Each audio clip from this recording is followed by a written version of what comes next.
Visit our channel, rumble.com/c/gar, to see more videos like this, new videos every day. Tired of the everyday routine? Ever dream of a life of romantic adventure? Want to get away from it all? We offer you Escape. Escape, designed to free you from the four walls of today for a half hour of high adventure.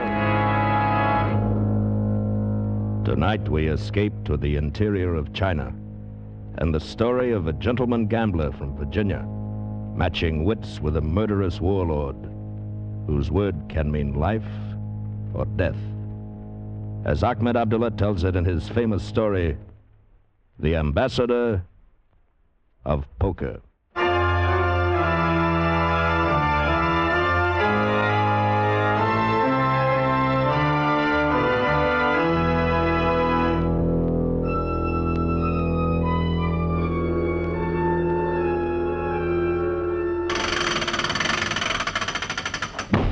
Gangway down, sir. Very good. Here he is, sir.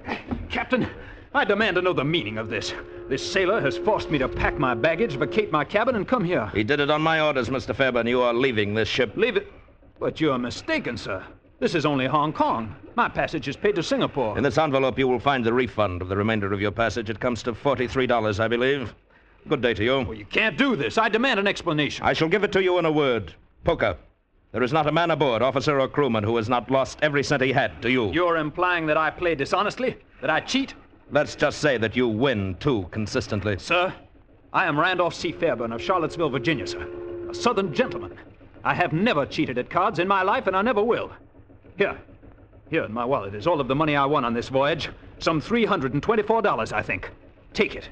You may distribute it among the men. You will, I presume, allow me to keep the $20 bill that I had when I came aboard. I cannot accept this money back, Mr. Fairbairn, but... Then throw it overboard. Here, allow me. No. Wait, I'll take it. I'll return it to the men. Thank you. Now, if you will, pardon me. Mr. Fairbairn, perhaps I have misjudged you. If so, I'm deeply sorry. Your apology is accepted. But you must admit your winning all the time is... That is my good fortune, sir, and my curse. I simply cannot lose. Perhaps if you would agree not to play poker, perhaps you could stay on board to Singapore. No, sir, I do not stay where I am not wanted. But you haven't much money. How will you get along in Hong Kong? What will you do? Why, I expect something will turn up. If not, I will play poker. On the Hong Kong waterfront? Certainly. Well, sir, if you play and if you insist upon winning... I can't help winning. Then, Mr. Fairbairn, I should advise you to be prepared for a great deal of trouble. I should advise you to slip a gun in your pocket alongside your rabbit's foot.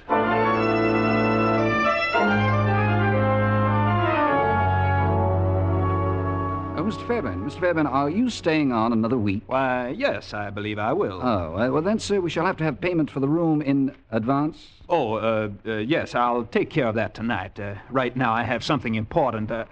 By the way, do you know where I might find a poker game? Poker?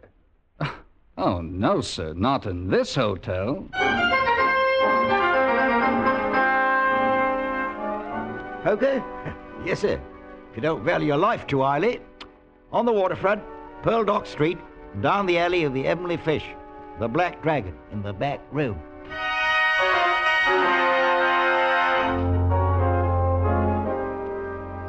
You are bluffing.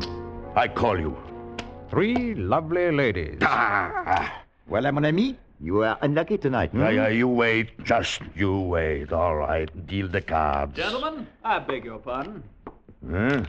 Who is this one? What is it, young fella? I wonder if I might sit in this game, if you don't mind. What? Regardez, he's just a boy. Why, of course, old chap, of course. Happy to have you. Won't you sit down, Mr. Fairbairn. Randolph C. Fairbairn of Charlottesville, Virginia. Well, sit down, Mr. Fairbairn. This is Frenchy Frenchy, Van Alkemade, Rangoon George, the Croker, and, well, you just call me Skip. Enchanté. How do you do, gentlemen? Always happy to see a new face in the game. Yeah.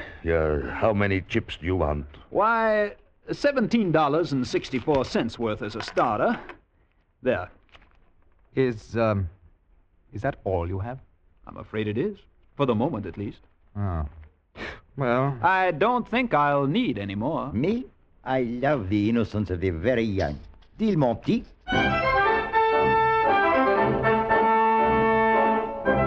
Raise you 5.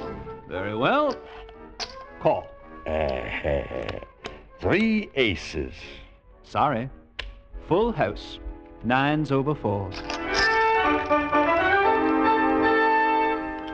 I'll play these, gentlemen. Mon Dieu. Another pattern. Check to you. no, not to me, old fellow. I'm out. Moi aussi. It's all yours, monsieur. Unless... No. Thank you, gentlemen. Hey, wait a minute. You get out. I beg your pardon. I said get out. This joke has gone far enough. Joke, I don't understand. Get out. Don't worry, sir. I don't care to stay where people don't want me. Here, cash my chips, and I'll move along, gentlemen. What? Cash your blinking chips, did you say, young fella? Why, yes, sir. Oh, to the devil with you. Beat it while you can still walk. Gentlemen, I must insist upon my money. You what? I am an extremely nervous man. I do not like to fight, but... Out! Get out before I... I'm sorry, sir, but I warned you. Though I don't like fighting, my mother insisted that I study Let boxing. me at him. I'll kill him. I'll kill him. I'm sorry, gentlemen. I dislike using the gun, but I had no choice. You may get up, sir. You are uninjured. I merely shot into the ceiling. And now, if you will be good enough to cash my chips, I can be on my way.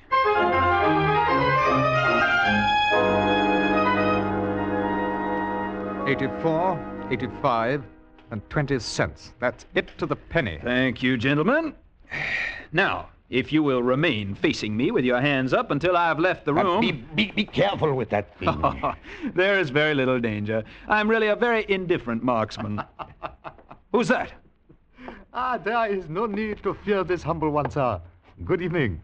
I watched the little scene you enacted just now, Mr. Fairburn, sir. Randolph C. Fairburn of Charlottesville, Virginia, sir. Of course. The Virginian. All of you, go. Well, you certainly have that pack of rats under your thumb. A wave of your hand, and they are gone like magic. Not magic, my friend. The power of money. That is more practical. Besides, I own this place. Ah. So, you are Virginian. Yes, sir, an unworthy son of that great and noble Commonwealth. Oh, I am delighted. My late partner was Virginian. I am Shangpao of Jones and Shangpao Importers. Pardon inquisitiveness, but would you care to go to work? Well, I am not a businessman, and I don't speak Chinese. No matter. You are gentleman and fighting man. Oh, not a fighting man. No, you're mistaken. No matter. I need man like you, and it will be worth a great deal of money to you. How much? $5,000. But for what? What is the job? To recover for me a fortune from the interior of China, an object no bigger than your hand, weighing less than 4 ounces. The British Museum has offered £10,000. Your own Metropolitan Museum will gladly pay $50,000. Private collectors, more, much more. Well, why? What is it? Is thin gold wafer, on which is impressed only imprint known of Great Seal of Yin Dynasty, 3,000 years ago, is priceless relic, and it was and legally still is property of Jones and Shangpao. It will be your job to return it to me by whatever means you are able. But from where? Who has it now? You have heard of General Kung, No. notorious bandit, now puppet ruler of Namyung? On some pretext, he confiscated seal from my partner. Jones died while trying to recover it of typhus, so it was said. Too bad. Well, how am I to get the seal from him? Perhaps way will suggest itself when I tell you that General Kung also liked to play poker. Aha. So that's why you picked me. Perhaps. You will do it? Well, I'll go a long way for a game of poker. Excellent. I shall arrange for you forged document, safe contact pass. Also reliable Chinese guide. You must be careful. Watch out for beautiful young lady with red hair like sun. She is perhaps after seal also. Huh? Who is she? I do not know. but I do know she is dangerous. Also, young Mr. Fairbairn, let me say this to you. Though you do not like fighting, this is China, not Virginia. If you get chance to slit throat of General Kung, do so promptly before he does same to you.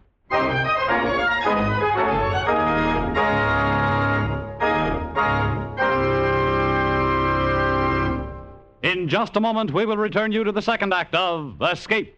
But first, on CBS's Gene Autry Show this Saturday night, you'll hear how Easter is celebrated in the West. The King of the Cowboys will bring you a sketch about a young Western minister whose Easter sermon helps to solve a mystery. And Gene will also be singing some special holiday songs. Vaughn Monroe will be around this Saturday with some of his famous music making, so be listening for them both, Gene Autry and Vaughn Monroe, on most of these same CBS stations. And now for the second act of Escape, and the story of Randolph C. Fairbairn, the ambassador of poker.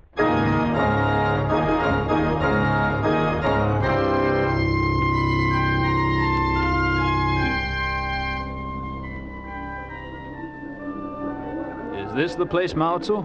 Hello, General Chung. Take hotel, chase people away. Oh, he confiscated that, too. All right, let's go. What's this? God say we no can go inside. Tell him I want to see the general, Mao Tzu. 呢個人想見將軍。將軍現在唔得閒，你哋走開啦。What did he say? He say no like American here. Tell him I'm an ambassador from Virginia. 佢係美國大使 Virginia。無論佢喺邊處嚟都好啊，佢現在非常之唔得閒啊！你哋快脆啲走開去啦，唔係我拉入你啊！ What did he say? He say no. Tell him I'm an ambassador of poker. Tell him to tell the general that.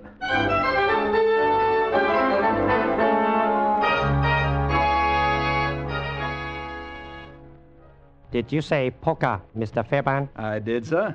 Would you care to have a game? Come in. In here, Mr. Fairbairn. Thank you. I have cards and chips. And oh, excuse me.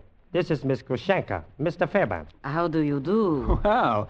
I hadn't expected to find such a lovely lady. Spasiba. You are gallant. Oh, it's an old Virginia custom, madam. Oh, you American. You will excuse me, perhaps. Oh, don't leave. Of course, my blossom. You may go now. Da. Do svidaniya. Goodbye, miss. It was a pleasure to...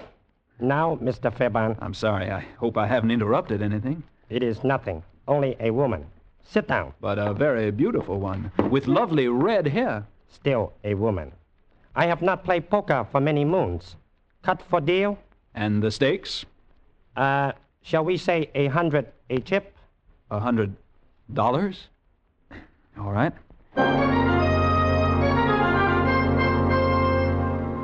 Three aces. Enough? Deal. Full house. Enough? Deal again. King high straight. Enough? Another. Heart flush. All right. That is enough. You play poker very well, Mr. Fairbairn. I can usually win when I want to. You put me in embarrassing position. You have wiped out Treasury. Now I must collect another tax. And last one was only last week. That won't be necessary, General. I think we can make a deal. What kind of deal? Instead of the money, I'll take the yin seal for payment. So, now I understand. You cannot be that naive, Mr. Fairbairn. I played the game in good faith, sir. I demand that You demand nothing, American pig. You will think over your stupidity in my prison. 拉佢落個樓下鎖住佢，唔好俾人見佢。得咯，得咯。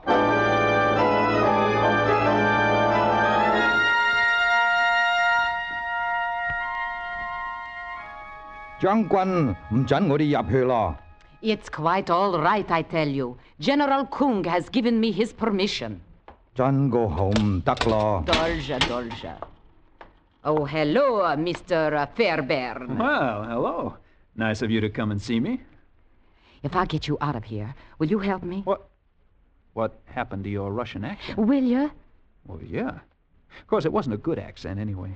Unless I'm crazy, you're from Virginia, too. That doesn't matter now. We've got to get out of here. We? Well, I thought you and the General were friends. Not at all. I was living in the hotel here when he took it over. He won't let me leave. You could just walk out. How? He confiscated my credentials, keeps me almost a prisoner, refuses me a safe conduct pass. So you want mine? Well, why not? You can add "and wife" to it. Something like that. It wouldn't be any trouble. Well, if I'm to have a beautiful wife, I think I should at least know her name. It's Susan Jones. That begins to fit. Susan Jones, daughter of the American partner of Jones and Shang Pao. And you're after the Yin Seal, too. How did you know? Never mind. But why did Shang Pao say that you were dangerous? Because he's after the seal for himself. And it belongs to me. It was my father's, not the company's. He's trying to steal it from me. Or you from him? Honestly, Mr. Fairburn. Never mind. Where is the seal? Can we get it? Easily. He keeps it in a strong box in his hotel room. He showed it to me. Oh, I could have got it long ago, but I couldn't have gotten away. All right, now how do we get out of here? Would this help? What? My gun. Definitely. Now... If I were to call the guard in... And I would... Yes, you're a very practical girl. Are you ready? Yeah. Bing Jai! Bing Jai! Lại lo!乜嘢先講啊？快啲！乜嘢先講啊？你叫我做乜啊？你揾我... Sorry, old boy. All right, Miss Jones. Lead the way.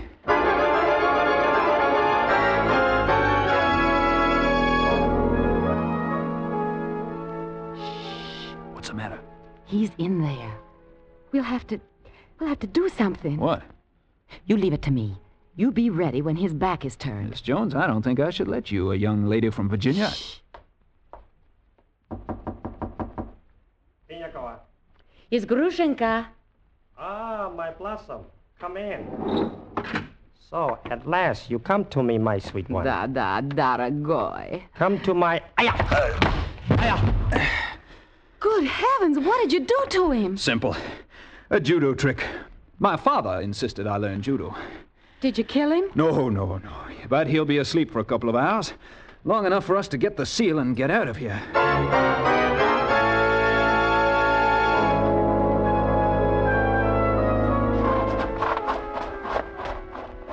You back so soon, Master? Come on, Mao Tzu.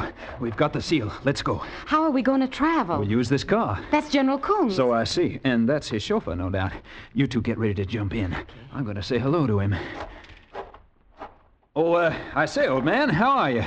Let me shake your hand. That's it. Ah! Okay, let's go.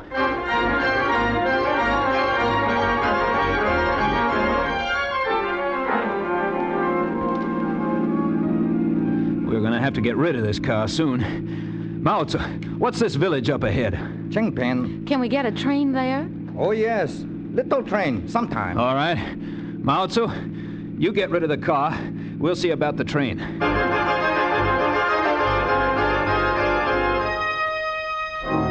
Bad luck. No trains until morning. We'll have to stay here overnight. There's a little inn over there. Not exactly the kind of place I'd usually take a girl from Virginia, but the only trouble is Mao Tzu isn't back and I can't speak Chinese. How do you say 2 single rooms? I can speak enough for that. Come on.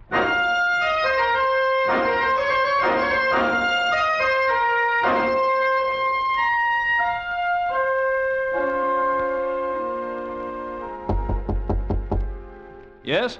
Who is it? It's me, Susan. Oh, just a minute. Hello. May I come in? Sure. Here. I thought we really should have a drink. Sort of a toast to our escape. Well, what is it? Oh, some special kind of Chinese wine. The proprietor says it's very good. I really don't think we should celebrate just yet.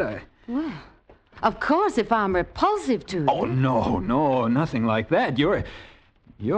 Beautiful. Of course. So shall we drink to my beauty? Yeah. To your beauty. Oh, such a little sip. I'm more beautiful than that. Oh, yeah. Down the hatch. There, now, that's a big boy. That wasn't bad. Not bad at all. Didn't know the Chinese made wine like that. Do you have more? That'll be enough. Well, what do you mean?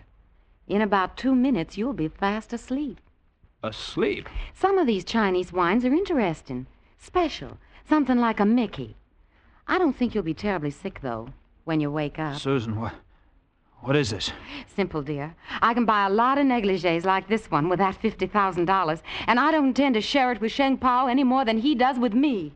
So, well, I really hate to trouble you, Lamb, but I need the seal, your safe conduct pass, and your gun. Susan, you're a... No names, Lammy. It isn't chivalrous. And you're a Virginia gentleman, remember? Susan. I'll leave you the cards, dear, so you can play solitaire. Bye-bye. Pleasant dreams. Why, you...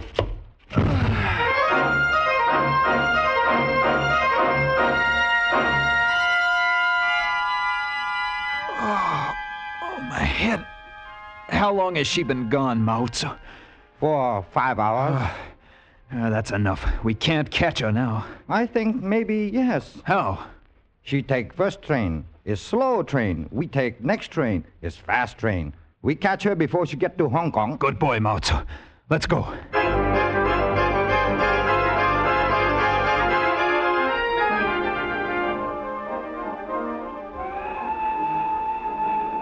Miss Jones, I believe. Oh, Randolph. Sorry to startle you, my dear. No, don't reach. I'll just take your bag. I suppose the seal and my gun and my safe conduct pass are inside. Thank you. Oh, Randolph, honestly, I'm so glad to see you. I've been hating myself for what I did to you. You have? Oh, yes. I really like you, Randolph. I wouldn't have done it except I needed the seal. You know, a little old girl like me alone in the world. I am alone, you know, Randolph. And the seal was my only inheritance from my daddy. Mm-hmm. I'd be penniless without it.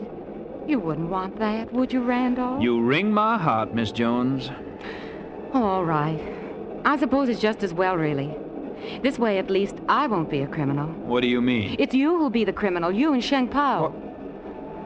Well, what are you going to do about it? I don't know. I'll have to think. Well, think fast. We'll be in Hong Kong in an hour.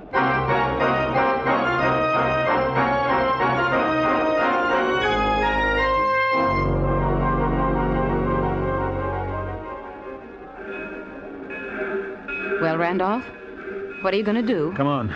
Let's get out of the station, then we can... Greetings, old chap. Just stand where you are. And you too, mademoiselle. Randolph, who are these men? Some old friends. And this time I'm afraid they're prepared.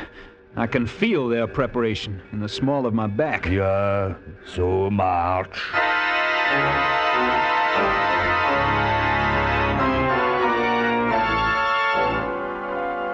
I'll bet you could have found a dirtier, smellier back room to bring us to. Shut up. They haven't got it. He must have. I tell you, I've searched. They haven't got it. Come on, tell us, where is it? Who are you working for, General Kung? Where did you put it? Put what, gentlemen? You know, all right, the seal. I don't know. Maybe I lost it. Wait. Save it until the bus gets here. You'll know how to make them talk.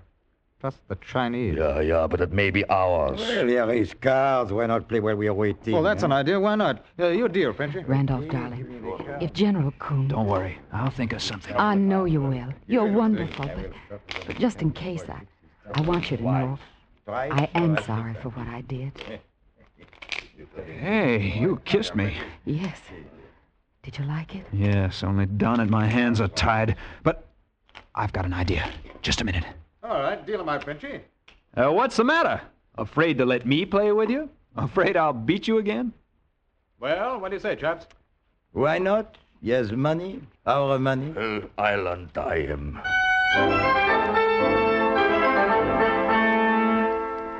Raise. Call. 3 tens. 3 aces.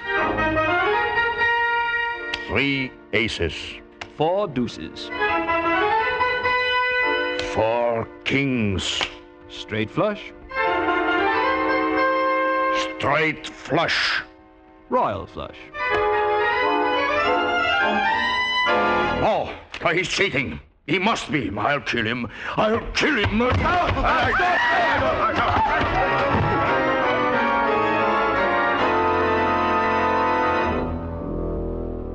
Darling, you knocked them all out. Uh-huh.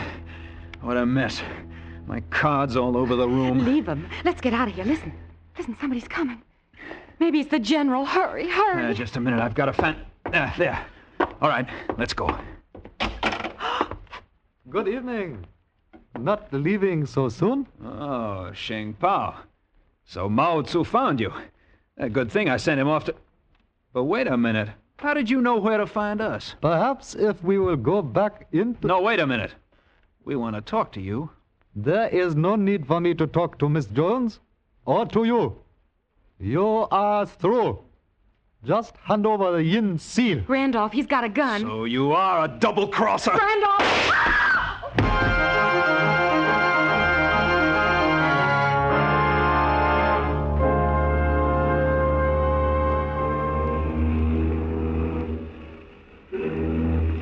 There. Goodbye to Hong Kong. Yes. Goodbye forever. It will be good to see Virginia again, won't it, darling? Yes. Although I left under something of a cloud, I suppose they'll give a married man a new chance. No doubt of it, especially since he's reformed. Lammy, you've never told me, and I haven't asked you, but whatever you did with that seal, I'm glad we don't have it. It would have been wrong to start our married life with dishonesty like that. Susan, And now that you are married, there'll be no more fighting, and that means no more poker. Susan... And because it's a symbol of the old life, I brought up your pack of cards, and here's an end to it. No, wait! Susan! Why, Lammy, what is it? What's the matter? Well, I only threw your old pack of cards overboard. If it means that much, you can always get a new pack. But you don't understand. In that pack of cards, concealed in the lining of the box, was the yin seal. You've just thrown $50,000 into the ocean.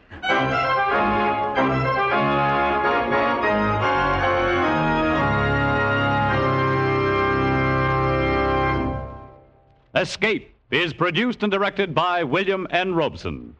Tonight we have presented The Ambassador of Poker by Ahmed Abdullah, adapted for radio by John Dunkel. Featured in the cast were Elliot Reed as Randolph C. Fairburn, Lucille Meredith as Susan Jones, Ben Wright as Sheng Pao, Benson Fong as General Kung, and Richard Liu as Mao Tzu. Also heard were John Daner, Ramsey Hill, Bill Conrad, and Rick Vallon. Special music was arranged and played by Ivan Ditmars. Next week... You are standing on an ancient pyramid hidden in the depths of Yucatan. Somewhere beneath your feet lies a sacred shrine with millions in jewels and gold. But from the impenetrable jungle and the fanatic high priests of the Mayas, there can be no escape.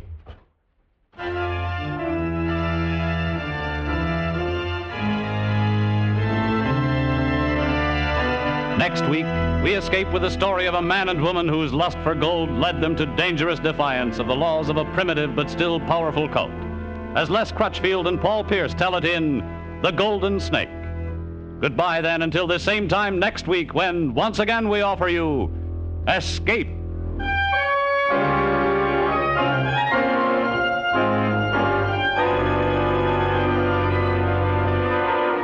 Everyone wants to give a helping hand to America's crippled children. That's why everyone is buying Easter seals.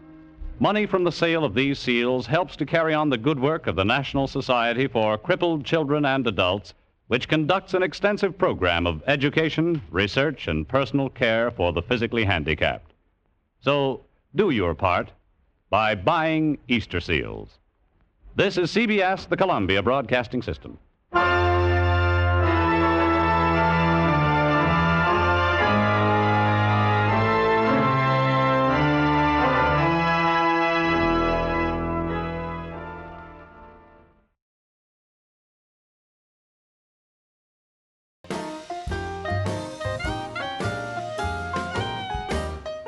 Thank you for watching Golden Age Radio.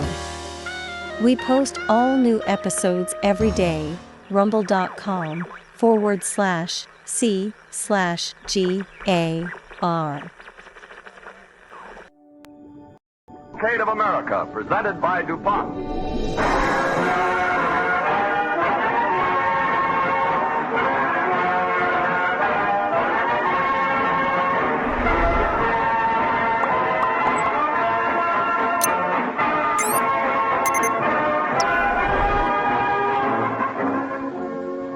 We've just just received an interesting telegram here at the studio, and I'll read it to you. It's addressed to Arthur Pryor, care of the Cavalcade of America. It reads, 85 members of the American Bandmasters Association, now in convention at the National Music Camp, Interlochen, Michigan, join with your vast radio audience in sending our sincerest greetings to you. Stop. From your Sousa days to the present time, the name of Arthur Pryor has been an honored one the world over. You have contributed in great measure to the ever-increasing popularity of the modern American band. Your program tonight will be thoroughly enjoyed by us all. Cordially yours, Frank Simon, President, American Bandmasters Association. Thank you very much, Mr. Simon. And now, before we proceed with this program in DuPont's summer series, The Cavalcade of America in Music, let us remind you again of the pledge that guides the work of research chemists in DuPont Laboratories: better things for better living through chemistry.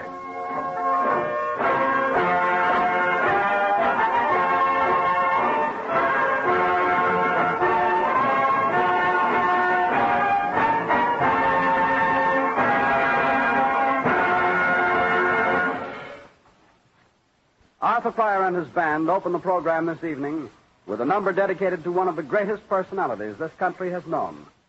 It is a brand new march written by Arthur Pryor, and it is called Will Rogers, America's Cowboy Philosopher. It is dedicated to their mutual friend, Fred Stone.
There is one band that is familiar to all of us, the circus band.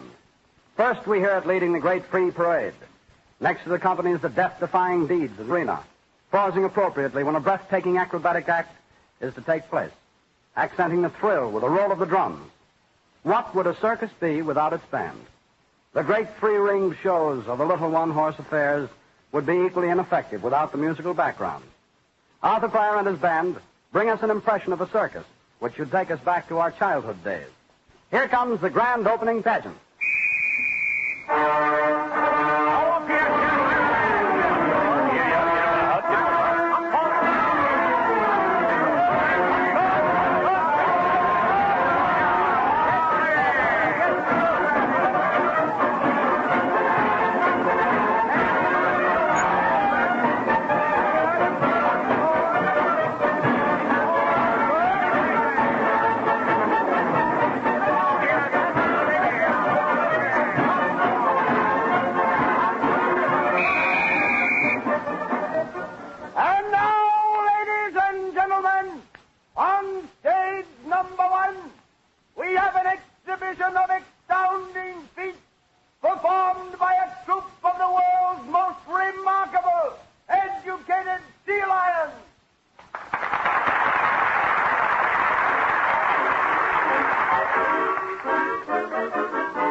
Featuring Lena, the Marvel musical seal.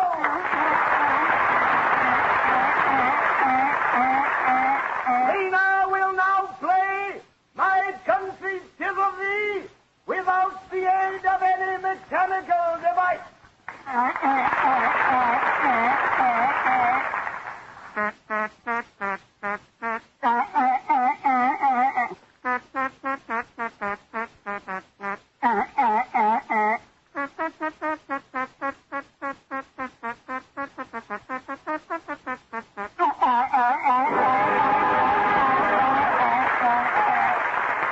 All right, Lena, come get a fishes now. Ladies and gentlemen, your attention, please, to the fearless Mademoiselle Latour, high up over ring number 3. The beam of the air will fly from her trapeze into midair, completing a 2 1/2 somersault into the hands of her brother, the only woman in the world ever attempting this death-defying feat without the use of a net. Watch her!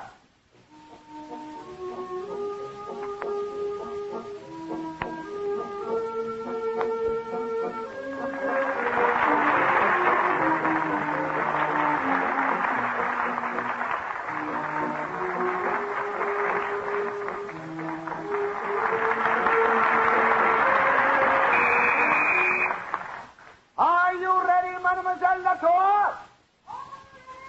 Then, go!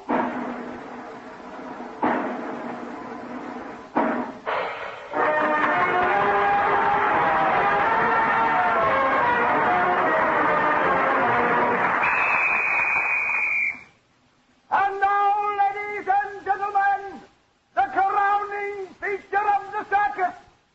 In the large steel arena, we have the world's largest group of performing lions and tigers, a remarkable exhibition in which the fearless trainer demonstrates man's power over the most ferocious jungle beast ever assembled.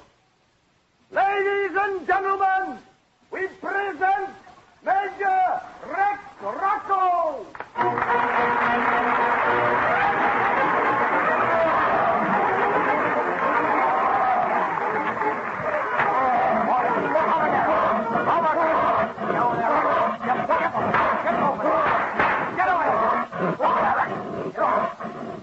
Together now.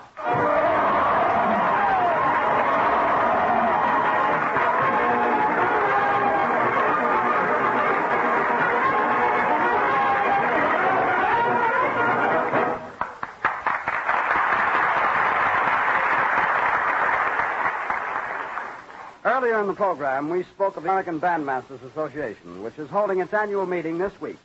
Founded in 1930 by Edwin Franco Goldman, this association has done much to develop standard instrumentation in bands rather than the former catch-as-catch-can method, so that today college and high school bands can procure the same careful musical arrangement that is used by the concert band. The color and descriptive powers of a modern band arrangement is particularly well shown as Arthur Pryor and his band play selections from Victor Herbert's tuneful operetta, Algeria.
interesting episodes have taken place during the tours of the great concert bands, and Arthur Pryor reminds us of two that occurred.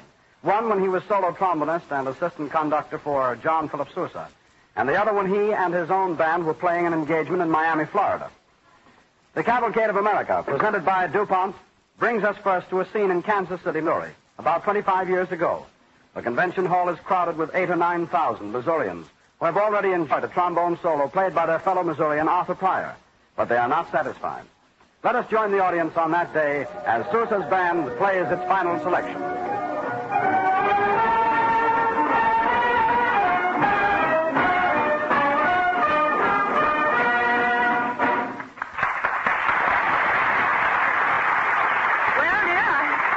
That's all. I want to hear Pryor again. Yes, but you can't, dear.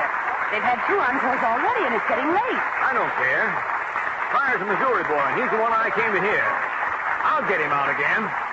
Pryor! Pryor! What's that? Pryor! Pryor! Someone's calling fire! Ladies and gentlemen, please, please, there's no fire, please.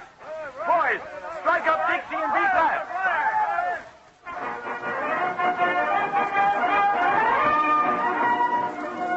The playing of Dixie quieted the audience and prevented a panic. But on the rest of the tour, all programs carried a request that the audience refrain from calling for Pryor during a concert for fear that the name might again be mistaken for fire.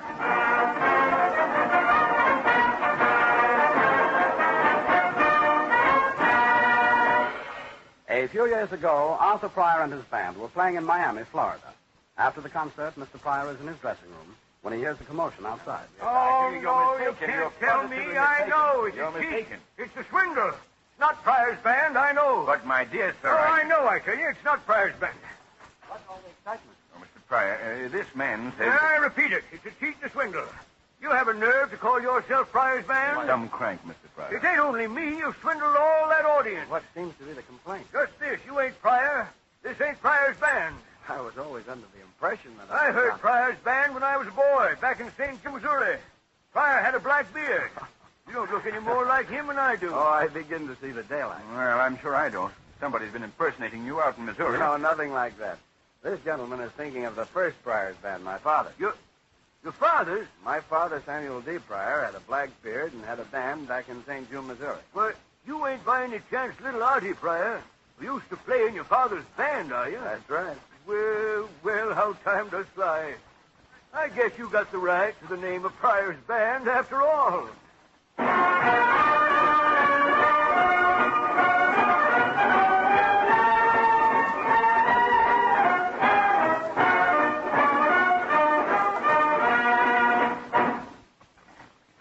From a small-town band to a great concert organization seems a long way, but the gap has often been successfully bridged. And what a difference between the type of music played by the small-town band and the finale from Finlandia by Sibelius, which will be played by Arthur Pryor and his band.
concert band as conceived by Patrick Sarsfield Gilmore and developed by John Philip Sousa and Arthur Pryor, is heard by millions more than ever before thanks to the power of radio. The American Bandmaster has a proud place in the cavalcade of America. John Philip Sousa says in his autobiography, "When I shall feel too feeble to serve my public longer, I shall lay down my baton and say, I hope that long after my marches are forgotten, the clarion call of America, which I tried to make the keynote of my compositions, will continue to inspire her children with undying loyalty." As an example of this, Arthur Pryor and his band bring us what is undoubtedly the most popular of all Sousa marches, The Stars and Stripes Forever.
This evening, DuPont's story of chemistry takes us back to a crisp, cool afternoon last fall.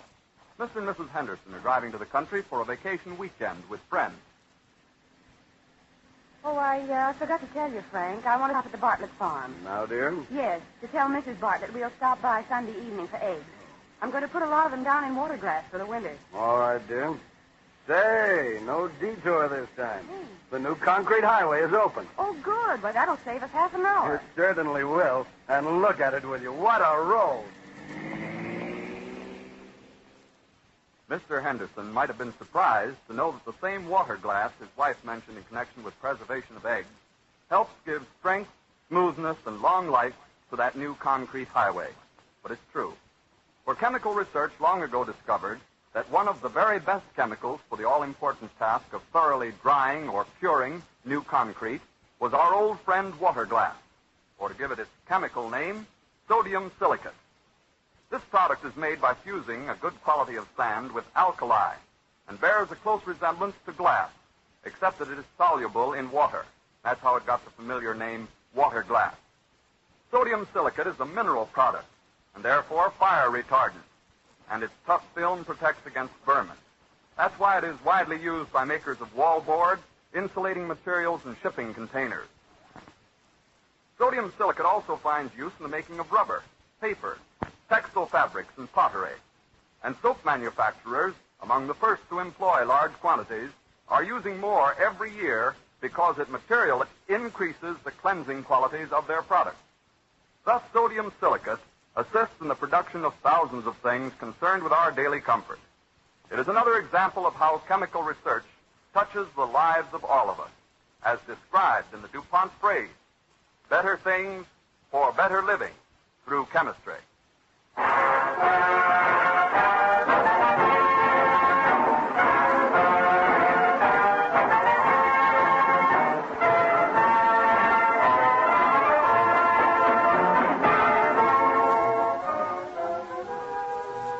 Next week at this same time, Arthur Pryor and his band will again be heard when DuPont continues its summer series, The Cavalcade of America in Music. This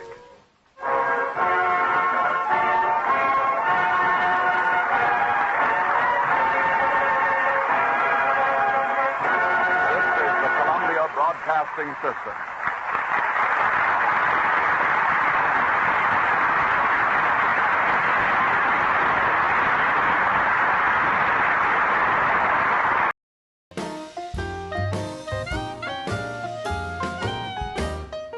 Thank you for watching Golden Age Radio. We post all new episodes every day. rumble.com/c/GAR.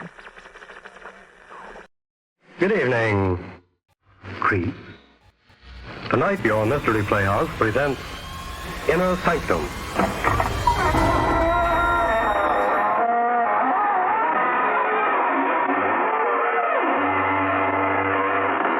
Good evening, friends of the Inner Sanctum. This is your host inviting you in through the squeaking door. I just left a friend of mine. He runs an all-night billiard academy near the cemetery. As after midnight, he uncovers the ghoul tables. But no rough stuff in his place. No, he settles all arguments by arbitration. Simply lifts a shroud and points out they haven't a leg to stand on. Believes the old motto that a fiend in need is a fiend indeed.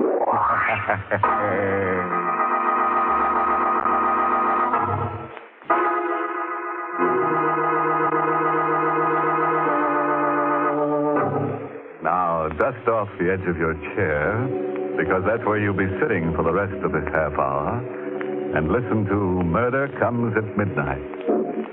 This is the story of how one average family, even as yours and mine, spent a quiet night at their rented country house. A night of terror.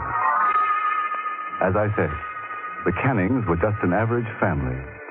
Harry was 29 and worked as a sound engineer for a broadcasting studio in the city. Ethel was 27 and had been a school teacher before she was married.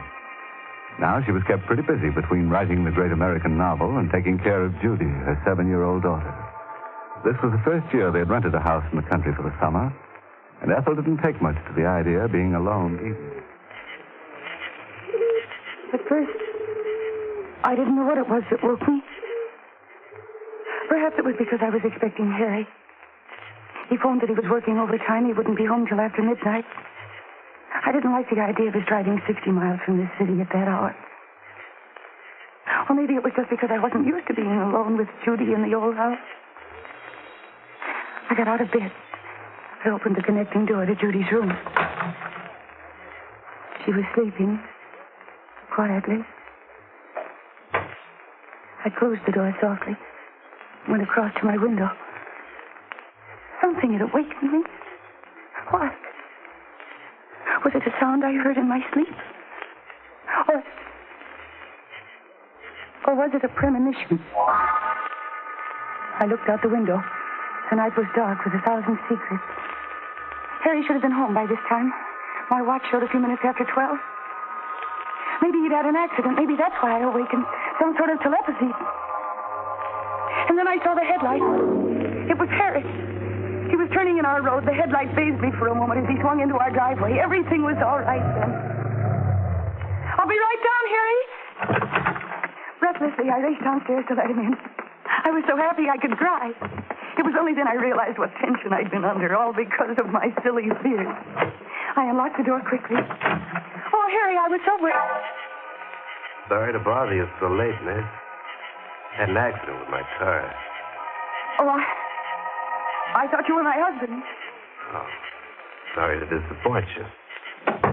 Oh, no, I'm afraid you can't come in. My husband isn't home yet. Well, it won't be for long. Oh, Oh, my heavens, you're hurt. It's your arm. Hurt in the accident. Afraid it's broken. Oh, you poor man. Here, sit down. Sit down right here. Oh, that's better. Here. Your arm's so limp. Do you really think it's broken? I can't tell. It's kind of numb. Oh, dear, I feel so helpless. I don't know what to do. I took a first aid course during the war, but I don't remember a thing. Maybe I better call Dr. Schultz. Oh, please, don't go to the trouble. It's no trouble. The phone's right here. I said no, doctor. But it's all Put right. down that phone, please. I don't understand. Maybe you understand this. A gun? Put the phone down. Who are you? I'll ask the questions from now on. Your name's Canning, isn't it? How did you know? Name's on the door, isn't it? Oh. What kind of phone is that? What do you mean? Party line? No, it's a private wire. Can you dial, or do you have to ask the operator for the number? No, you just dial. Good. Push the phone over here to the side of the table. Who were you going to call? The phone, please. You better get out of here before my husband comes home. Oh, how do you think he'd make out in an argument with this? Oh. The phone. Thank you. Now step back a little. That's good. I have to put this gun down while I make my call. This arm of mine. But you understand that I can pick it up faster than you could reach it from there, don't you? Yes, I understand. I see. We'll get along all right. Oh, operator, get me Plaza 99970. Yeah, I'm hurt, please. Well, this is 864. Please. After your phone call, you get out. Before my husband comes home. He's late already. You wouldn't turn an injured man out of your house in the middle of the night. Oh, hello, Linda. That's right. I had a little trouble. I hurt my arm. Look, I think you'd better come up here. Yeah, I'm bringing Fred and Doc Stetson along. No. Everything's fine. Won't be any trouble. I'm a guest of some very good friends up here. Canning's the name. Well, you drive up Highway 26 through Accord and turn right when you pass the first gas station. It's just a mile from there. You ought to be here by 6 in the morning. There'll be a light in the downstairs window. Right, Linda. See you in the morning. You can't stay here all night. You've got Shut to up. go.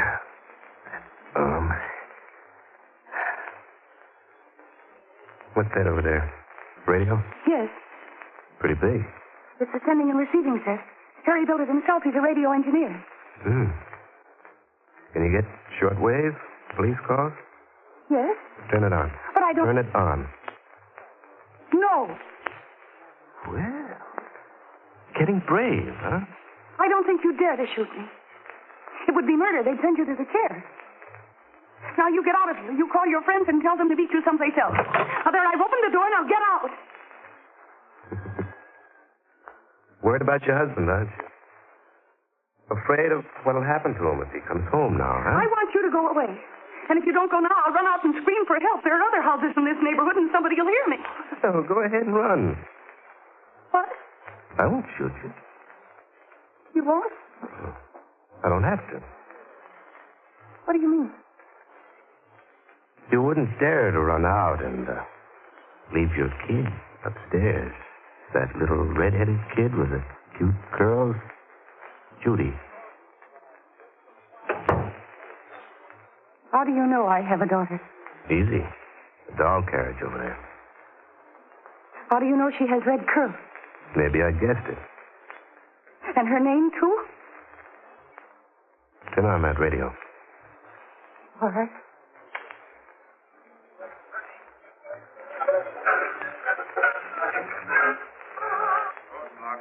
Junctions on Highway 26. All cars must be searched, every passenger positively identified. Officers are warned to exercise extreme caution. Though believed to be wounded, he's armed and dangerous.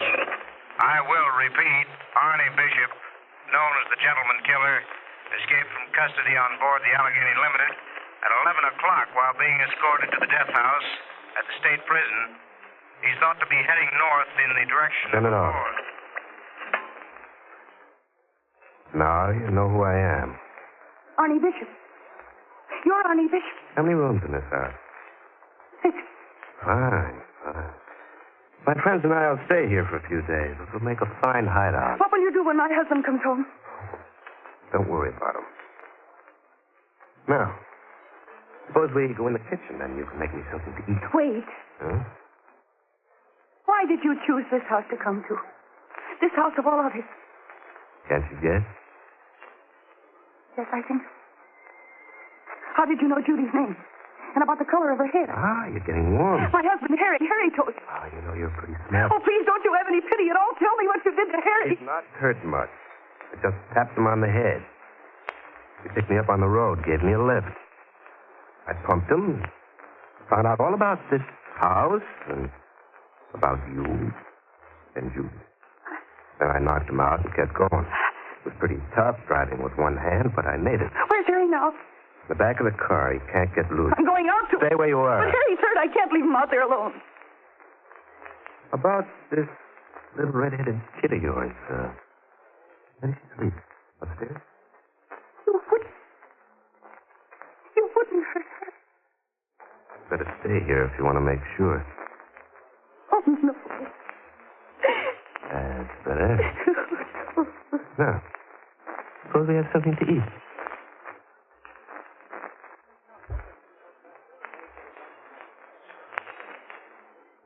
Now let's return to the little white shingled house on the hill, where Ethel Canning is entertaining her uninvited guest, Arnie Bishop. You know, he's a pretty courageous guy for an ex-convict. But then maybe he has the courage of his convictions. But Arnie isn't so smart, you know, tangling with a red-headed gal. He ought to recall that old ditty. How's it go?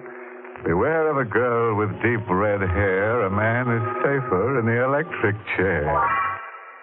But who can tell how a tale will end out in a sanctum? Let's join them in the kitchen. Oh, excellent bacon and eggs. I'm sure my friends will like cooking when they come. More coffee? Yes, please. Careful. Oh. I was only reaching for the coffee cup. I thought you might have ideas about grabbing this. There's your coffee. What time is it? 20 after 2? Uh-huh. 3.5 hours to go before my friends get here. How will they get through the roadblock? Oh, you leave it to them. Oh. What's that? That's the telephone. It's in the living room. You better get to it. Oh, you don't let go of that gun. Oh. You shouldn't have tried that. What are you going to do? Answer that telephone first. Get going. Yes. Anybody in the habit of calling you at this hour? No. All right, answer it. But be careful what you say. Hello? Yes, this is Mrs. Canning. Oh. It's for you. Oh. All right. Lay the receiver down on the table and walk away. That's far enough. Don't try anything. Hello? Linda? What, did you get started yet? Oh, where are you? What? Roadblock. Well, you've got to get through. I need Doc Stetson. You've got to make it, Linda. I can't stay awake forever. All right. Do your best. Call me back later. Oh. What's the matter, Mr. Bishop? Are your friends falling down on you? Shut up. I've got to think. Oh, you don't have anything to worry about, Mr. Bishop. Aren't you a guest of the Cannings in the little white shingled house a mile off Highway 26 north of Accord? Oh, you can be sarcastic, too. Oh, I wouldn't dare be sarcastic to you, Mr. Bishop. Especially when you have that gun. And with my husband unconscious in the car, and you threatening to harm my child. Oh, no. No, you still hold all the cards, Mr. Bishop, and you're such a big, strong, brave man. What are you trying to do? Get me mad enough to kill you? Aren't you going to kill me anyway? What makes you think that? Because you're a killer by instinct, Mr. Bishop. It's easier for you to kill than to do anything else. I wonder why you didn't murder my husband instead of just knocking him out. Was it because you thought you might need him? Well, you're not afraid of me anymore. No, I'm not. No, I just realized I can't afford to be afraid. What? I'm a woman fighting for her family, for Harry and Judy. And I've got to use all my wits against you. I can't afford to be afraid. You've got some scheme in that crazy little brain of yours. Yes, Mr. Bishop, I have. I think I've found the chink in your armor. You're a coward. Me? Yes, you. You're the one who's afraid now. Your friends aren't coming. You have a wound in your arm that needs treatment, and you know you can't trust me. You don't dare close your eyes even for 5 minutes. And you may have to stay here for several days. How do you like the prospect of staying awake night and day, watching me every minute of the time, afraid that you might drop off to sleep at any minute? Oh, that's how you figure it, huh? Maybe you better kill us all right now, Mr. Bishop. That would be easy, wouldn't it? Just 3 bullets. Then you wouldn't have to worry about watching anyone. That's an excellent idea, Mrs. Canning. Yes. But then you'd have other worse things to worry about. Such as? This is Saturday morning. The milkman will come to collect for the week's milk. The neighbors will stop by to ask if I want my marketing done. And what will you do? Skulk in the cellar while they ring the doorbell? Yeah. And then there's the police. What about the police? They'll surely search this part of the country. They'll be making inquiries at all the houses. Do you want them to find the car outside? With Harry in it? Oh. You figured all the angles, huh? You know, you're pretty smart, Mrs. Canning. I think you're even smarter than Linda. But you forget one thing. Yes? You forget that little girl upstairs. What do you mean? Come along and I'll show you. Upstairs. You stay away from Judy. Oh! Maybe you think you've got everything figured out, but I'm still the boss. Gun muscle hurts, doesn't it? Now, shall we go upstairs? That's better. So you think Arnie Bishop is licked, huh?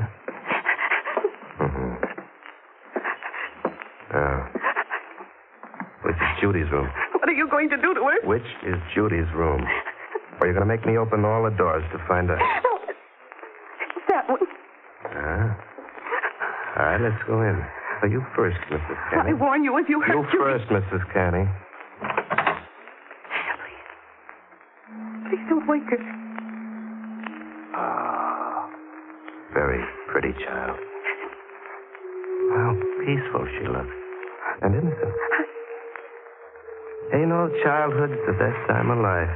It's almost a pity to grow up out of it. You couldn't hurt her. Oh, I assure you, Mrs. Canning, I won't lay a hand on her. Oh, no, not on a beautiful child like that. No. But, I've got to protect myself. Let's see. That's the connecting door to your room, isn't it? Yes. There's a key in the door. Lock it, please. Now, give me the key. Thank you. Now, we'll go out the way we came in. I'll take the key out of this door, too. Thanks. You first. Now, we'll lock this door on the outside. There you are. Everything's set. You just want to make sure she doesn't get out? Yeah, something like that. Huh? Now, will you pull the mattress and sheets off your bed and bring them out here, please? Are you going to sleep in front of her door? Do as I say. All right. I'll help you. I don't understand. Why do you want to sleep out here? Norm. Everything just the way I want it.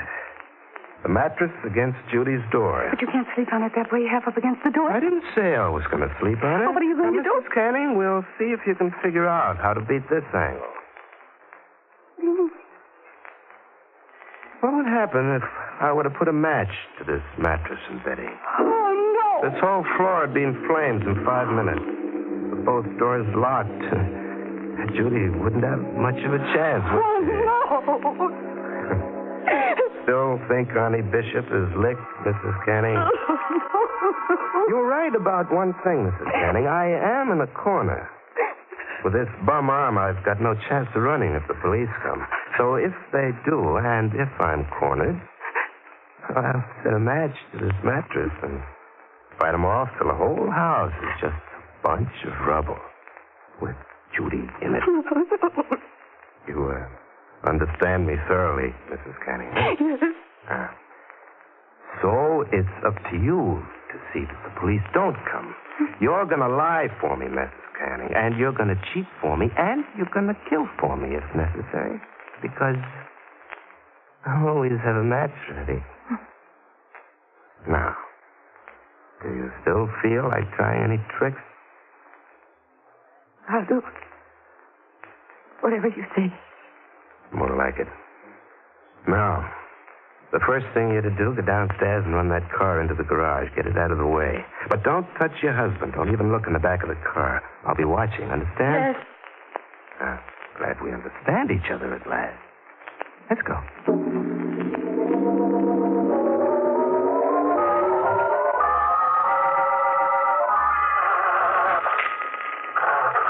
I'll be standing right here in the driveway, so don't try any tricks. I won't. Remember, I'm watching. Harry. Harry, dear, can you hear me? Harry? Harry? Oh, he's still unconscious. There's blood on his head. Mrs. Canning. Yes, I'm coming.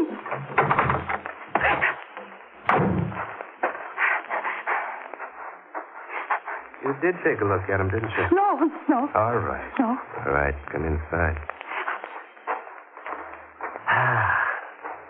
Beautiful night, isn't it? It'll be morning soon. What time is it? Almost 6. The milkman should be here soon. Oh, well, here's where you start lying for me. After you, madam. Now, I'm going to sit right here in this chair with my hand in my pocket. And in my hand's the gun. Understand? Yes. That's the milkman. You'll tell him I'm your cousin, just visiting here for a few days. He'll wonder why you're up so early. Let him wonder. Go on, answer. Good morning, Mrs. Canning. I'm the new milkman on the route. Hope I didn't wake you up. Come in, please. That's 2 bottles of milk you wanted this morning and a bottle of cream. Yes, you can put them on the table there. All right. Oh, this is my cousin. He's visiting us for a few days. Oh, how are you? Hello. Do you have my bill? Yeah, I got it right here in my pocket. Here. Hey, That's right, Bishop. It's a gun. Sit still and take your hand out of your pocket very carefully. Okay. You win. But how come a milkman with a gun? I borrowed this coat from the regular milkman. I'm Sergeant Wright, State Police. What? Kevin. State Police? How did you know I was here? Mrs. Canning told us. She? Well, how? I didn't let her out of my sight. She broadcast it to us. Broadcast? Yes. Over this set, Mr. Bishop. Remember the speech I made you? You didn't know what had come over me. I was really talking to the state police over the short wave. Don't you remember I told you that this was a sending and receiving set, that my husband built it? And when I turned off the short wave signals, I turned the switch to sending. And then I just hoped my message would get through. I didn't think you were smart enough. And I thought I had you scared stiff. You look like the kind who would scare easy. Oh, I am, Mr. Bishop, I am. But I warned you. This was a time when I couldn't afford to be scared.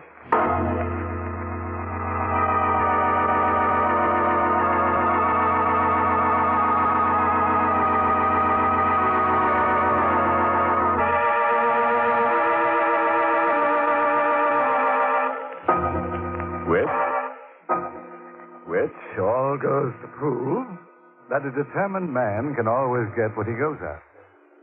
You remember Bishop tried to get free board and lodging from Ethel Canning. He finally got it, all right. but not exactly where he wanted it. You know, as a matter of fact, Bishop was the type of man who should never have gone in for murder. Oh, too many risks. He should have specialized in arson. That's always a surefire undertaking.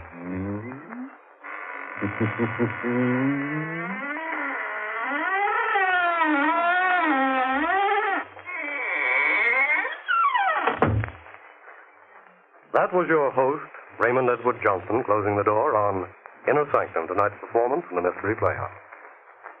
It's late, Creep, so good night. Sleep tight.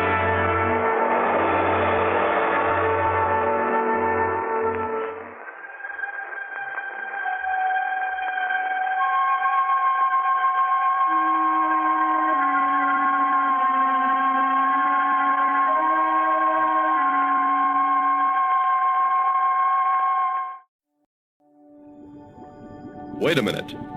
Have you heard the strange tales of the Whistler?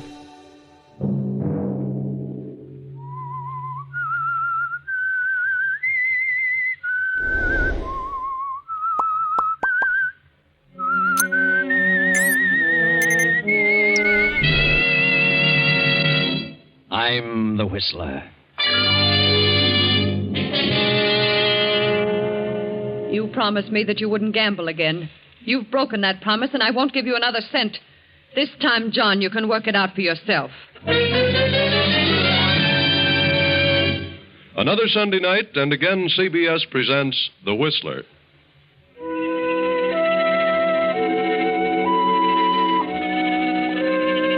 I, the Whistler, know many things, for I walk by night. I know many strange tales, many secrets hidden in the hearts of men and women who have stepped into the shadows. And so I tell you tonight the amazing story of avarice. John Abbott lives in a vast house on the outskirts of town. But it isn't John's house. It belongs to his wife. John has never had a penny he could honestly call his own. But then John has always been lucky. John Abbott is somewhat of a gambler who was fortunate enough to marry a wealthy young widow, Marcia Howard, wife of the late motor magnate Burton Howard. But John has pulled a few tricks bordering on the shady side of late, and Marcia has come to distrust him. She has paid off a number of his gambling debts, but this time he's really in a spot. John got into a poker game with Mike Flynn, lost, and paid off with a worthless check.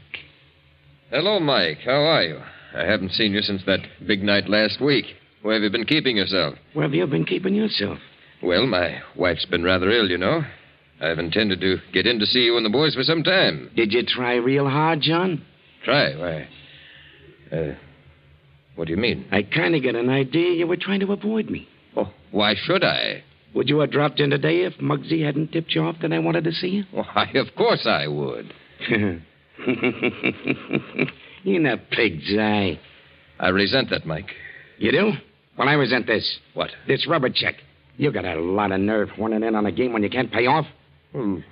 Why was it returned? Insufficient funds, according to the slip. Yeah, I can't understand that. Must be some mistake. There's no mistake, John. You didn't have $4,000 in that bank, and you know you didn't. I checked on it. Well, I'll take care of it. You've got nothing to worry about. Then fork over. I don't carry that much money on me. Then you'd better dig it up, John. Oh, I can't walk out and pick it off a tree, you know. You know where to get it in a minute. Do I? Sure. Your wife is rolling in money. That's not as easy as you think. See, Marcia doesn't approve of gambling. Neither do I. When you can't back your bid. Well, I can get it. You've got to give me a little time. Take a few days. John, I'll give you till Saturday at noon to get me that money. Saturday? Well, that's almost impossible. This is Wednesday. How much time do you need? Well, I don't know, but I'll get it as soon as possible. Do you have to have cash? Not necessarily. I see. What do you have in mind, John? Why, nothing at the moment. Better think of something. Yes, I will. Oh, I'll get it. Any good security will do. I quite understand. But whatever it is, I'll expect it by noon Saturday. Otherwise, well, I could turn it over to the district attorney, or I could have a pal of mine take you for a little drive in the country some afternoon. Oh, I'll get it, Mike. I'll get it. I'll have something for you Saturday at noon. I don't know what it'll be, but I'll have it. That's fine, John. It's fine. I'll be expecting you. Thanks, Mike. Thanks for the extension. Sure. Always glad to help out a friend. Yes. Well, so long. So long, John.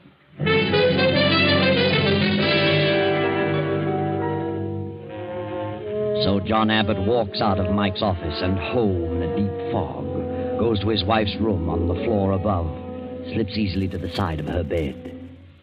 Marcia? Huh? Marcia, Oh, is that you, Nita? were you asleep, Marcia? John, I'm sorry if I awakened you. what time is it? A little after noon. Where's Nita? But I haven't seen your sister this morning. She's around someplace, I imagine. What did you want, John? I wanted to ask you something. That is, well, I have a favor to ask. What's troubling you now, John? I hate to bother you when you don't feel well, but I need a little money. Money. What is it this time? Your brother again? No, it doesn't concern Alan. That's a wonder. How much longer is he going to stay here? I don't know. Is he so obnoxious? I can't understand why a young fellow like Alan should be content to do nothing. Oh, he'll get into something soon, dear. I hope so. What do you need money for, John? A note I had came due. What kind of a note? Just a note. I gave it some time ago. How much? $4,000. $4,000? Yes. Do you mean to say that you owe someone $4,000? I'm sorry, Marcia, but I do. When did this happen? Just a week or so ago. You've been gambling again. Do you realize how many thousands of dollars I've given you to pay off such ridiculous debts? Yes, Marcia, but you don't have to shout at me. Only a month ago you promised you'd never gamble again. And now $4,000. I didn't mean to get in so deeply, Marcia. I just dropped in to say hello to a few of the boys, and I had a few drinks, and before I realized it, I was in the hole. Don't blame it on a few drinks. All you need is a deck of cards. Oh, don't rub it in, Marcia. I feel badly enough about it. You do. You sit in on any game you like, regardless of the stakes, and expect me to always pay off. What do you think I am, the mint? Well, you're not broke, Marcia. It's no fault of yours. If I let you handle my money, I wouldn't have a dime. What did you give, an IOU? No, dear, I wrote a check. A check? Why did you do that?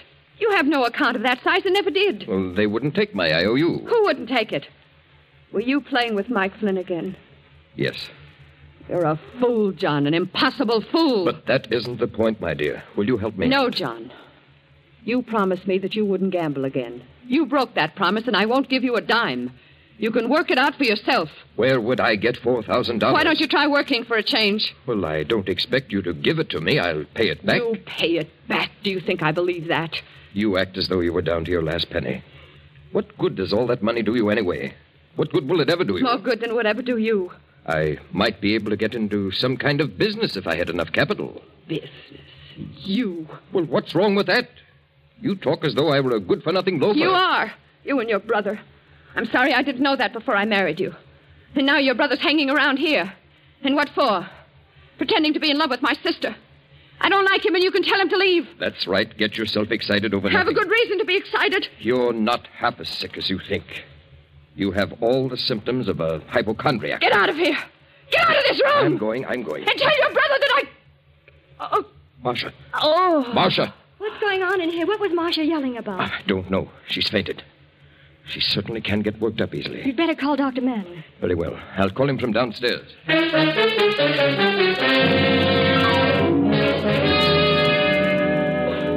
Dr. Manning. Oh, yes. This is John Abbott. I wonder if you could come over here. Marcia has had another spell. Yes. Very well. Goodbye. What happened, John? I don't know, Ellen. She gets excited over the least little thing. Yeah? What was she yelling about? Oh, I went in to ask her about something, and she blew up. What did you say to her? Why? Was it something about me? No, I needed a little money to cover a note. And I happened to ask her at the wrong moment. Note? You mean the check, don't you? Check? What do you mean? That $4,000 check you gave Mike Flynn? What do you know about that? I heard about it. So? You think she'll let you have the money? I don't know, Ellen. I rather think she will, eventually. What do you mean, eventually? You've got to have it by Saturday. Yes, that's right. Sure in a tough spot, John. Made it to be in your shoes. Why? Mike Flynn is a bad egg to fool around with. I know how to take care of Mike. Yeah, I hope so. I'm going out for a few moments. I'll be back by the time Dr. Manning gets here. Okay.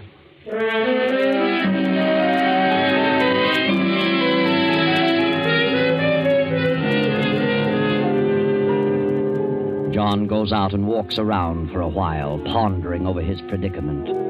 Alan sprawls on the sofa and studies his own personal problem. In a few moments, Nita, Marcia's young sister, comes down the stairs.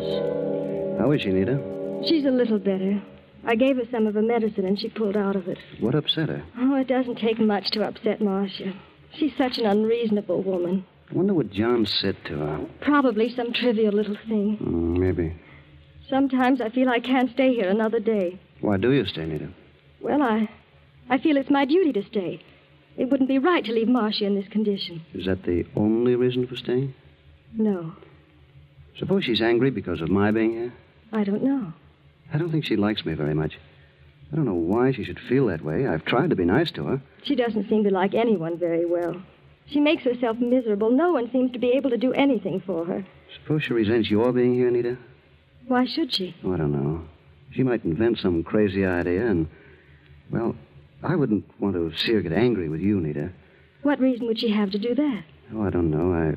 I was just talking, thinking out loud. What are you trying to say? Do you think that Marcia loves John? I know she doesn't. Do you believe that John loves Marcia? I don't know. I don't see how he could, considering the way she treats him. Poor John is miserable. My heart aches for him.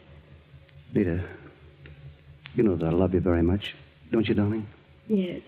Please marry me, Nita. Oh, I just can't, Alan. I know you love me, but I know that I have nothing, but that'll change. I got a swell job coming up, and I'll make you very happy, Nita. I believe you, Alan. I know you love me, but I just can't say yes because... Because of John? John is a swell fellow, Nita, but he's a lot older than you. Besides, he's married to Marcia. So what good does it do to you? I can't help it, Alan. I just can't help it. Do you think that John cares for you?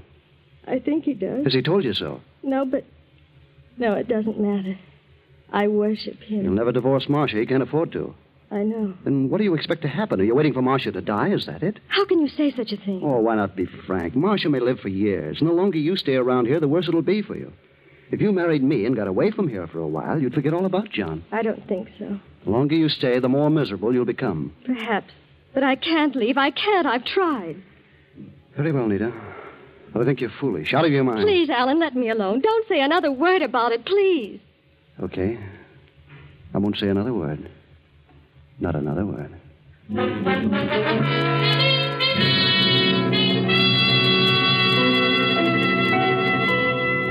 Dr. Manning visits Marcia. John returns to the house. And now the doctor has come downstairs and asks John, Alan, and Nita to join him in the library.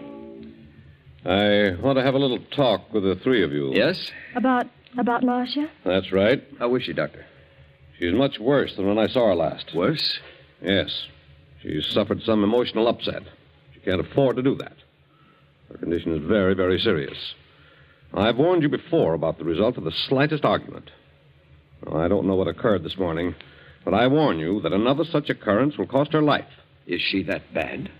I'm going to be frank with you, John. For her own good, I had to tell her the truth. I think I should tell you. The truth? I doubt if Marcia will live more than a year. What? Yes. On the other hand, if she suffers no further emotional stress, she may live 2 or 3 years. Poor Marcia. I didn't realize it was that serious. I'm sorry to have to tell you this, but I feel that you should know all the truth. It is quite a shock, Doctor, but I appreciate your letting me know. Yes, we all do. Of course.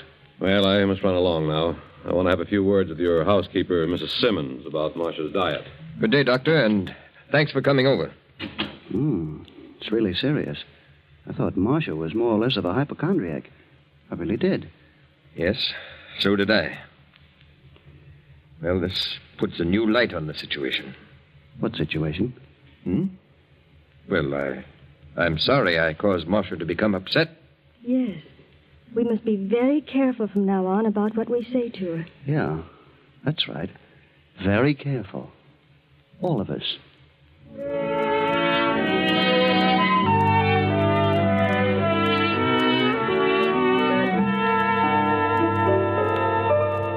Early next morning, John goes into town to have a talk with Mike Flynn, the gambler. Mike isn't in his office, so John drops over to the drugstore to purchase a few articles.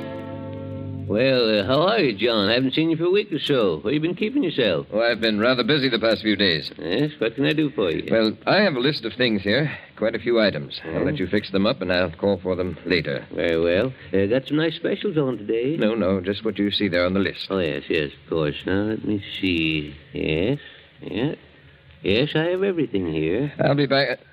Oh, hello, Mike. I was just up to your office. So I hear.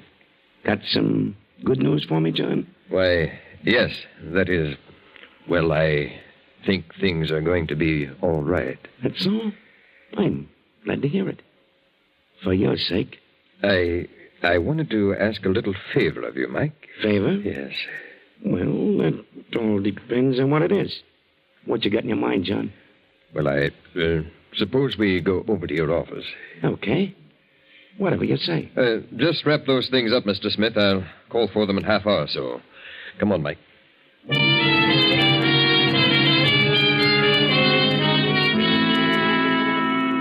Then John returns home at noon. Now it is after 1. Lunch is over. And John sits at the desk in the library, lost in deep meditation. The library door opens and Nita slips quietly to John's side. John? Oh, yes, Nita. I didn't hear you come in. I opened the door very quietly. I thought you might be taking a nap. No. I was just thinking things over. I know how you must feel, John. I've developed a bit of a headache. I didn't sleep a wink last night. I'm so sorry for you, John. May I rub your head? It might help a little. Oh, thanks, Nita. I'm all tied up in knots. Does that help? Oh, yes. Helps a lot. Sweet of you, Nita. You're an awfully nice girl. Thanks, John. Yes, the man who gets you for a wife is certainly going to be lucky. Think so? I know so. Are you really in love, Nita? Yes, John. I'm sure I am. And I hope it lasts. But with a girl like you, sweet and kind and gentle, it's bound to last. Yes? You know, Alan is a very good boy, but he's got to be handled carefully. He's quite a bit like me. I know my shortcomings, and Alan has the same. We were both raised with a silver spoon in our mouths. Then we were suddenly thrown out into the world on our own, and we just couldn't take it. I had nothing to offer anyone, so I just followed the line of least resistance. Have you, John? Alan is just like me, but fortunately he's young enough to be changed. He can learn new tricks. The right girl could help. And you are the right girl. Think so? Yes. You're as different from your sister as night from day. But I don't love Alan. But you just said you did. No, John, I didn't. I did say I was in love, but not with Alan. But he's mad about you, Nita. I know. He's nice, but I don't love him, and never will. Well, then if you're in love, and it isn't Alan, then who is he? Don't you know? No. Oh, John. John. Nita. Nita. Oh, John, forgive me, but I can't help it. What do you mean? Don't you know, John? Look at me, Nita. Yes, John, I know it's despicable, but I can't help it. I love you. Well, of all things. Nita. I've loved you from the day we first met. But, Nita, darling, what's ridiculous. You can't mean it. I do. I've tried to fight it, but I can't. I'm married to your sister. Marcia doesn't love you, not the way I do, and you don't love Marcia. How do you know that? I can tell, I know. Oh, you're miserable, John. Am I? Yes. Marcia has treated you terribly. How you've gone on this long, I'll never understand. But I love you. I'll always love you. Don't you care for me at all? Yes, Nita. I'll have to confess. I do. Oh, John. John, darling. Oh, it won't work. In the first place, I'm married to Marcia. In the second place, I'm older than you. In the third place, Yes? I'm in a spot. A very ticklish spot. I can't afford to, well, break off with Marcia. What do you mean? I owe a certain man $4,000. I must pay him by this coming Saturday, or I might go to jail. What? Oh, he couldn't do that. Yes, he could. And he might even take me for a ride. Kill you? Yes, Oh, John. Did you tell Marcia? that was the cause of her relapse. She refused? Absolutely. Well, that only proves she doesn't love you. She's mean and hateful. Sometimes I think she's insane. Do you? Maybe she is.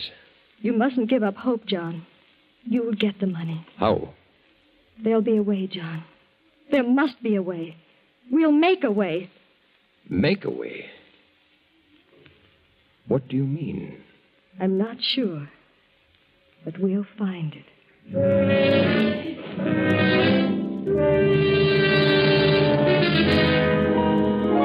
Then, a short while later, the housekeeper, Mrs. Simmons, comes to Marcia's room to take away the luncheon tray. Did you enjoy your lunch, Mrs. Abbott? I thought I'd pick up the tray and dishes. Well, ice cream. Where'd you get the ice cream? I didn't serve you any ice cream. Mrs. Abbott, are you asleep? If you'd wanted ice cream, you could have told me. Mrs. Abbott. Mrs. Abbott. Mercy on us, she's cold as... Mrs. Abbott! Mrs. Abbott! She's dead. She's dead. Give me the police, an ambulance, a doctor.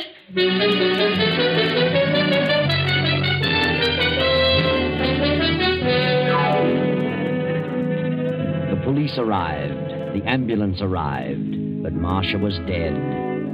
Quite dead. Why the police were called, only the housekeeper knew. But once the police arrived, they followed it through to an autopsy. Now the officers have returned to the Abbott residence.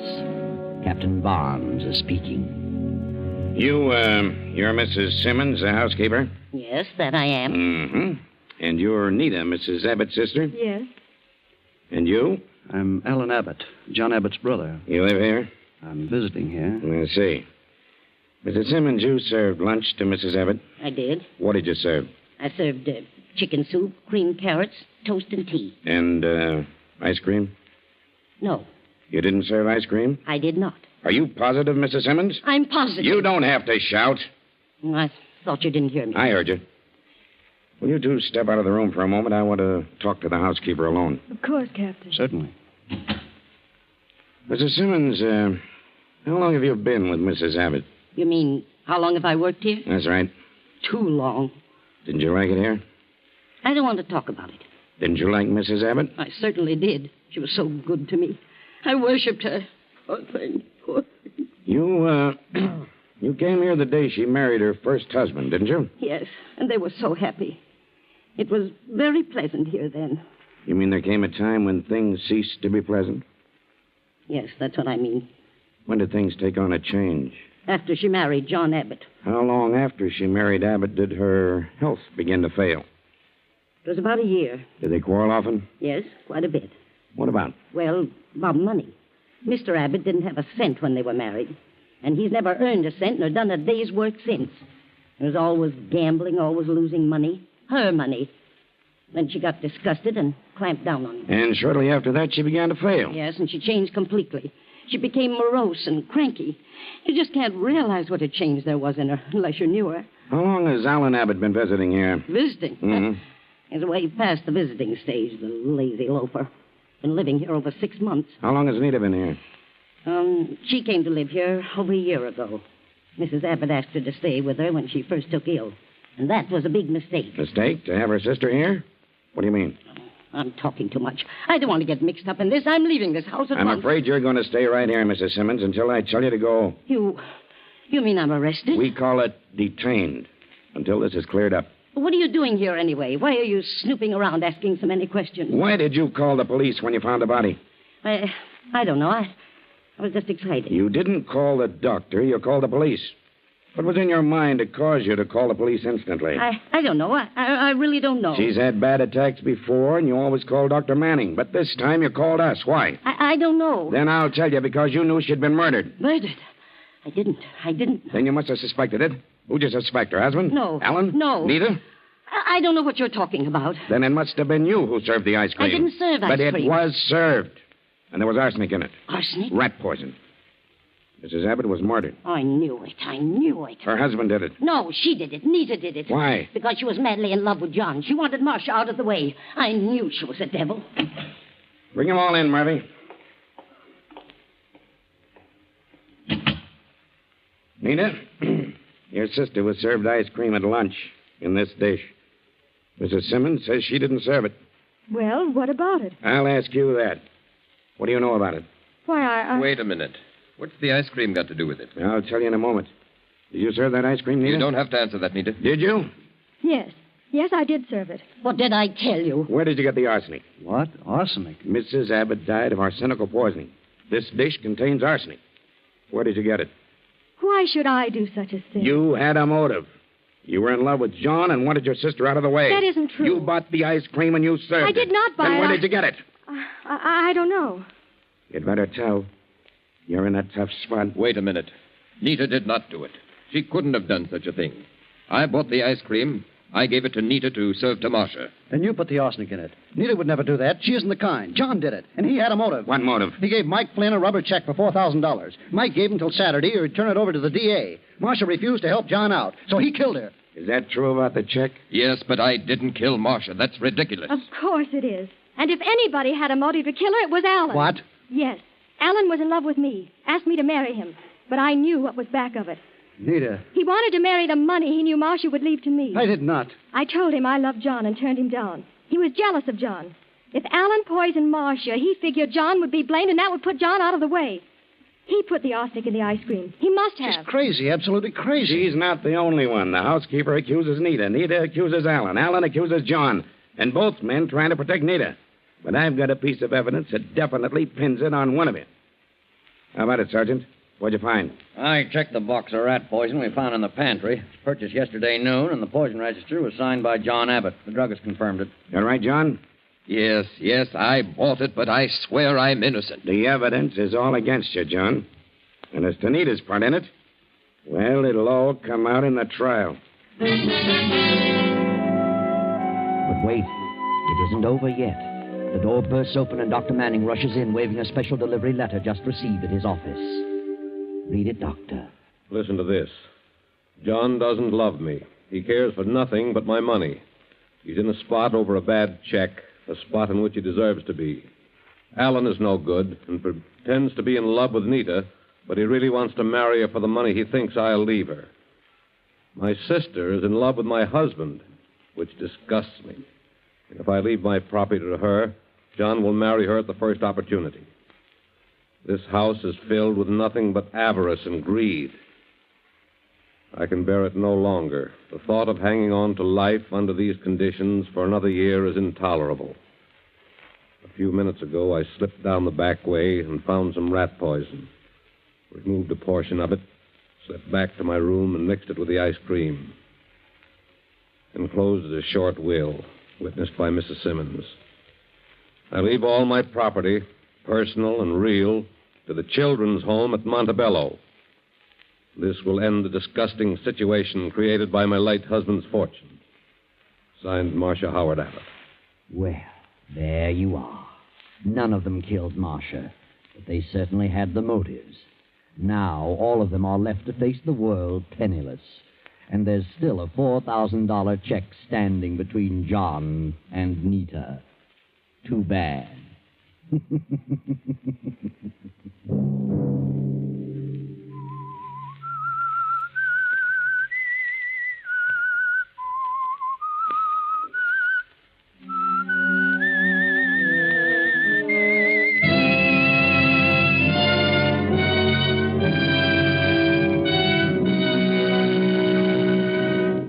CBS has presented The Whistler.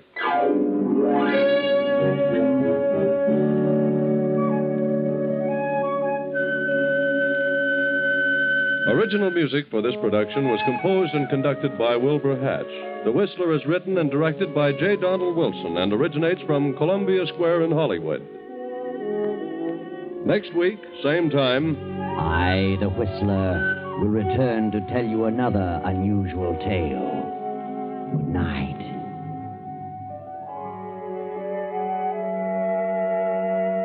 this is the Columbia Broadcasting System.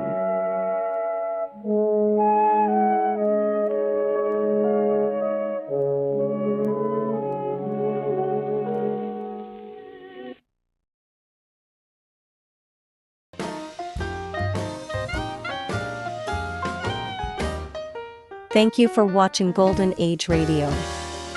We post all new episodes every day. rumble.com/c/GAR.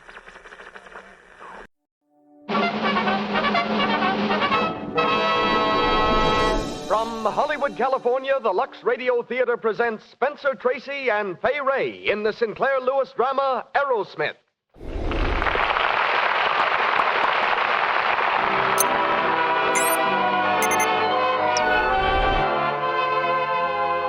Lux presents Hollywood.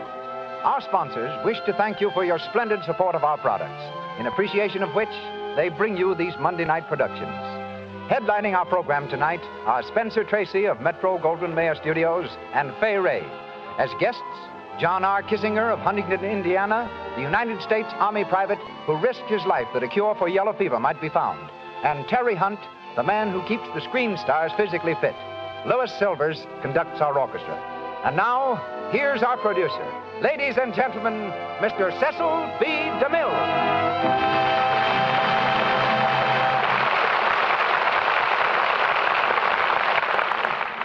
Greetings from Hollywood, ladies and gentlemen. I like Sinclair Lewis' description of himself. I'm just a country hick, he says, living on a farm. And every time I leave it, I get into trouble. A nonconforming literary thunderbolt for many years, Mr. Lewis won the Pulitzer Prize for Aerosmith, but turned down the $1,000 as a protest against what he called the restrictive terms of the award. The son of a physician, with a grandfather, uncle, and brother, also doctors, it's easy to understand why Mr. Lewis turned to medicine for the background of his story. Before writing Aerosmith, he spent many months in a New York medical center doing research. There he met the famous biographer of medicine, Dr. Paul de Kruif, and with him traveled through the West Indies on a tireless search for color and material. Tonight's presentation is based on the magnificent screenplay and stars Spencer Tracy in the title role. Mr. Tracy commands an unquestioned position as one of the finest actors ever seen in motion pictures. For his appearance here, we thank Metro Goldwyn Mayer Studios, who next present him opposite Joan Crawford in Mannequin. I'm also delighted to present, in the part of Leora, a girl with one of the most enviable records of hit performances in Hollywood. Beautiful, talented, unspoiled, Miss Fay Ray. Helen Wood is heard as Joyce, Frank Riker as Dr. Gottlieb, and John Quallen of the original cast as Novak. And now the curtain vanishes, and the Lux Radio Theater brings you Aerosmith, starring Spencer Tracy and Fay Ray.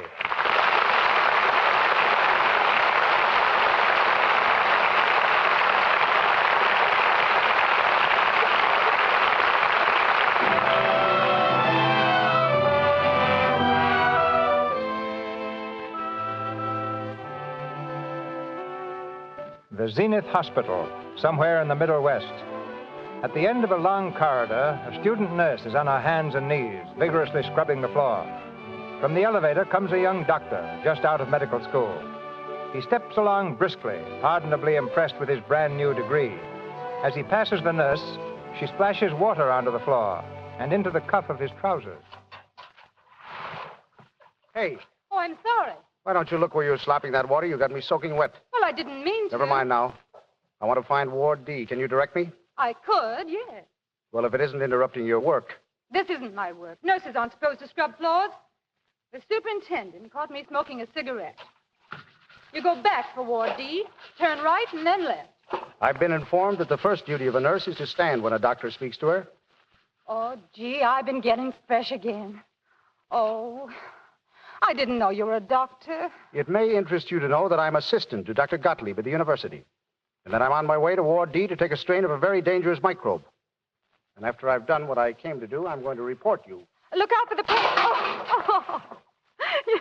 You shouldn't go around kicking over pails. Now you are wet. What's your name, please? What's yours? Aerosmith.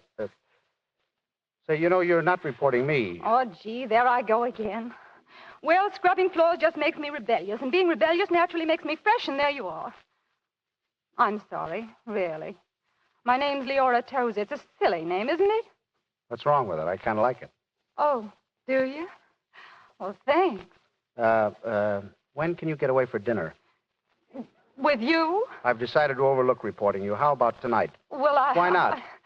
I don't mind. What time? Miss Tozer. She's at the head nurse. You will telephone me the patient's temperature every hour, and I'll look in again at 7. At 7. You understand, nurse? Yes, doctor, at 7.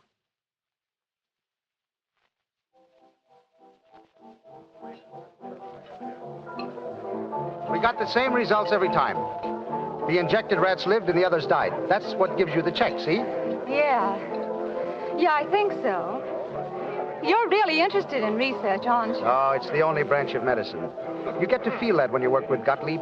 Prevention of disease. Tracking down the microbe and finding out what'll wipe it out. It's worth 10 pounds of cure. Yes. I wish I understood more about it. I guess I was a little too technical before. I'm sorry. Oh, no, I liked it. You made me feel intelligent. Well, at that, I guess you've got to get used to hearing my ideas. Am I going to hear lots of them? You're going to marry me. Well, you don't tell me. Oh, yes, I do. Well, now, you know, I shouldn't wonder if you're right. Of course, it's pretty early in the game to be dead sure, but I shouldn't wonder. I guess you're pretty self-centered and pig-headed, but I like you so much I'd be a fool to pass you up, wouldn't I? I wasn't being funny. I didn't think you were. I meant what I said. I hope you did. Because I wasn't being funny either.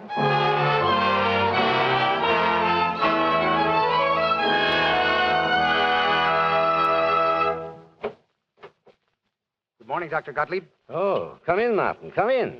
Well, sir? I have sent for you, Martin, to tell you that I am leaving this place where I teach young doctors how to kill their patients. You're leaving? Yes. I have been called to the McGurk Institute in New York, where I shall do only my own research. The McGurk Institute is the greatest scientific plant in the world. I'm very happy. I should think you would be, sir. I'm very happy for you, too, Martin. I have arranged to take you with me as my assistant. Oh. You will have opportunity there. Well? Dr. Gottlieb, you're the greatest man I've ever known. I'd black your shoes for you, but I can't go to New York with you. Why, Martin, why can't you come with me? I'm going to get married. Oh. And a man can't marry on what a lab assistant makes. I've got to go into practice after all. Practice? Practice. Give pills to ladies and hold their hands for them. You who have the stuff in you that makes scientists. Well, that's how it is, sir. Oh, well. Who is she? Leora Tozer. She comes from a little town in Dakota. We're going back there. It's not much of a place, but I'll be the only doctor for 30 miles around. Well, I know better than to argue with a man in love. You'll be a very bad doctor for a while. And then you will find your way back to the laboratory. Now, let me know when you do, and wherever I am, I'll have a place for you. Thank you. No. Good luck to you, Martin, and I wish you happiness.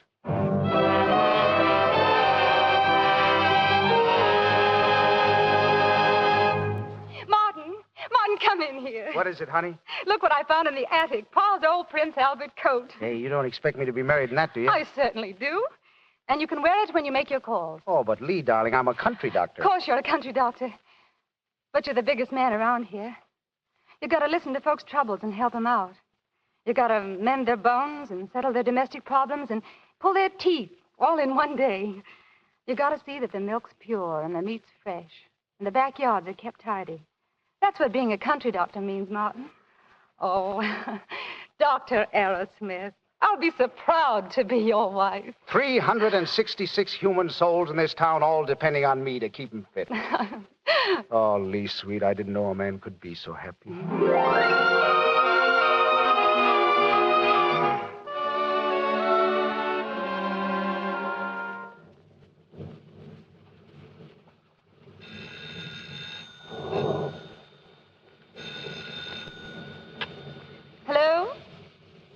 the doctor isn't in. Oh. Yes. Yes, I'll tell him. Good night. Is that you, Martin? Oh, Martin, you're drenched. Come in. Here, let me take your coat. It's all right. How's the little Weller girl? Is she better? She died an hour ago. Oh, Martin. Gottlieb was right, I guess. I am a rotten doctor. You mustn't say that, Martin. You did your best. You did everything you knew. Oh, but I didn't know enough. That was it. It's happened before. It'll happen again. Please, darling, don't talk like that. I should have operated tonight. Any other man would have operated, but I didn't. I waited too long. They won't blame you for it. No, that's the trouble. They don't blame me. They just sit and stare at me and wonder why their baby should die with me there. Why their baby should die in my arms. I'm not God. I can't work miracles. Martin, listen to me. You've done well here, darling. You mustn't let one case discourage you. Try to remember the others, the people you've helped, because they remember. And they love you, Martin. I'm not discouraged, Lee. I guess I've just stagnated, that's all. I've been doing the same thing day in and day out for 3 years. Stitching cuts and setting bones and prescribing for croups and colds. It's got me, that's all. Martin, it's my fault, isn't it? What are you talking about? I never should have asked you to come here. I should have let you go on with your research. That's what you wanted, wasn't darling, it? don't be silly. I've tied you down. Come here, come here. You're all I want, Lee, darling. You're all I want. Regardless of anything else. I'll get it. Oh, hello, Novak. Come on in. Thanks. I want to speak to you, Doc, if you got a few minutes. Sure. Evening, Mrs. Aerosmith. How are you, Mr. Novak? How's your wife been these days? Her? Oh, she's fine. The doc fixed her up good. What's on your mind, Novak? Well, it's my cows, Doc. Your cows? Yeah, they're sick. Last 2-3 weeks, I lose 12 cows. All my cattle sick. Well, look, Novak, I'm not a vet. I know, but you a smart feller, Doc. But I don't know anything about cattle. Well, what are you doing for them now? Well, the state veterinarian, he come. He give him what he calls serum, but he's no good. The poor cows, they used to die quicker. What does he say it is? He call it black leg fever, but it don't do no good to call it by a name. All I know is pretty soon it's time to settle some cattle to pay mortgage on my house. And pretty soon I got no cattle left to sell. That's why I come to you, Doc. But Novak, Please, Doc, you come. Please, All right. I'll be over at your place in the morning. Oh, thanks, Doc. You help him all right. You fix him. I know that. Good night. Good night. Good night, Mr. Novak. Cattle. Well, that's a new one, isn't it? Still, it might be something I could... What did he say it was? Black leg fever, I think. Black leg fever. I wonder if they've isolated the germ.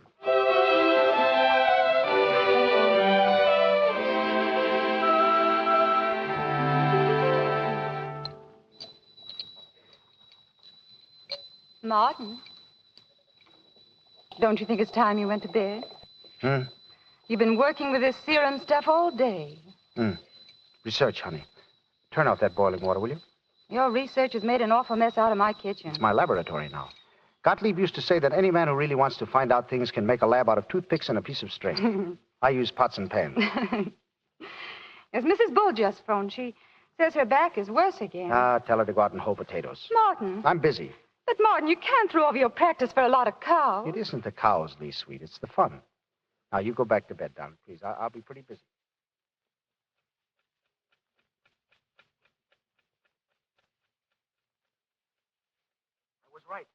I was right, Lee. Look at this. Yes, Martin. That vet serum wasn't any good. Yes, Martin. We'll try mine in the morning. Yes. I'll take it over to Henry Novak's and shoot it into half his cattle. Yes, If Martin. they live and the other half dies, we'll know we've got something. Yes, Martin. What's the matter? Are you tired? Yes, Martin. Mhm. Poor Lee.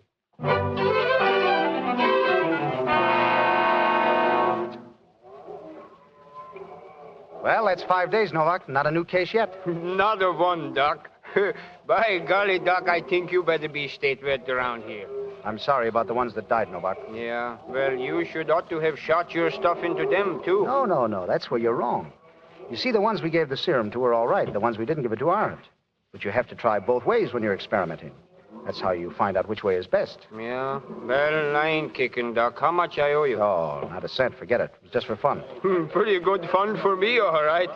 Hey, look, it's the state vet. He heard about your stuff, Doc. Where is he? Hi, Doc. I got a couple of live cows over here that might interest you. Nothing you got could interest me. And I want to tell you, young feller, I'm state vet, and I don't like no youngster like you telling me my business. So keep clear of these cows, or you'll land yourself in a pack of trouble. Oh, I see. I didn't know it was like that. I was only trying to help. You let Doc alone. He's all right. Sure he is. Here you're getting to be quite the vet, Doc. Yeah, best in town. I'll be back on the stomach aches now, though. That's where you belong. How's that? I say the stomach aches is where you belong. Now, I hate to say anything, Doc, but you've got a tone in your voice that I don't like. It's about time you understand. Suppose you try to understand that I made a blackleg serum that's better than yours because mine cures blackleg and yours doesn't. If you think you can discredit me and then hold me up... I'm not holding you up. I'm giving you this. Well, this is what I'll give you, my fist, see? Listen, I'm a scientist. When I see a scientist job I can do, I do it. That's what science is. Now, if you don't want any blackleg serum from me, don't take it from me. Take it from the government. I've sent my reports and samples back to Washington already. You dirty... No, down, boy. You knocked him forward, Doc. Yeah, sure. That's science, too. I've found my line now, and I'm raring to go. You can find me at my house, Doc, anytime you've got any more differences to settle.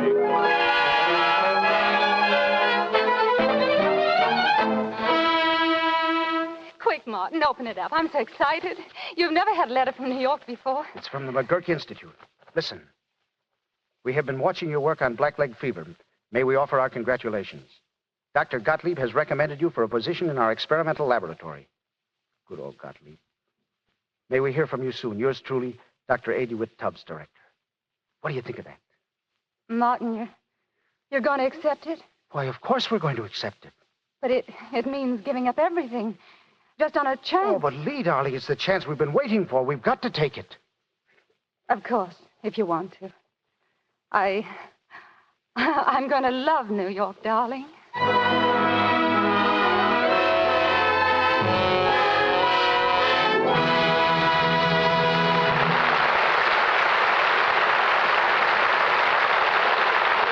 so we conclude Act One of Aerosmith. Before Spencer Tracy and Fay Ray go on with Act Two, we go backstage in Hollywood for a moment to a projection room at one of our famous studios, where a director, his secretary, and an agent are watching a screen.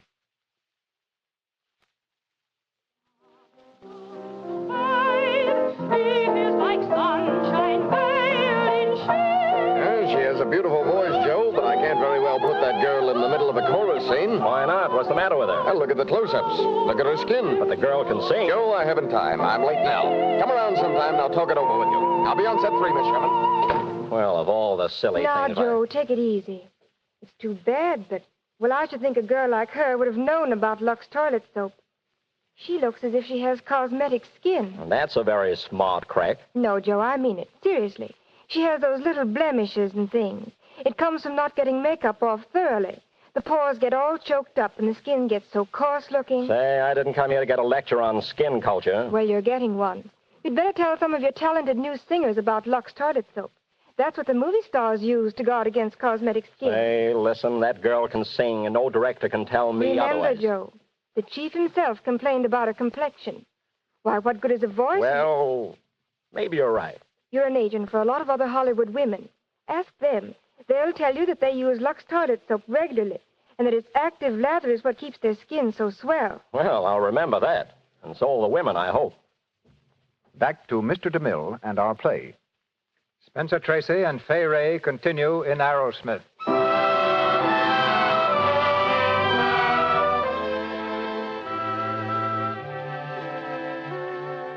With a keen anticipation of glories still to come, Aerosmith turns eagerly to his first love, the research laboratory. In the impressive corridors of the famous McGurk Institute, he walks slowly along with his old friend, Dr. Gottlieb.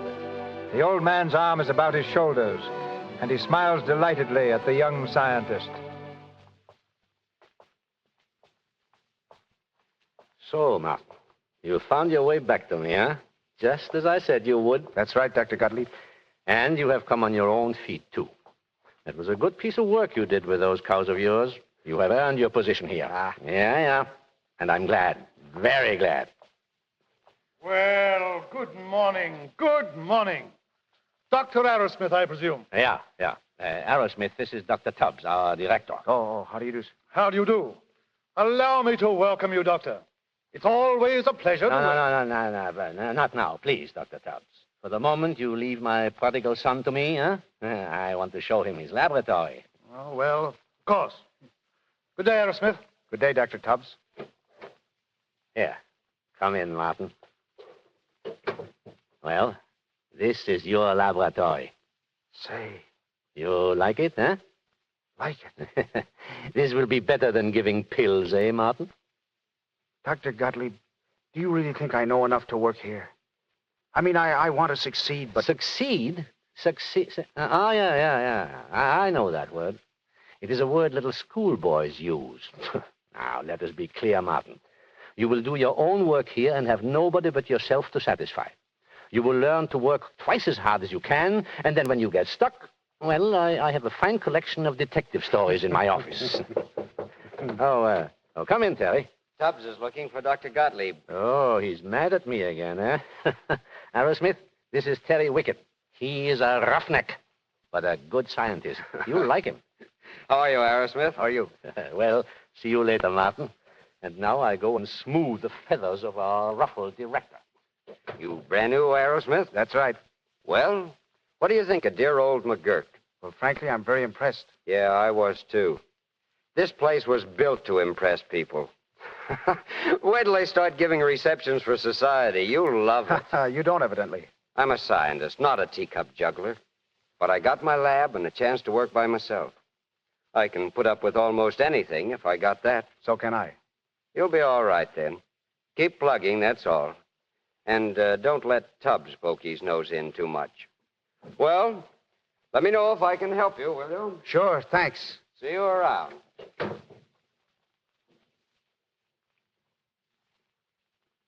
God, please give me clear eyes and freedom from haste. God, give me anger against all pretense. God, keep me looking for my own mistakes. God, keep me at it till my results are proven.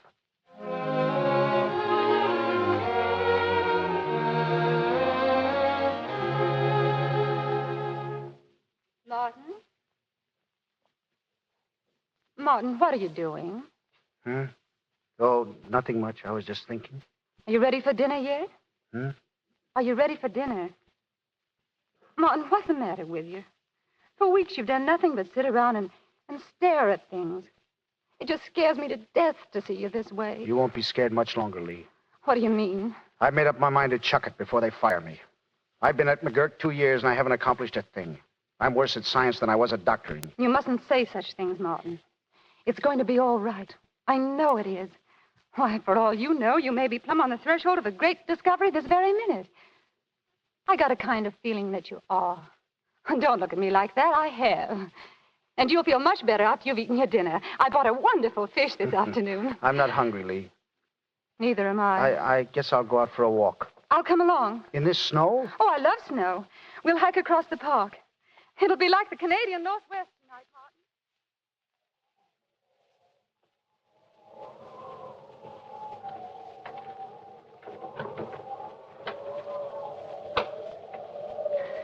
Martin! Lee, sweet, I forgot you were here. I was a little behind you. You were walking kind of fast. But I guessed you'd be coming here to the lab building. And you tagged along all this way, you poor kid. I'll call a taxi to take you home. Oh, no, I don't want a taxi, Martin. Let me come upstairs with you. I may be late. I don't care. I won't bother you. I promise you not to open my mouth. Please don't send me home. It's such a scary night. I'll imagine things. What things? Oh, things. All right. Come along.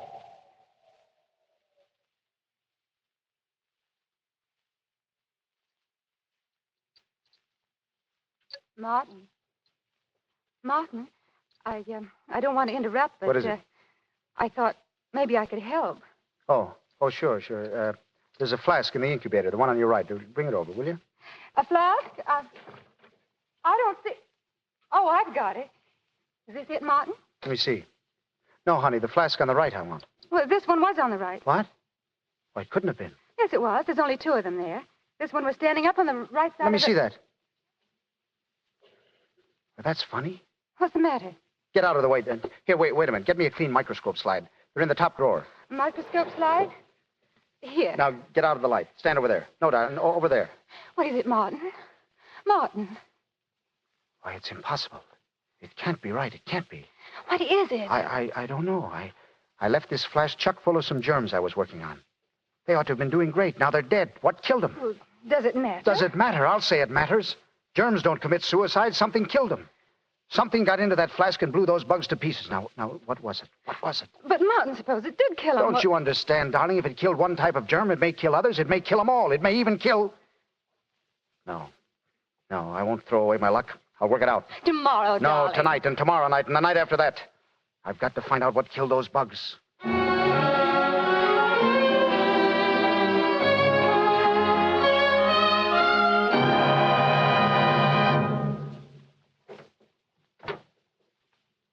Hello? Martin, what do you mean by getting up so early? I got to get back to work. Gottlieb's checking my results this morning. I think we've got something, honey, something big. We're calling this stuff bacteriophage. Did I tell you? You haven't been to sleep for a week. Just look at you. Well, what's the matter with me? I shaved. I won't have any more of this. Do you hear me? I'm not going to stick around here and watch you kill yourself. I'll walk out on you. I mean it. Come here. Come here. You mustn't ever say that, no matter how mad you get, Lee. I love you. I know I'm neglecting you, but when this is over, I'll take time off every day, and we'll go to the movies, and we'll have friends in, and I'll send you flowers every morning. I'll even learn to play bridge. Stand by me, Lee. Oh, darling. Got any coffee? Sit down. There's the paper if you want it. That's the girl. You certainly have a sneaky little way of getting around me, Martin Aerosmith. As if I wanted flowers every morning. All I want is to make you take care of yourself. You're a rotten husband. Do you know that? Martin. Did you see this? What? This thing in the paper. Listen to it. Greatest medical discovery of modern times. Young scientist wipes out disease with bacteriophage. Director Tubbs of McGurk Institute interviewed by press. Why, that's wonderful. Wonderful? Look, there's your name. He's giving you full credit. He's made a fake out of me. That's what he's done. By that cheap publicity hound, he can't do this to me. Martin, where are you going? I'm going to see Tubbs. Wait, I'm going with you.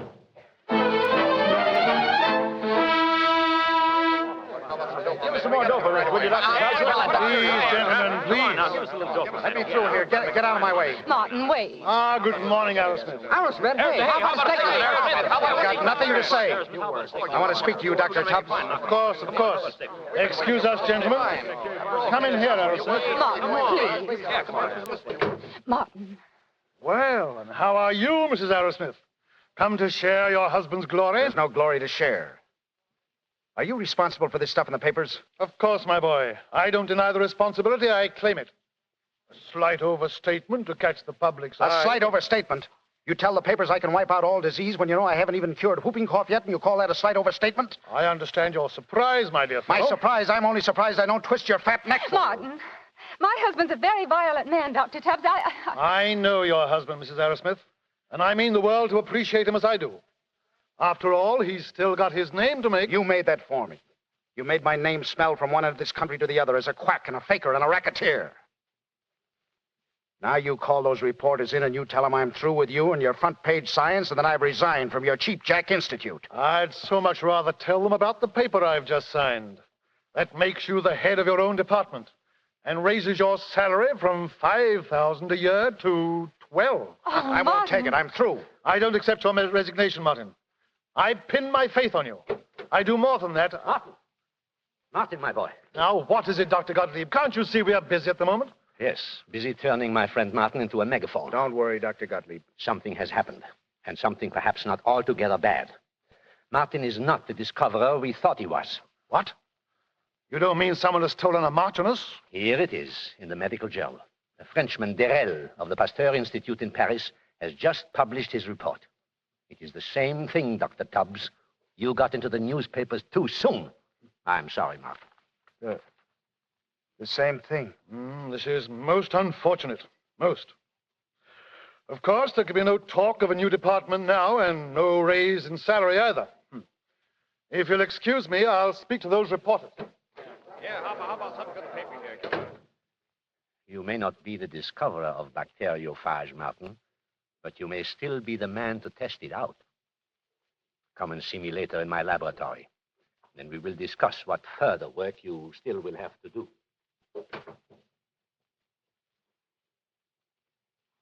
I love that man, Gottlieb. He might have gloated. Poor Martin. All I've done these months has been wasted, Lee. You won't get your new flat or any of those things now. It's tough luck being married to a scientist, isn't it? I haven't minded. Well, it's over now. Well, I had a lot of fun out of it, anyhow.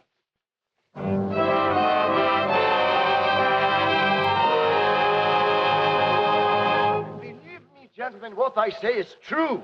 There is bubonic plague in the West Indies. Bubonic plague? Well, you should know, Dr. Sandelius. Yeah, I do know. Already I have spoken to Dr. Tubbs about it.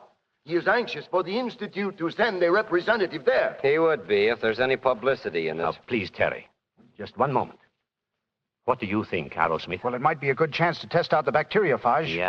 Yeah. That's what I thought. Your bacteriophage, Arrowsmith. It isn't mine, Dr. Sandelius. The discovery belongs to Darrell. No. I say it again. Your bacteriophage may save the islands. That is why you must go there, to the West Indies. But I don't know anything about bubonic plague. But I know. I teach you. Get me plague germs. Get me rats. Get me rat fleas. Yeah, fleas. Little yumpy fleas. And I show you what I have learned in China and in India. Yeah, I show you. Then I go with you.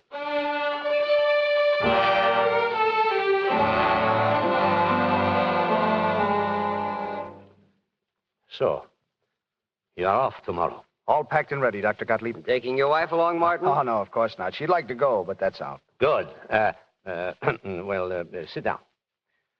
I have called you in here to give you your final instructions, Martin. Yes, sir?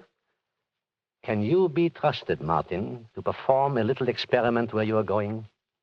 Can you be trusted not to let anything, even your good, kind heart, spoil it? What is the experiment? You agree that it will be of value in future epidemics to know what this stuff of yours is worth? Well, yes, of course.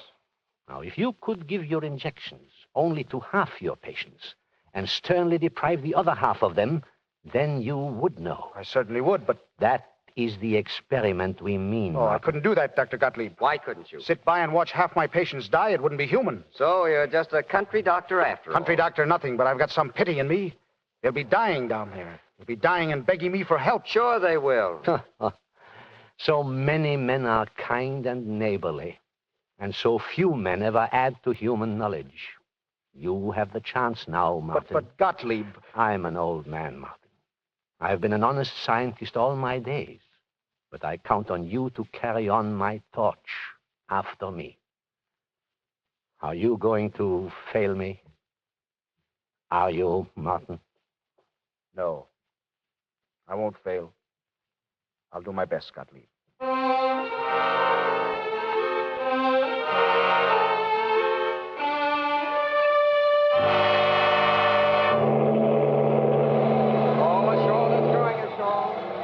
Your stateroom's this way, Dr. Arrowsmith. Thank you. Leora, what are you doing? I wasn't going to come. I tried hard, honestly, I did, Martin. But I couldn't let you go without seeing you off. I can't let you go now. I'm going with you, Martin. Oh, darling, talk sense. How can you? I'm just going. Darling, there's disease down there. Bubonic plague. You're going. And where you can go, I can go. I belong with you, darling. I can't let you go alone. I'll never see you again, I know it. Oh, Martin, please take me with you. Leora. Martin. Oh, Leora, you crazy little fool.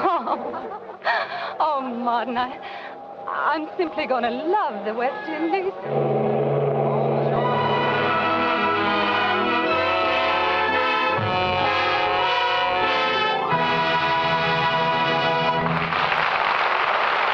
We pause for station identification. This is the Columbia Broadcasting System.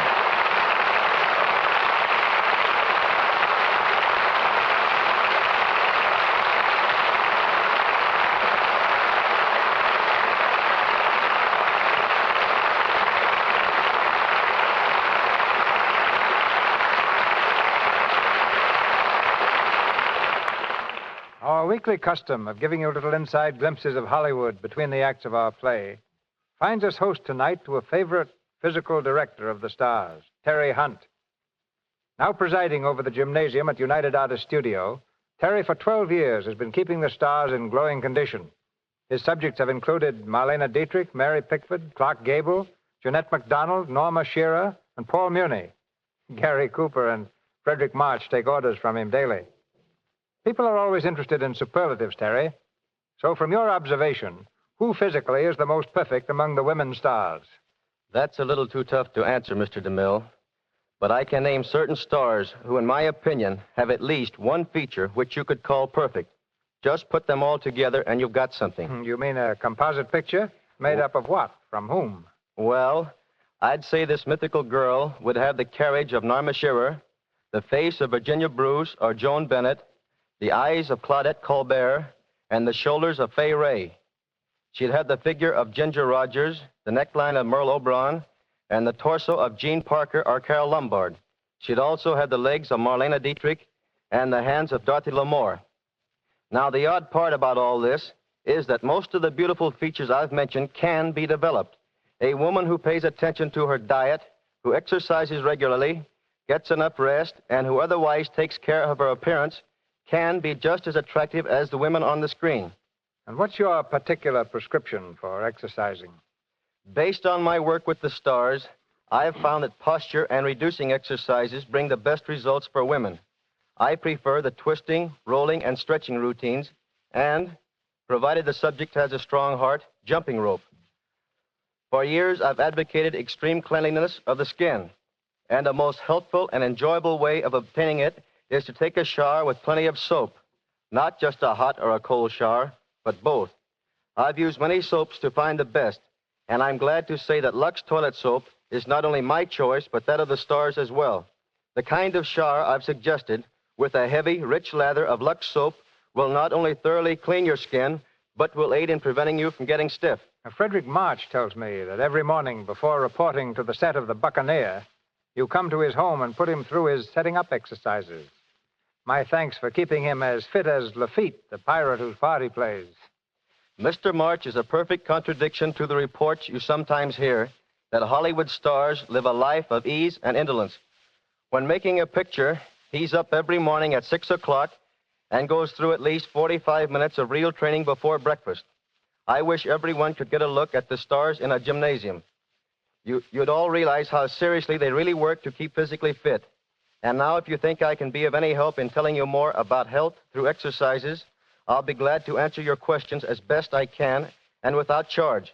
If you'll address me, Terry Hunt at United Artists Studios, Hollywood, just send a stamped, self-addressed envelope. Thank you. Thank you, Terry. Back to the story of Aerosmith, starring Spencer Tracy and Fay Ray.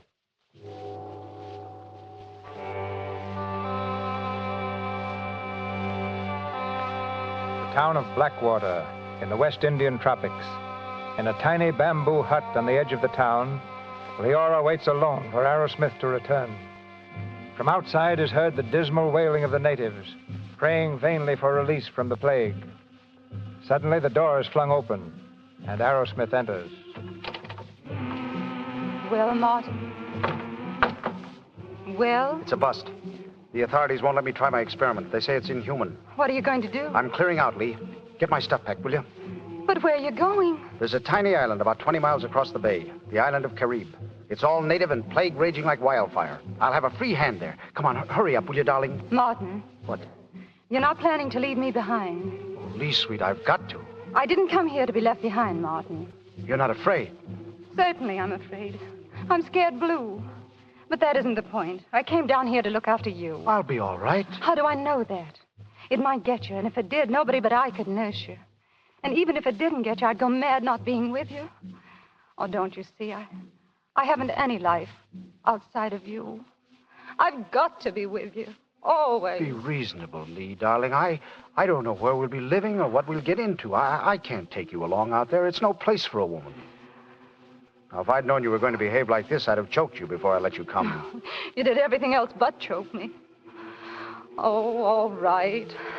darn being a woman. That's the girl. Give me the comfort of knowing that you're all right. Now, come on, pack this stuff, will you? Yes, Martin. This is only the first of our big hikes, Lee. If I can pull this stunt off, I'll be a big man in science. Then we'll go to Europe, Lee. To your France and Italy and all those places. Well, you see. Our life's just beginning, Lee. Oh, Martin. I do love you, darling.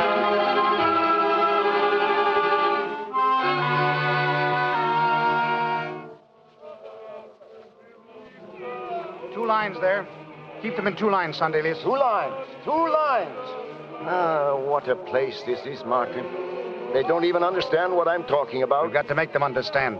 We'll inject the phage in the line on the right. You keep swabbing their arms and passing them up to me. The line on the left does without the injection. Poor beggars. There's no time for sentiment. Come on. Number 1. 1. 2. Wait a minute. 2. 3. 3. 4. Stay in line. Stay in line.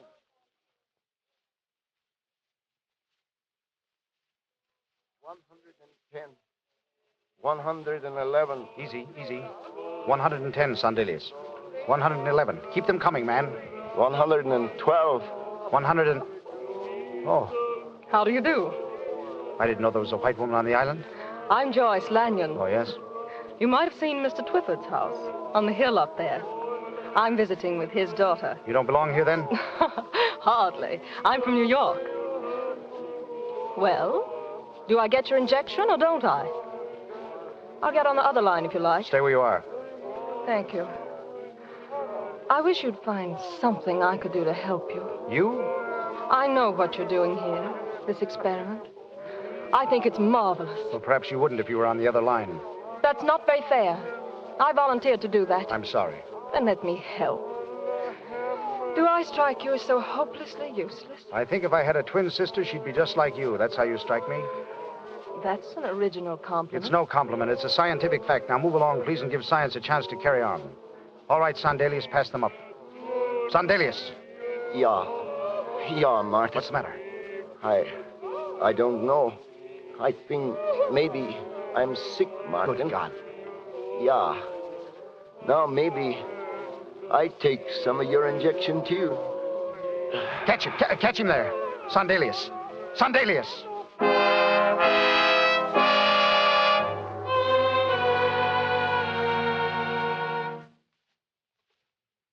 I think it was his whole life. He used to troop all over the country lecturing on the heroes of health. Poor Sandelius. He's one of them himself now. You took it pretty calmly.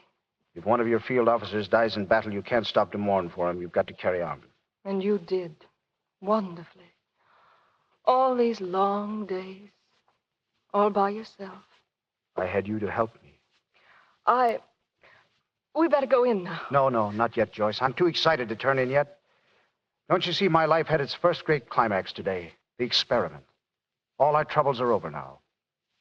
I know that's a very unscientific boast. Just for tonight, though, I can't help believing it. And I can't help believing that anything ever happened before this plague. Or that anything will ever happen after it. Steady, Joyce. Don't lose your nerve. You're too gallant for that. How wrong you are. There's nothing gallant about me. I was never meant for this sort of thing. I've never learned about realities. But the way you stood by me in the face of danger, disease. That wasn't gallantry. That was just hysteria.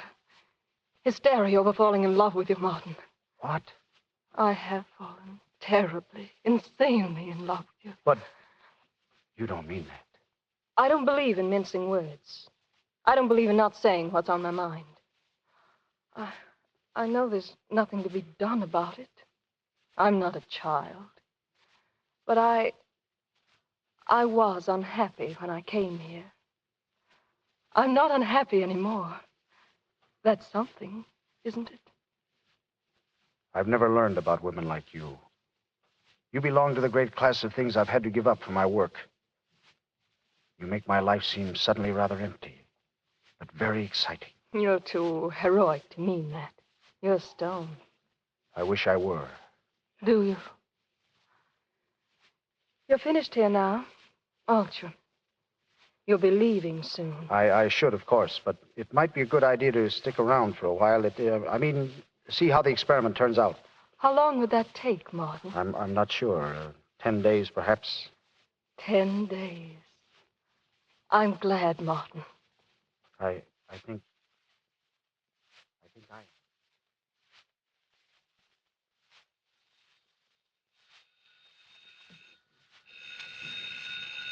Hello? Yes, this is Carib. Twyford speaking. Who? I can't hear you. Who? Oh, just a moment, please. Aerosmith? Dr. Aerosmith. Just a moment, please. What's that? What's the matter, Twyford? I can't make out. It's Blackwater calling you. Blackwater, give me the phone. What is it, Martin? Hello? Who is this? Leora? What's the matter, darling? What? Leora, I can't hear you. You'll have to speak louder. What is... Leora, listen to me. Listen, darling. Hello, darling. Leora, hello. Hello. Oh, God. What is it? My wife, she's sick. But... I've got to get to her. She's alone, all alone, and she's sick. Is there a launch here? I can take you. How soon? Right away. Come on, then. Hurry.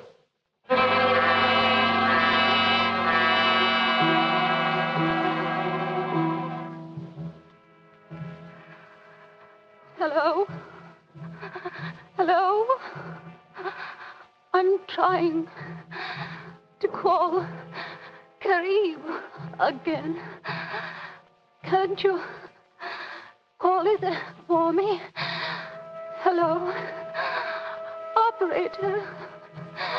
They must answer. They must. Oh, please.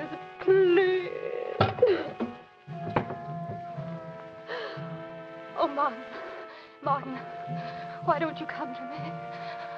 I tried not to cry, but I'm afraid, Martin.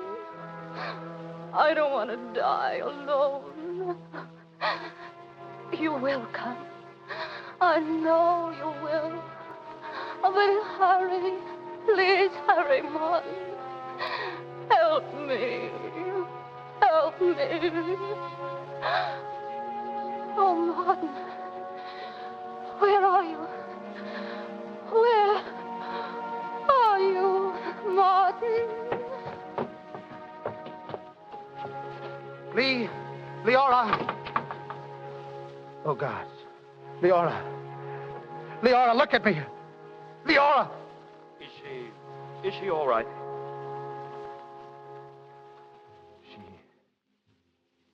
She's dead. Oh. Well, hadn't we better pick her up? Yes. I'll help you. No, I'd rather do it alone. You see?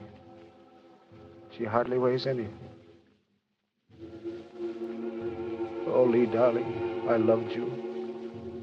You knew that, didn't you? You knew I couldn't have loved anyone else. Didn't you know that, Lee? But now you're gone. This thing I've been fighting has killed you, too. But it won't kill anymore, Lee, darling. I promise you that. It won't kill anymore. I'll shoot them all full of serum, all of them. I can save them all. I can save everyone. Everyone except you, my darling. Oh, Lee.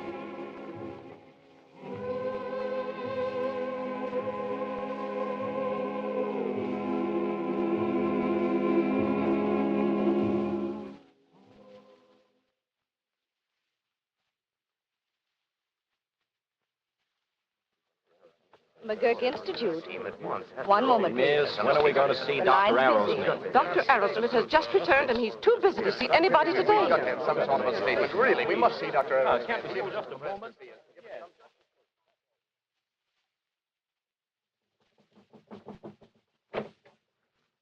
Hello, Martin. Oh, hello, Terry. Thought I'd find you in the lab.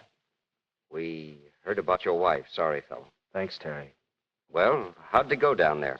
Pretty bad. I bungled it, Terry. I was afraid you had. Stubbs doesn't seem to think so. Well, he wouldn't know. I lost my head, gave everybody the serum. I wonder what Gottlieb will say. Nothing. He gave me everything I knew. He gave me my chance, and I failed him. Whatever I accomplished down there, I failed him. I didn't add to knowledge. I did the humane thing. I lost sight of science. I hope he throws me out. He won't, Martin. He'll never know you failed him. What do you mean? He cracked up, went to pieces. Too much work, I guess. He doesn't understand anything now. Gottlieb. Then he's gone, too. There's not much left, is there? There's still research, Martin. There's work still to be done. Ah, here you are, Martin. The reporters are waiting to see you. Are they? Is there anything wrong? I just told him about Gottlieb. Ah, yes. Very unfortunate.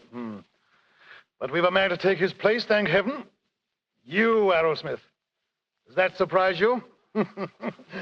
Well, from now on, you're a department head with a salary of $15,000 a year. I guess that'll buck you up. I guess it won't.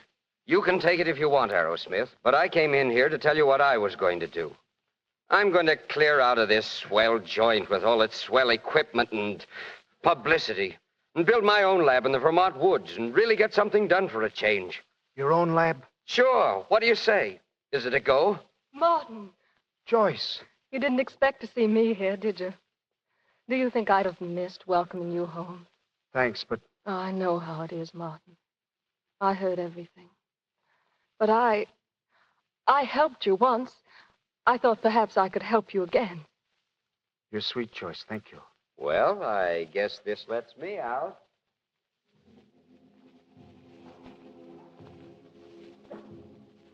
Wait. Joyce, I'm sorry I can't accept your offer. Nor yours either, Tubbs. You can keep your department head. You can keep your glory.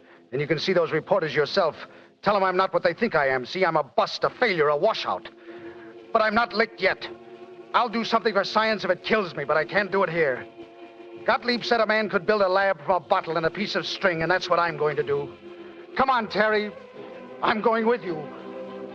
Lee and I, we're both going with you.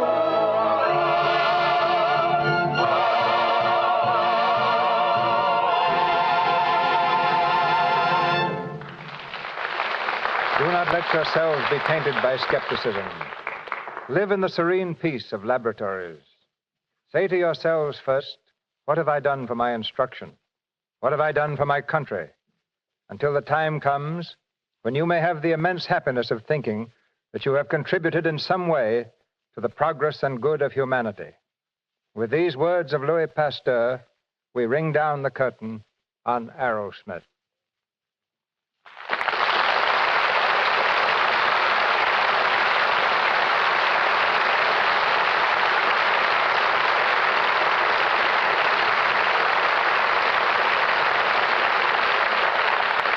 As a fitting afterpiece to our drama, and before Spencer Tracy and Fay Wray return, let us look into a scene that happened in real life, a scene that serves to introduce our next guest. The year is 1900.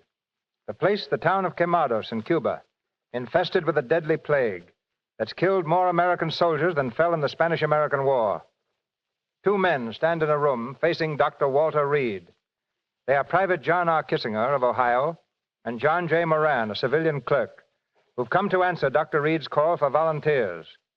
Reed has told them of the horrors they'll face, that their chance of coming out alive is 1 in 5. He's also told them their only reward would amount to about $300. Private Kissinger answers him. The one condition, sir, on which we volunteer is that we get no compensation for it. Dr. Reed looks at them in silence. Slowly, his hand goes to his cap. He has only 4 words to say.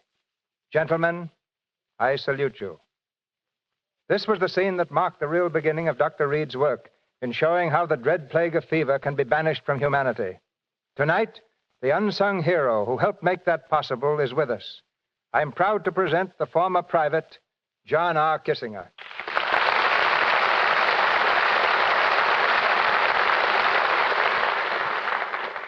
Like the Dr. Arrowsmith of our play, Walter Reed was faced with a terrible truth that any successful experiment would have to be made on human beings. Why couldn't he have used animals, Mr. Kissinger? Because all animals are immune to yellow fever. They discovered this about the same time that Dr. Finley brought out the theory that yellow fever was carried by mosquitoes. Yellow Jack. Yes, up until then it was thought that the yellow fever was contagious, that you'd catch it merely through contact with its victims. And the only way Dr. Reed could prove that this was false was to take the mosquito, let them bite normal human beings, and watch the result. And just what happened to you, Mr. Kissingham? Well, Dr. Reed's associate came into my room with 5 mosquitoes, specially selected. 2 of them had bitten men who had recently died. They applied them to me, and I was bitten 3 times. 5 days later, I had yellow fever. And it was the result of that experiment on you that convinced Dr. Reed he was on the right track at last? I guess that's right. Others went through same experiment later on. Some died and some lived. But Dr. Reed proved to the world that yellow fever was caused by a certain type of mosquito. And that type of mosquito is now being driven from the earth to destroy yellow fever forever. But tell me truthfully, just before those mosquitoes laden with yellow death bit you, weren't you tempted to change your mind about being a volunteer?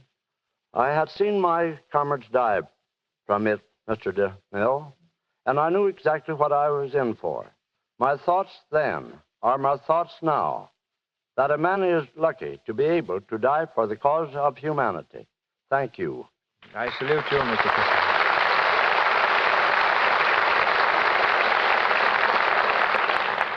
Ladies and gentlemen, Spencer Tracy and Fay Ray. My thanks to you, Mr. DeMille, and to the sponsors of this program for their wonderful complexion care, Lux Toilet Soap. Like most actresses, I've used it constantly for many years because, in my opinion, there's nothing better for keeping the skin smooth and fresh and clear. And Spencer, I want to tell you what a pleasure it was playing opposite you tonight. You know, it would seem that you're the favorite doctor of the Lux Radio Theater. Each time you've been here, you've played an MD. Well, there's no profession I respect more, Fay, and none that has more real drama. You know, what a lot of us seem to overlook is the fact that the work made famous by men like Pasteur and Reed, by William Harvey and Jenner and Perret, still goes on in laboratories all over the world. Look what's happened in the last few years. Pernicious anemia has been beaten by 2 young doctors who found a wonderful remedy in liver. And out of the dirt and filth of sewers, mind you, has been found a bacteriophage that has revolutionized the treatment of staphylococcal infections. And at this moment, in quiet corners, men are bent over their microscopes in a struggle that may go on for years, but undoubtedly will someday see the ends of colds and of cancer and infantile paralysis.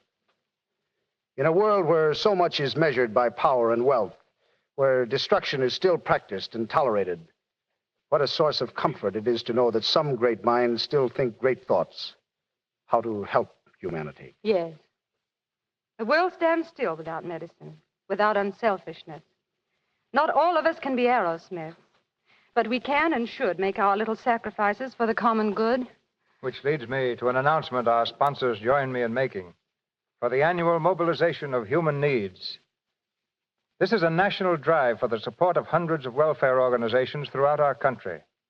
Funds are necessary to care for the needy, and only through your individual contributions can the money be raised to continue the good work. So we ask that you give your support, and remember that your contribution may mean new life to a man, to a woman, or to a helpless child. Be a good neighbor and send your donation to your local community chest. I'm sure our entire audience will do their utmost, Mr. DeMille. And now, good night. Good night, C.B. Good night, Fay. Good night, Spencer.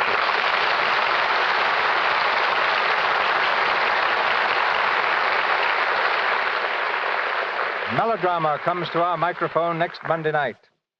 In the story of a girl and the 3 men she loved. One is her father, a famous criminal lawyer. One is her fiancé. And the third, a man outside the pale of society. It's a play that ran with great success on Broadway and the screen. A Free Soul. As the girl, brought up to do whatever she thinks is right, regardless of public opinion, we bring you Ginger Rogers.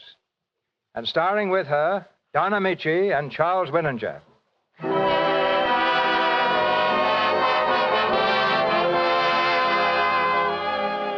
Our sponsors, the makers of Lux Toilet Soap, join me in inviting you to be with us again next Monday night when the Lux Radio Theater presents Ginger Rogers, Charles Winninger, and Donna Michi in A Free Soul.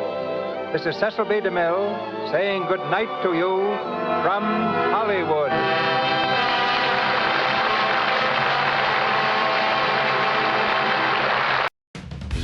Thank you for joining us for a thrilling episode of Golden Age Radio.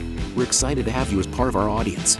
We invite you to return tomorrow for an all-new set of episodes that will take you on even more unforgettable adventures. Don't touch that dial, because the next installment of timeless tales and captivating narratives is just around the corner. Stay tuned for another dose of vintage radio magic that will transport you to a bygone era of entertainment like never before. We're always eager to hear from our fantastic audience. Your feedback fuels our passion for delivering the best in vintage entertainment. Feel free to share your thoughts, opinions, and suggestions. We value your input and strive to make your listening experience even more enjoyable. If you're looking to enhance your Microsoft Access skills, look no further. Reach out to them at 615-420-2040 and ask for Mark. Once again, thank you for being a part of our Golden Age radio community. Get ready for more riveting stories, captivating characters, and timeless entertainment. Until next time, stay tuned and keep the nostalgia alive.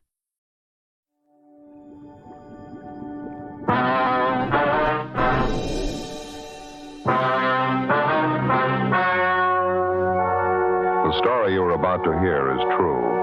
The names have been changed to protect the innocent. Fatima Cigarettes, best of all king-size cigarettes, brings you Dragnet.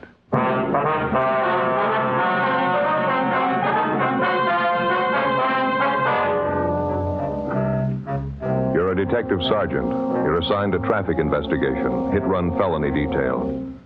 An elderly woman and her 9-year-old grandson are struck down in a pedestrian crosswalk by a speeding truck. The woman is killed instantly. Witnesses fail to get the license number. The hit-run driver escapes. Your job? Find him. The latest Fatima sales report shows thousands and thousands of king-size cigarette smokers are switching to Fatima. For the month of October, coast-to-coast actual figures show Fatima sales are up 110%, or more than double. Fatima, best of all king-size cigarettes.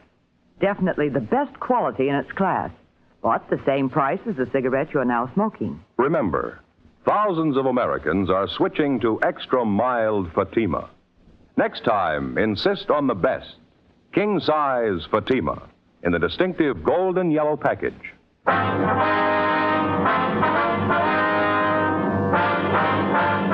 Dragnet, the documented drama of an actual crime. For the next 30 minutes, in cooperation with the Los Angeles Police Department, you will travel step by step on the side of the law through an actual case transcribed from official police files. From beginning to end, from crime to punishment, Dragnet is the story of your police force in action. It was Tuesday, December 21st. It was windy in Los Angeles. We were working the night watch out of traffic division, hit-and-run felony detail. My partner's Ben Romero. The boss is Captain Calfee, Commander AID. My name's Friday. It was 10:51 p.m. when we got to the Carlton Theater, the box office. Thank you. How many, please? Police officers, ma'am. I'd like to talk to you for a minute, if we could. Oh, yes, you mean about the accident? Yes, ma'am. One of the officers in the traffic car across the street, he told us you're one of the people who saw it happen. Yes, that's right. Terrible thing. It was an old lady and her grandson, you know. Yes, ma'am. Would it be possible for you to get a relief for a little while? A few questions we'd like to ask you about it. Won't take very long. Well, I'll be off duty at 11. That's when the box office closes. 8 minutes to 11 now. Would you like to wait? All right, ma'am. Fine. Cold wind out there. Would you like to wait in here? Right around back here. I'll open the door for you. All right, ma'am. Thank you.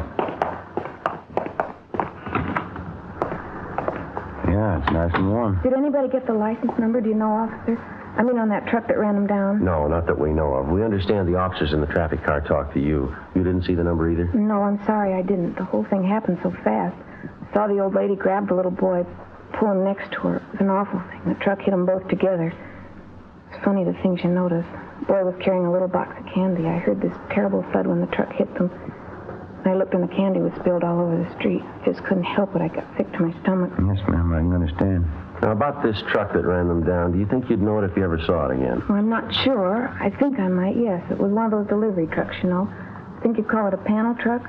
It was a light tan color all over, and there was black lettering on the side. Mm-hmm. Could you make out any of the lettering at all? Well, I think there were 3 or 4 words painted on the side, and I know one of them was bakery. I'm sure of that. Did you recognize what make of truck it was, ma'am? The year, the model? It was a late model. I'm pretty sure of that. Either a Chevrolet or a Ford, I'd say. One of those regular delivery trucks like some bakeries use. You sure about that word you saw lettered on the side? It said bakery. Yes, I'm positive of that. Now, anything else out of the ordinary that you might have noticed about the truck, ma'am? Anything outstanding that might have caught your eye? No, I'm sorry, officer. That's about all I can tell you. How is the old lady? Do you know? And the little boy? Could they tell you anything? Yes, ma'am. The woman's dead. She was killed instantly. They've taken the youngster over to Georgia Street Receiving Hospital. Afraid he's in pretty bad shape, too. Terrible shame. Poor old lady. She lives right here in the neighborhood, you know.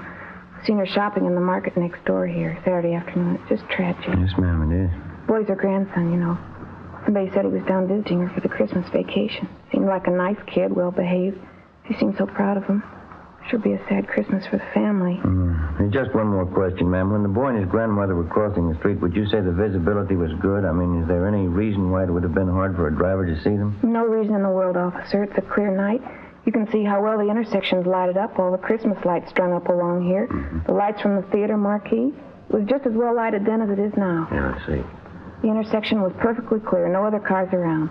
The boy had a white sweater on. The old lady was wearing a light-colored coat. Certainly easy to see the traffic light, too. It said stop. I can't understand why that driver didn't see him. No, ma'am, neither can we. How could anybody do such a thing? It just isn't any excuse for it. No excuse in the world. It's downright murder. Well, maybe that explains it. What? That's why I kept going. 11:35 p.m. Ben and I finished interviewing the cashier in the theater box office, and then we called the office and had them get out a supplementary broadcast and an APB on the description of the hit-and-run vehicle. We went back across the street to the scene of the accident where the officers in the T-car, along with the crew from the crime lab, were finishing up their preliminary investigation. We interviewed 2 more witnesses to the hit-run accident, but they were unable to tell us anything that we didn't already know. When we got back to the office, we put in a call to Georgia Street Receiving Hospital, where they told us the 9-year-old boy struck down by the hit-run driver was still in a critical condition. The husband of the 64-year-old woman, who had been killed instantly, was brought downtown to the morgue where he identified the body. The next morning, we got out a special bulletin to all garages, auto repair, and paint shops throughout the city to be on the lookout for a late model tan panel truck, black lettering on the side, with damage to the front end. 8:30 a.m. I checked with communications, and then I went back to the office. Hi. Just checked with Georgia Street, Joe. Asked him about the boy. The old lady's grandson, how's he doing? About the same. Critical condition. That's about all they'll say. That's a lousy shame. Communications get any kickback on the oil point yet? No, nothing at all. Did you get in touch with the crime lab? Yeah, they're not going to be able to help much. What'd they find out there? Anything at all? Just what we saw. 2 small pieces of glass, probably from one of the headlights on the truck. I don't think they're going to be able to do much with them. There's not enough for it to go on. That's the only physical evidence they got, huh? That's all. Might be able to tie it down a little tighter if we could find that panel. Yeah. You start checking on that bakery truck angle yet? McGowan and I called every bakery in town. Got it pretty well narrowed down. There's only 2 companies that use tan late model panels for delivery trucks. Well? Only one of them uses black lettering on the sides of the truck. Other company says they use red lettering. Which one has the black? I got it right here. Outfit called Nielsen's Wholesale Bakery. They got a fleet of $100 black lettering on both sides, late model Ford delivery truck. Mm-hmm. They tell you whether or not any of their drivers could have been making deliveries that time of night, 10:30, 11 o'clock? Yeah, there were about a dozen of them out on deliveries. More of them to account for than that, though. How do you mean? All their drivers are allowed to take the trucks home with them when they are off duty if they want to. Yeah. I'm afraid it's going to mean checking out every one of them, Joe. Well, we might as well get moving on it. They're going to give us some kind of a list to work with, are they? Yeah, I've got it all set up with them. I'll get it. Accident investigation, O'Merrill. Oh, yes, sir. That's all. I see. You're right, thank you. Rotten deal. Yeah, what's the matter? That young kid, the grandson? Yeah. He just died. Many times and on many different occasions, the police officer has it proved to him that there can be very little difference between a crime of neglect and a crime that's been willfully premeditated. If you look at it closely enough, you can judge it for yourself. How much difference, for example, as far as moral guilt is concerned, is there between the following? Number 1, a man who plans a killing, takes up a gun, finds his victim, and shoots him to death. Or number 2, the man who thinks he has to look out for no one's welfare but his own, gets behind the wheel of a car, disregards the ordinary rules of safety, and proceeds to commit homicide with a motor vehicle. Oftentimes, the crime masquerades under the guise of an accident. Morally, no matter how you spell it, it adds up to murder just as surely as if the person had taken a gun and shot the victim down. The way it looked to us, the hit-and-run killing of the elderly woman and her grandson was a prime example. Wednesday, December 22nd, Ben and I began checking out the delivery trucks owned by Nielsen's Wholesale Bakery.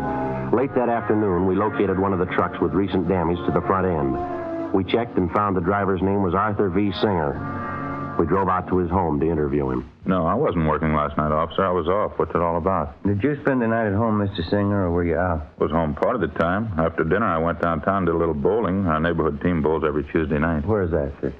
Place downtown. It's on West 7th. Got a pretty good team. Mm-hmm. Did you drive down, Mr. Singer, or did you take the bus? No, I drove down. Had the company truck with me. Let us use them when we're off duty. We pay for the gas. Did you drive down by yourself, or was there someone else with you? No, I was alone. The other boys had their cars. When did you leave the bowling alley, you remember? About 10:15, I'd say. How'd you drive home, Mr. Singer? I mean, what route did you take? Oh, I drove straight out West 7th, got to Coronado, came over Coronado to the house here. Why do you want to know? What time did you get home? About 11:15. This wouldn't be about that little scrape I had last night, would it? What was that? Down at 7th and Grandview, right by Westlake Park there. Old guy in the car ahead, he stopped fast right in front of me. Didn't even signal. All right. Yeah, I almost plowed right into him. Lucky I was watching. I slammed on the brakes, turned in toward the curb. Should have seen it. I clipped the headlight and the right fender against the telephone pole. Had to take the truck in this morning, get it fixed up. Are there any witnesses to this accident that you had, Singer? Yeah, a half-dozen people saw it. Did you get any names and addresses? Well, no, I didn't. I was so teed off about the whole thing, I guess I didn't think about it. Is there anyone at all we can check with? Anybody to corroborate your story? Just the old guy in that car. Sure a lousy driver. I really chewed him out. Did you get his name and address? No, but I took down his license number. Wasn't going to pay for that damage. He admitted it was his fault. I see. Do you mind giving us that license number? No, if I can find it. Wrote it down on the back of an old envelope. Thought I put it in my jacket, but when I looked this morning, it wasn't there. It's around someplace, so I'll check around again before I leave for work. It's bound to turn up. I'd like to have you look for it now, Mr. Singer, if you would. It's pretty important. Well, I think I get it, officer. What's this all about, anyway? Preliminary investigation. Want to see if you can find that number for it? Well, why? What's it have to do with an investigation? I didn't do anything. That old man was his fault. Well, a bakery truck was involved in a serious accident last night, the same kind that you were driving. Afraid you're going to need some kind of an alibi, Mr. Singer. Alibi? I don't know what you mean. Why'd I have to have an alibi? Well, just take my word for it. You're going to need one. Well, why do I need one? 2 reasons. Yeah? A 9-year-old boy and his grandmother. We continued questioning the suspect, Arthur Singer, but he denied any knowledge of the hit-run accident the night before at the intersection of Drexel and Pico Boulevard. We stayed with him while he searched his home for the license number of the car, which he said caused him to have his accident the night before. After half an hour of looking, he came up with a number scribbled on a scrap of paper which he'd found back in one corner on the floor of his closet. We put in a call to RDMV, and they came back with the information that the license number was registered to a Mr. Thomas Foley on Lankershim Boulevard. We drove out to the address to check with Mr. Foley, but there was nobody home. We left our card along with a message to contact us as soon as possible. 4:15 p.m. Ben and I got back to the office. At 4:35, Mr. Foley returned our call. Yes, sir, that's right. Oh, you did, uh-huh. I see. Well, what time was that? Do you remember? Oh. Well, all right, Mr. Foley. Thank you very much. We may be contacting you later. Right, bye. What'd you get? Thought this was starting out too easy. Why? What'd he say? Apparently, this Arthur Singer's telling us the truth. Mr. Foley says he did have a little scrape with a bakery truck last night. Described Singer as the driver of the truck. Well, what about the location? Is Foley pretty sure about that? Grandview and West 7. Says it happened about 10:35 last night. That puts Singer about 3 miles from the scene of the hit run. It's impossible, Joe. Yeah. This Mr. Foley's right. Singer couldn't have done it. Wasn't anywhere near the scene. I sure thought he was it, didn't you? We can drive out and double check with Foley. Can't think of any reason why he'd lie about it, can you? Yeah, just I'll get it. Accident investigation, Friday. Yeah, Ted. Where? Yeah. Nobody, huh? Yeah, right away, thanks. It's moving a little fast. Got a piece of luck here. Who was it? Ted Zimmerman. He and McClendon are down the south end of town. Yeah? The hit-and-run truck. They think maybe they found it. 4:28 p.m. Ben and I left the office and drove to the south end of the city where we met with Sergeants Zimmerman and McClendon, a block from where the tan panel bakery truck had been located. As soon as the truck had been discovered, an immediate stakeout was placed on it. A code 5 was broadcast on the vehicle's location, warning all units to stay away so as not to discourage the suspect in case he decided it was safe to return and get the truck. Ben and I drove down the side street where the truck was parked and got a good look at the front end of it. The right headlight was damaged, and so was the right fender. While Zimmerman and McClendon remained on stakeout, Ben and I contacted the Nielsen Bakery people again, gave them the number of the truck, and they traced down the driver's name for us. He was listed as Daniel Miller. He'd been employed by the bakery for the past 3 years, and he had a good record. They told us this was his day off. 5:30 p.m. We checked at his home address, but his wife told us he wasn't there. She said that besides driving a truck for the bakery, he also had a part-time job at night. He worked as a counterman at a small coffee shop out on Wilshire Boulevard. We drove out to the coffee shop and interviewed him on the job. No, I'm sorry. I don't know where the truck is. I wish I did. What happened, Mr. Miller? Was it stolen? No, not exactly. A fellow that comes in here quite a bit, his name's Paul. Good customer. He borrowed the truck from me last night. Said he'd only be gone an hour. I haven't seen him since. Where does this man live, this friend of yours, Paul? Well, to tell you the truth, I don't know. Good customer. He comes in quite a bit at night when I'm working. Gotten to know him pretty well. He asked to borrow the truck for an hour. Didn't think much about it. Let him have it. Is there anything wrong? What's this Paul's last name, do you know? No, I guess I don't. Never thought to ask him, as a matter of fact. Guess they never had any reason to. About what time was it last night that you loaned him the truck? A little after 8 o'clock, I think it was. He said he wanted to take his television set over to a guy he knew and get it fixed. He told me he'd be back by 10 o'clock at the latest. You don't know where this man lives? You have no idea at all how to get in touch with him? No, I guess I don't, Sergeant. Why? You in the habit of lending the truck to strangers? No, not usually. Well, what's your beef, anyway? What's this all about? What are your hours here at the coffee shop, Miller? When do you check in for work and when do you leave? I check in at 7 o'clock. I go a straight 5 hours to midnight. That's when we close up, midnight. Well, you worked that shift last night, did you? 7 p.m. straight through to midnight? That's right. Monday through Saturday, 6 days a week. That's the schedule. Just a part-time job for me, extra dough, you know. My regular job is driving the truck for the bakery. Was anyone around last night when your friend Paul came in to borrow the truck? Maybe another customer, a waitress, somebody we could double-check with? No, there were a couple of other customers in the place. Don't know who they were, though. Why do you have to double-check anyway? I haven't done anything. I loaned Paul the truck, that's all. Well, have you any way at all of proving you were here from 7 to 12 last night? Must have been some customers you waited on that you remember. Sure, there are at least half dozen, and they'll tell you I was here. I'd like to have their names and addresses, if you don't mind, Miller. Yeah. Excuse me a minute, huh? Got a customer to wait on. Sure, go right ahead. Hi, Dan. I missed you last night. Hi, Fred. What do you have? Coffee, a couple of those donuts back there, powdered sugar ones. Okay. Yeah, me and the missus dropped in for a sandwich after the show last night. Looking for you. That's so?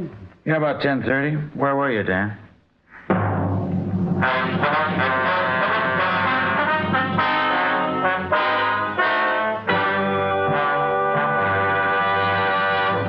You are listening to Dragnet, authentic stories of your police force in action.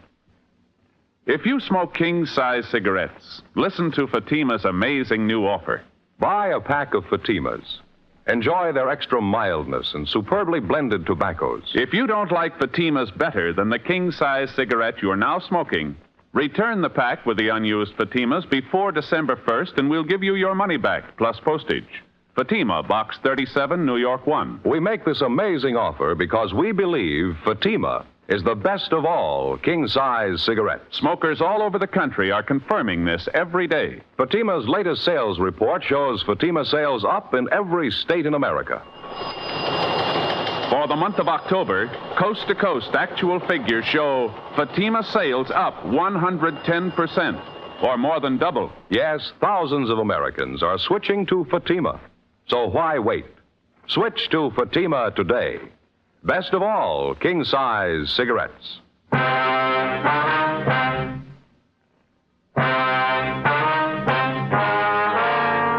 7:15 p.m., Wednesday, December 22nd. We continued questioning the hit-run suspect, Daniel Miller, for a full hour, but he seemed to be unable to account for his time the previous night. His first story was that he'd been on duty behind the counter in the coffee shop without a break between the hours of 7 p.m. and midnight. Then, after the customer entered and disclosed that he was in the coffee shop at 10:30 the night before and that Miller was nowhere about, the suspect switched his story. He said he thought he left the coffee shop briefly for about 15 minutes between 10:30 and 10:45 p.m. to run down the street to a hotel to say goodbye to some friends of his who were leaving for New York. We checked at the hotel, but they didn't know Miller, and they hadn't seen him the night before. They were sure of it. We returned to the coffee shop and took up the questioning of the suspect all over again, but he made little or no sense at all. Apparently, he was piling up lie after lie in an effort to cover his tracks before and after the hit-and-run murder the night before. 7:48 p.m. Ben and I pulled Miller off the job at the coffee shop and took him downtown to the interrogation room. I'm telling you, it's the truth. I wasn't in that truck last night. I wasn't in an accident. I don't know what you're talking about. Well, then give us something to go on, Miller. You've handed us 3 different stories so far. Not one of them strong enough to hold water. I'm telling you the truth. What are you trying to hang this on me for? I didn't have a wreck and I didn't kill anybody. Why are you picking on me? Because you don't make sense, mister. You're trying to sell us a story and you haven't got 1 ounce of proof to back it up. That bakery truck you're responsible for is the same truck that killed the old woman and the little boy. Now, you come up with a solid story that we can check on, or you're going to be resting your back in the main jail. No wonder they call you cops dumb. I wasn't in that truck last night. Can't you get that through your heads? I wasn't in the truck. I didn't have an accident. Then prove it to us, Mr. Miller. That's all we're waiting for. Listen, call Bill Calder. He's a good customer. He was in last night, I think. He'll tell you. Go ahead and call him. He'll back up what I say. What's his number, do you know? Yeah, I got it. Yeah, right here in my wallet. Yeah, Bill can tell you. Yeah, here it is. Thank you.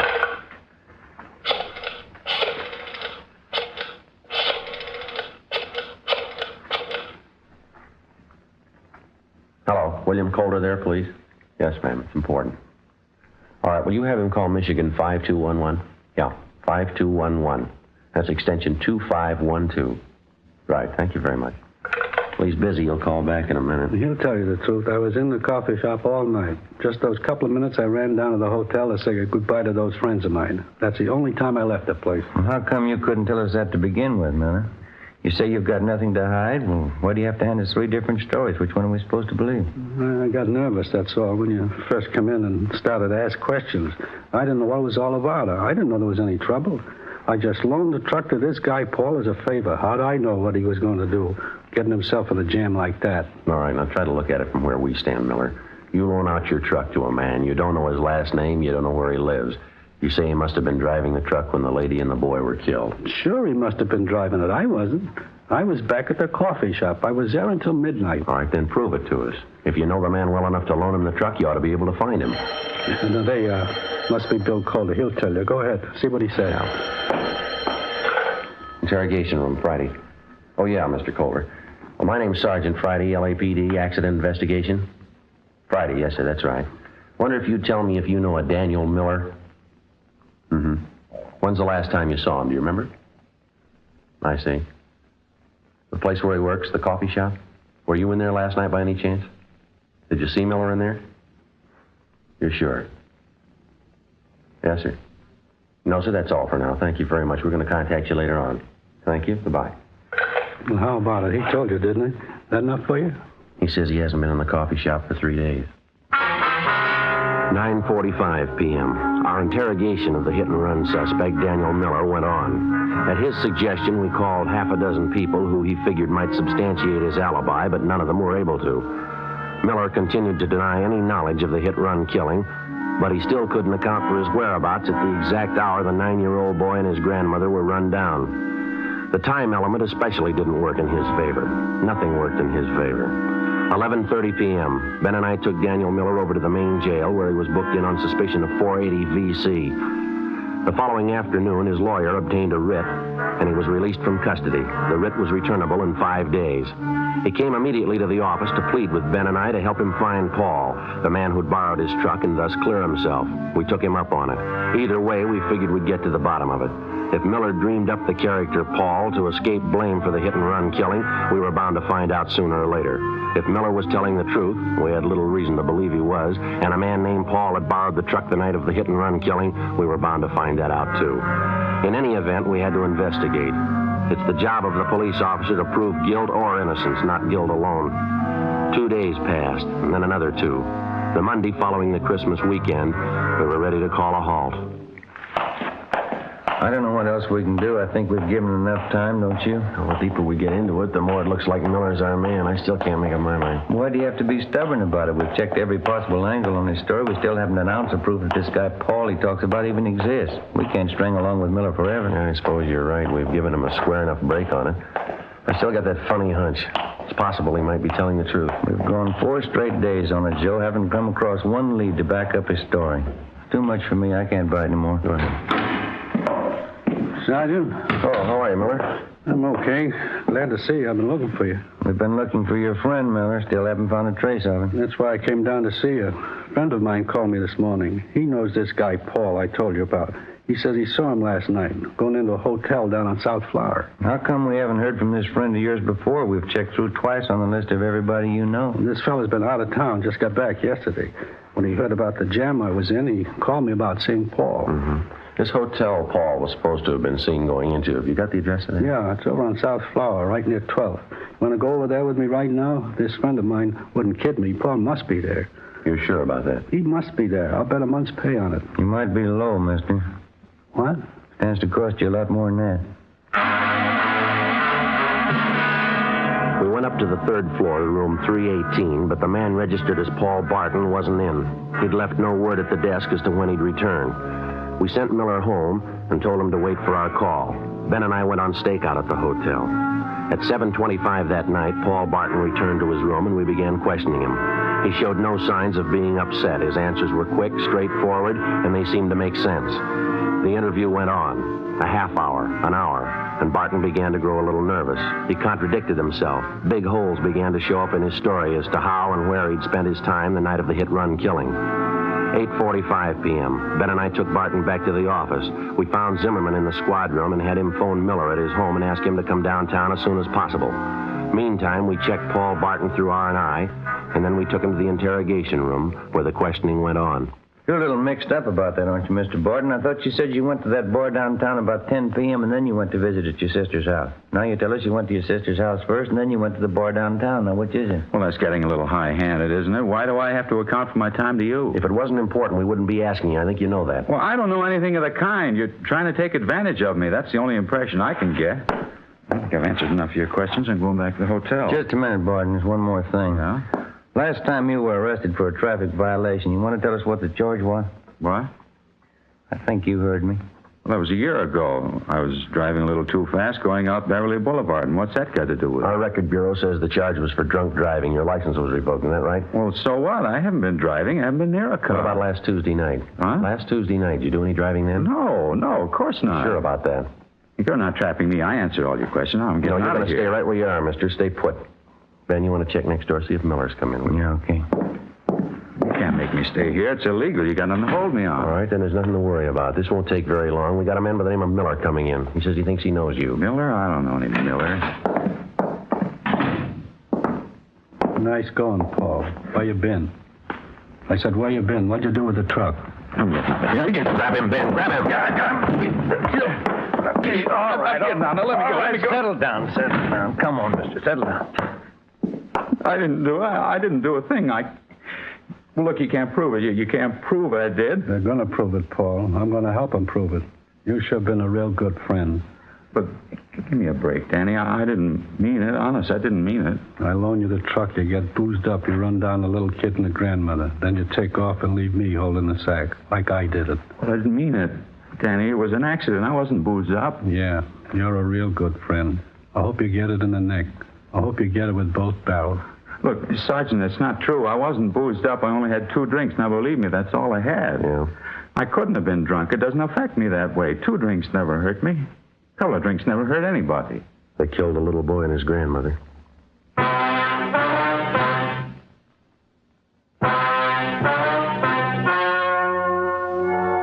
The story you have just heard was true. The names were changed to protect the innocent. On February 28th, trial was held in Superior Court, Department 87, City and County of Los Angeles, State of California. In a moment, the results of that trial. Now, here is our star, Jack Webb. Thank you. Friends, we made Fatima's money-back radio offer for the first time on Dragnet over a month and a half ago, Thursday, September 20th.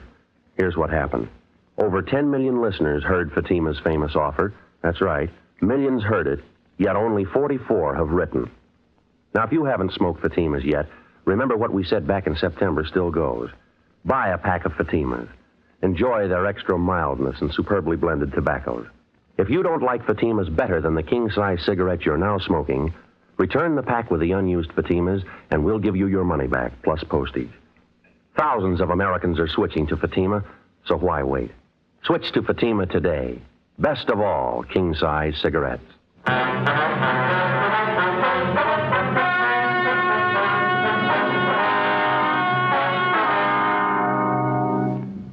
Barton was filed on for violation of the State Vehicle Code, Section 480, a hit-and-run felony, and also for manslaughter, 2 counts. He was convicted only for Section 480 and received sentence as prescribed by law. A hit-and-run felony is punishable by imprisonment in the state penitentiary for not less than 1 nor more than 5 years.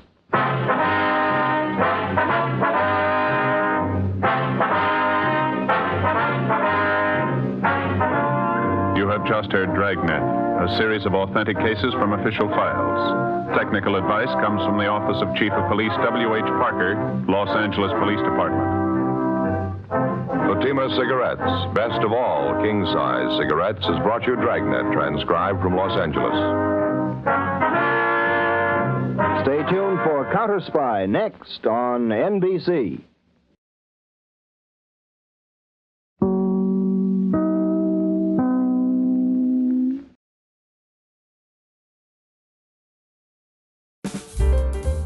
Thanks for watching Golden Age Radio.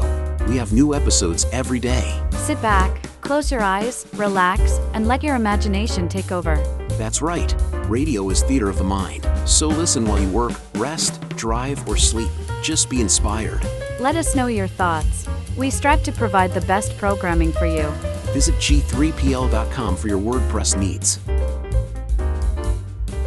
Subscribe for more videos.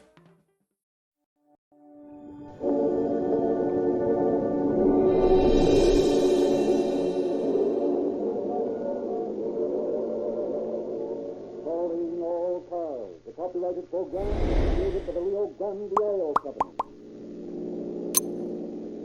San Francisco Police calling all cars, all cars, broadcast 107. Pick up one Clyde Stevens, released yesterday from San Quentin.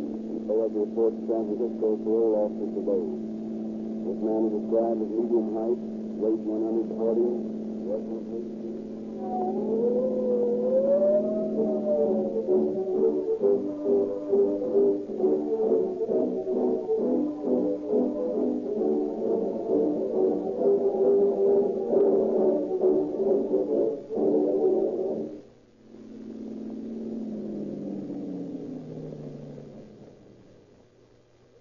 Fill up with cracked gasoline, Harry. Yes, sir. And say, how about some of those Rio Grande sweet gifts for my kids for Christmas? Okay, sir. Here's the latest copy of the Calling All Cars News. It'll give you full information. Oh, what's this? I see Rio Grande is a new gasoline. Rio Grande G-Gas, huh? That's right. Well, what's the idea? Well, sir, there are a lot of motorists who want the cheapest gasoline they can buy. A lot of bootleg brands selling at cut prices, but they might poor quality gasoline. So, Rio Grande has created this brand new G-Gas to protect motorists from bootleg quality. You see, it says right here on the pump. G-Gas exceeds United States government specifications number VG101. What does that mean? Well, our government has set a standard of quality for gasoline. Well, it isn't folks who use gasoline under that standard. Not until these cut-price bootleg gasolines even come close to that standard. The G-Gas is guaranteed to exceed government specifications on every point. So, for those motorists who want a low-priced gasoline but don't want poor quality, Rio Grande now offers low-priced G-Gas. Oh, but how about me? I've been using Rio Grande cracked gasoline. Should I change to this new low-priced G-Gas? No, sir. Oh, why not? Well, you get even more value for your money. Rio Grande cracked is refined to exceed United States government emergency specifications. It contains tetraethyl anti-knock, and the very fact that it's used in more police cars, fire engines, and emergency equipment than any other brand shows that you can't get a better gasoline for your car. Yes, sir.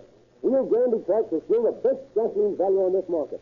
But for those folks who can't afford to slide up the cost of police car performance, Rio Grande now offers the finest gasoline made in a low-price field. Use that.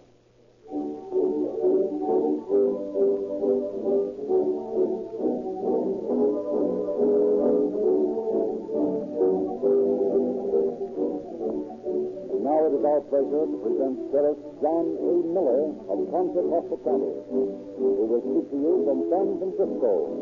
Sheriff Miller.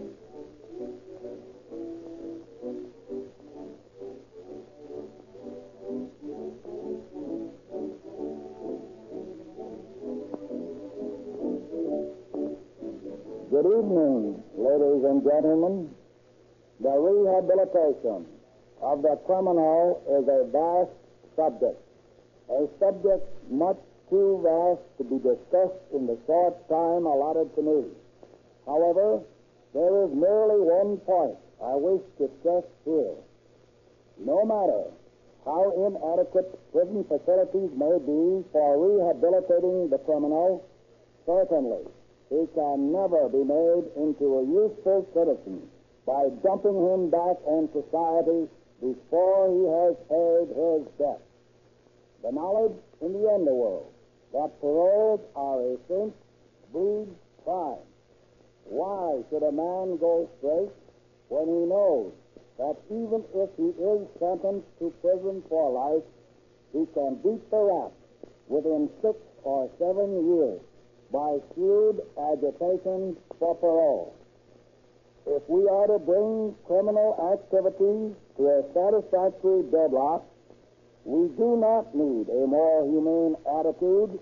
We need a more stringent parole system. If there is any doubt in your mind as to the truth of what I say, listen on and hear what one parole violator did within 3 months of his release. His is not a unique case. In my opinion, it is the rule.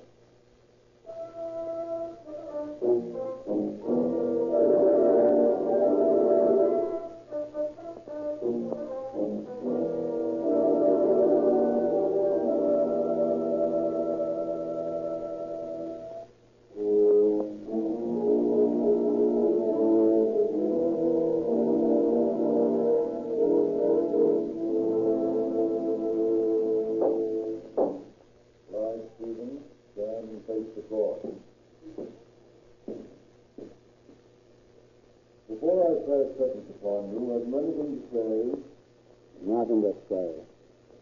Lawrence Stevens, this court has found you guilty of 9 charges of robbery and hereby sentences you to San Quentin Penitentiary for the term prescribed by law. Court is adjourned. Term prescribed by the law, eh? How big a rap is that, Mr. Edwards? Oh, prison board will probably fix your sentence in about 5 years. That's too long. How soon can you sting me if you get to work on that parole board? May be able to get you off of a 2 stage or something. What's that amount to? About 2.5 years. Now, go to it. If you're any kind of a mouthpiece at all, you ought to be able to get me out. Oh? Well, of course, it'll be a pretty heavy thing. Don't you worry about that, man. You spring me out of the big house, and I'll have gold-lined pockets in 24 hours. So Clyde Stevens, robber, goes across the bay to San Quentin, and his attorney immediately begins to fight for his parole.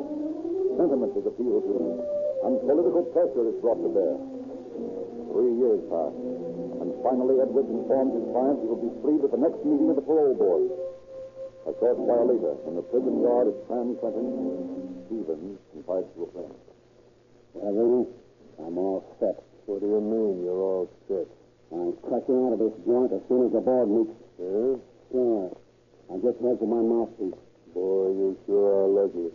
I've tried to get out of this joint a half dozen times, but they always get me, and then it's a few months in solitary. No. You don't go about it in the right way. Saws and bent wrenches. What you need is a get. A get? And where the devil can I get a get? Hey, listen, Rudy. How'd you like to team up with me? Why, well, but how? I'll get the rod into you. You will? Sure. Now, you get a couple of guys you can depend on, and as soon as I get on the outside, I'll figure some way to slip the guns into you.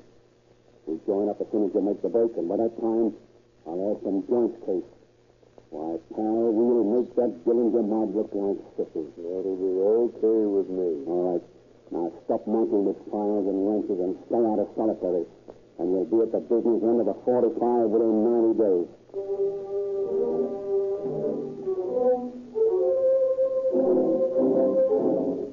Stevens, the board feels in granting you this parole that you have learned your lesson, that you realize the errors of your ways, and that you'll not repeat your offenses again.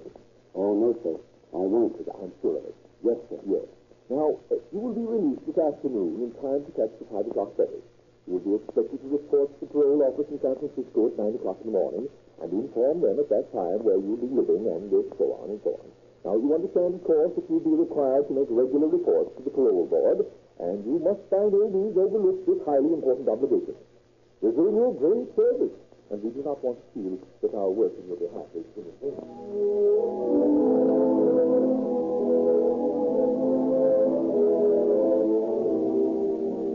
So on October 15, 1934, 2 months before the completion of his minimum legal term, Clyde Stevens walks out of prison a free man. Sentenced to serve from 5 years to life, he had actually spent but 3 years and 5 months in San Francisco.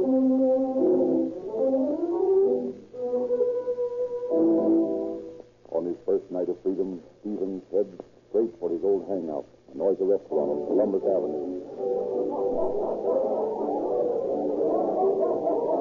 Well, Clyde, how does it feel to be on the outside? Well, just well. These drinks, these games, the music, you forget how swell things look like they are after you've been caged up in a big house. Yeah, I know. I never forget how lonely I was in Leavenworth that time I took a rap for counterfeiting. Well, let's not think about that. We gotta make plans. I got them all made. Huh? Sure. You're coming with me to Benny's shack over on Sherman Island in the Sacramento River as soon as you're checked in with the parole office. Checked in with the parole office? Listen, Al, I've heard my belly full of that law. That parole office is the last place I'm gonna go. Yeah, but they might come after you. Oh, no, they won't. You and me are gonna pull a couple of jobs, and I can pay off that mouthpiece of mine. Then we'll lay low at Benny's joint over on the Delta until we can spring a couple of pals of mine from quitting. And after they get out, we're going to blast this Pacific coast wide open, knock over a couple of $1 million for ourselves, and then take it on the lam for some island in the South Sea that the world's never heard of.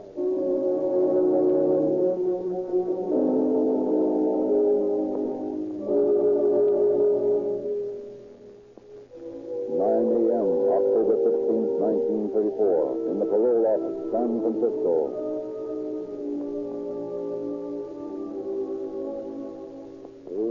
You got Clemens there, isn't it? Clyde Stevens, the bank robber. What's his record? Oh, plenty bad. They sent him up for 5 years, and he didn't even serve his minimum sentence. Oh, that's it. Oh, I suppose so. Sure, some of these fresh troops in the prison board had our jobs a little while. Maybe they wouldn't be so eager to let these thugs loose. Sure, what can you do? Both Clinton and Folsom are packed to the rafters. They got twice as many men in Clinton as it was built for. Yes. I suppose it ever occurred to the boys to build another prison. Well, it costs money. Yes, sure, and it costs money. It costs money to support an army of police and patrol officers to catch these men when they get out. Oh, I tell you, Henry, that ain't certain crap. The result is, well, we every month to a subsidized criminal population.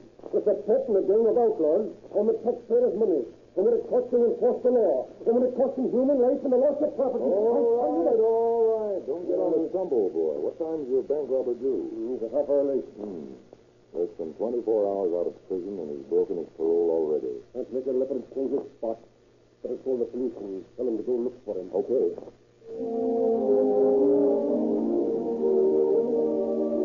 And across the bay in Benny's shack on Sherman Island in the Sacramento River Delta, Stevens is being entertained by Benny's wife.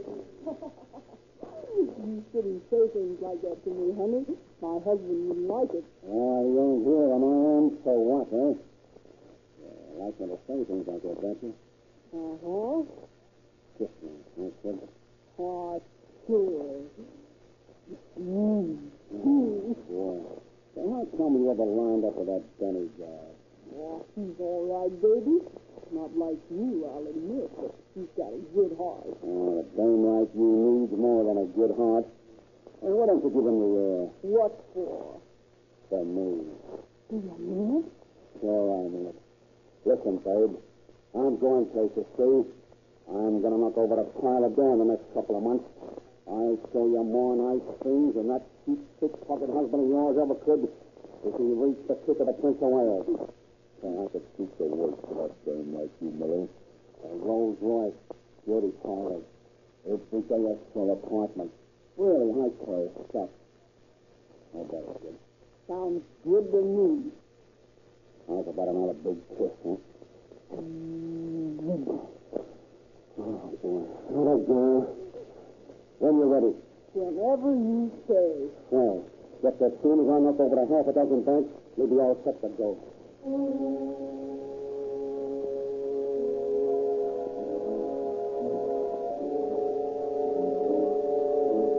3 weeks later, November 10th, in a branch bank on Fillmore Street, San Francisco. Good morning, Mrs. Cadbury. Hello there, Mr. Rennie. How's the banking business? Just fine. How's the beauty parlor business? Why don't you come over sometime when you're free for banking? Well, now, You two don't mind. I've got a little better to discuss with you. And I ain't got time to listen to you making dates. Oh, you amazing. Well, I can't wait. Put them out. Listen, Mark, listen. I mean, we got this place tied up tighter than this thing's carpet. Now, empty your through and shove all the dough you got through that window. Come on, Toto. But if I hear an alarm sound, I pull this trigger. I got everything to gain and nothing to lose. All right.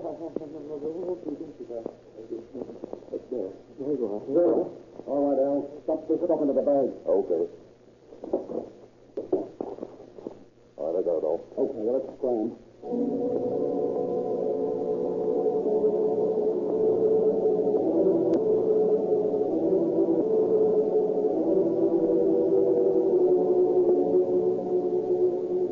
10 days later, outside a branch bank on Peachmont Avenue in Oakland. You stay by the door this time, Al. We've been out of luck on that last joint. If those mugs had been smart, they could have drilled us both. Okay. Just keep the joints covered with those two guts of yours. Right, let's go. Now, you behind that cage there. This place just back and empty everything in your tail. You got into it. Go on. All right. Come on now, hurry up. Your boss ain't hurt. Start with over his head. All right. Good. Okay, Al, let's go.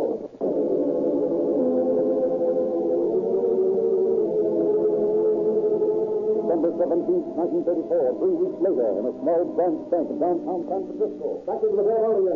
Stupid. All ain't right if you want to live. Get in there. We'll call the bulls and report the robbery after we got all we want. Well, it looks as though we can take our time on this one.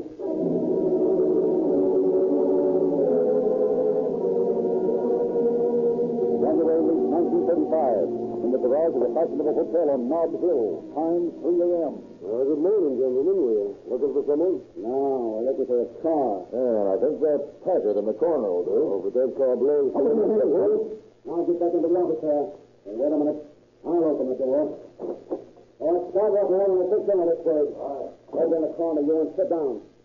How much goes in the cash register? Not very much. Now, shut up. I'll look for myself. Only $10, eh? Well, the car will make up for that. All right.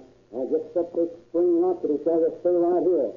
And, I don't think you'll be wanting to call up any trains at this late hour, so I just yanked these flying this phone out of here. Well, so long, pal, and many thanks. Okay, now let's hang off.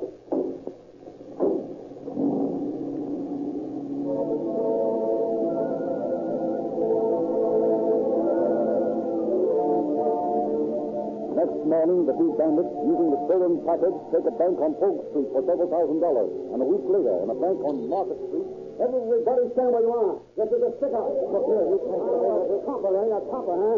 Go reach for that gun stopper if you want to live to tell the chief about it. We mean business and we blast down anybody that stands in our way. Copper, all citizen and taxpayer. Now pick up your hand. Copper, I said. That's better. Now I just relieve you of that gun. You might hurt yourself. Okay, Clyde, I got the stuff. Good. I nearly had to bump off this Willie boy and blow here. Red and I really wanted to make a hero out of himself. Let's go.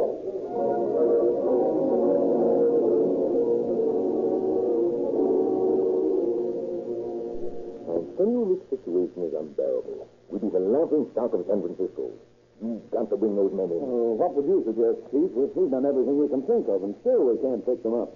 Why, they're the most baffling duet of bandits in San Francisco's crime annals. No, stop talking like a detective story magazine. Here's what I suggest.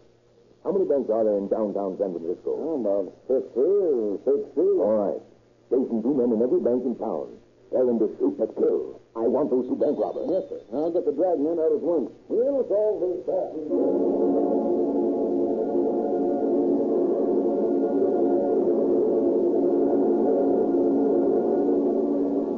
With 120 officers staked out in the San Francisco Bank, Stevens and Kessel returned to the scene of one of their crimes to hold up the bank on Polk Street once more.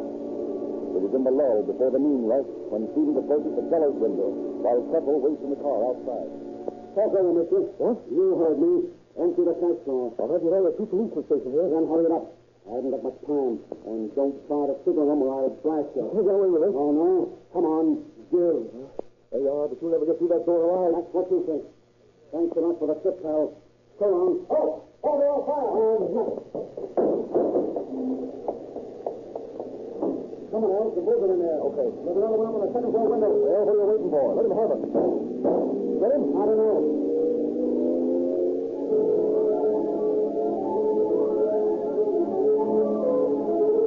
And although the two officers give chase and commandeered automobiles, the bandits easily elude them in the busy traffic of downtown San Francisco. And in the chief office, the Council of War is held with the sheriff of San Francisco County. Sheriff, I want your help. It's your chief. What's on your mind? These bank robbers, they got away from two of my men today. That makes 7 banks they've held up in 6 weeks. It's got to stop. Certainly it should stop. I want to organize a posse. The biggest posse in the NA. Well, anyway, a big posse. All the men in the San Francisco Police Department and all the men in the Sheriff's Office. We'll comb every inch of the city and county. We'll get the cooperation of the...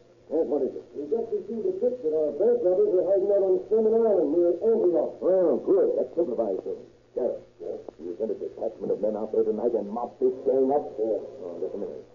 Hello? Yes? Huh? Yes, you bet you will. Yes, sir, right away. Forget about the bank robbers, Charles. We've got a bigger job. What's that? 4 convicts just kidnapped 4 members of the prison board from San Quentin. What? They had blue automatics. Now the question is, where did they get those guns? Where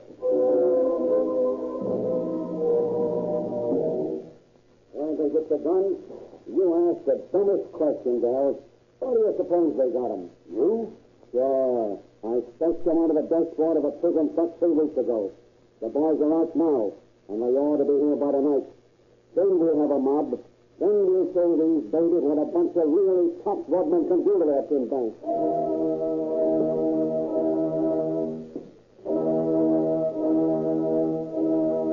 While the nation hangs breathless to reach the TV headlines, while millions thrilled at the 20 Network's dramatization of a daring prison break immediately after it occurred, Stevens and Kessel are in the shack on Sherman Island awaiting their reinforcements. But the Marin County posse bring their carry to earth late in the afternoon. And the 4 convicts received from the creamery near Petaluma fly the white flag. So the white evidence come out with their hands in the air. Back in prison once more, the 3 living survivors of the kidnapped quartet are questioned by District Attorney Albert E. Bagshaw of Marin County. Boys, I'm not going to mince any words with you. 2 California laws threaten all of you with death. One says that kidnapping is a capital crime. The other says that any life-timer involved in a prison disturbance in which bodily injury occurs is liable to be executed. The latter applies to at least 2 of you who beat up the warden. Now, we know this is an outside job. You haven't a chance to beat the rest. I want to know where those guns came from. Clyde Stevens sent them to us. Shut up, you rat. Yes, Clyde Stevens. The same guy that got the San Francisco Dicks on the run. He's been heisting banks. We were to meet him over on Sherman Island when we got out. You think you yellow stool pigeon? I'll break you in 2. Quiet, Kissy. That won't do you any good. You're only proving that Mackay is telling the truth. I respected you still, Mackay. You haven't changed any since you squealed in that girl and sent her to prison along with you, have you? So Clyde Stevens, the San Francisco bank robber, is also a gun runner, huh? You know him, Captain DeLay? No, I was on my way to knock him over when this thing broke. No, I've got him 2 ways against the middle. That boy will be in the pen by midnight. I wouldn't be too sure of that, Flatfoot. That guy's a killer.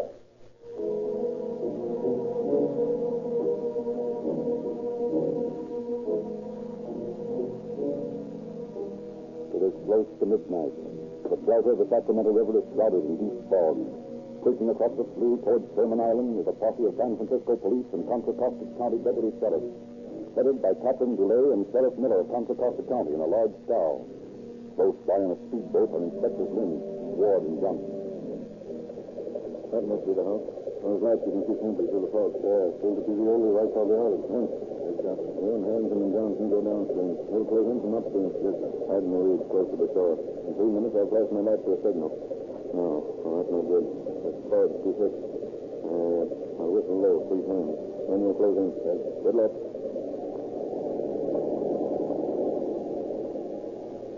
All right. Yes, Cap. Careful of the shore upstream from the house. Yes, sir. Nice running the lady for you, Miss Fogg. There's no danger of a collision, is there any? Oh, this is so. If they're anywhere near the main channel, you never can tell, eh? Must be one of your own. Yeah, there were heads there, I guess. Back her off. Who was trying to? But she's hurt. Lousy boy. No, 30 feet from the shore. You could wait him. Well, you better not try it. You're going to be sinking with that ooze up to your hip. You've got to get ashore. Just have to be patient, Cap, till I see if I can get this thing off.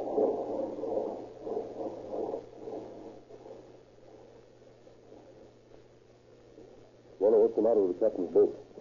Still making a lot of noise over there. 3 minutes are up. He hasn't given the signal. Listen, somebody's coming from the house. Yeah, they're heading this way. You better get ashore, right? Get the duck out. Yes. Hide in these reeds here. All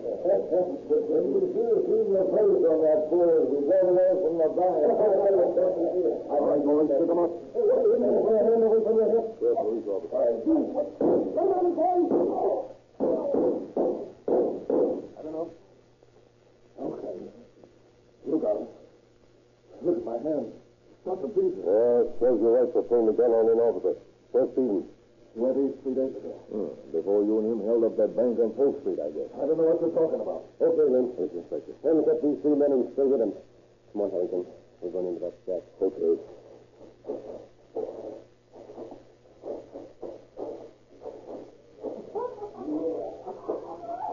Sounds like somebody's having a good time. I guess they didn't hear the shooting. Will you take a look in that window?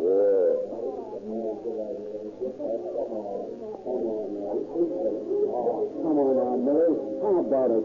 Your husband won't be back for an hour. Oh, don't look at me like that. Honey, you do things to me with your eyes. Well, there ain't nothing of what I do when I get to the street. Hey, who the devil are you? Police officers. Come on, up with your hands. Who you looking for? You. What's your name, buddy? Jack Wheeler. Where you from? Oakland. Oh, yeah? That's Clyde Stevens. Last address, San Quentin. Next address, Wilson. Oh, no, officer. On the level. His name's Bury. It isn't Clyde Stevens. Yeah? Here.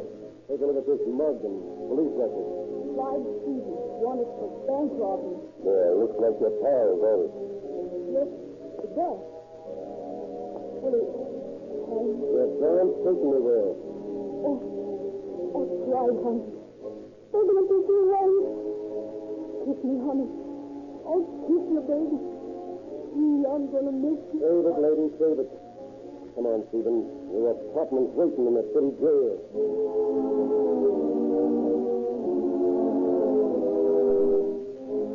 By the time Johnson, Harrington, and Lynn have floated their prisoners down to the shore, Captain DeLay's boat is free, and the officers return across the black, fog-shrouded water to East Bay with their captors.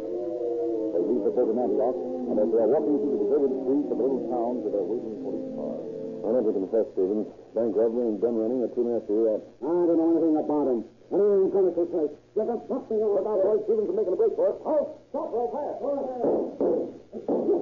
You know, that's the Coleman. That's the Coleman. Come on. Okay. I'm going to fix that, guy.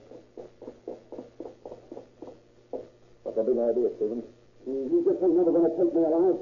Go on, pump me off. I don't think it'll be necessary, but if you don't come quietly, why... I guess we'll have to take you unconscious. Come on, boys.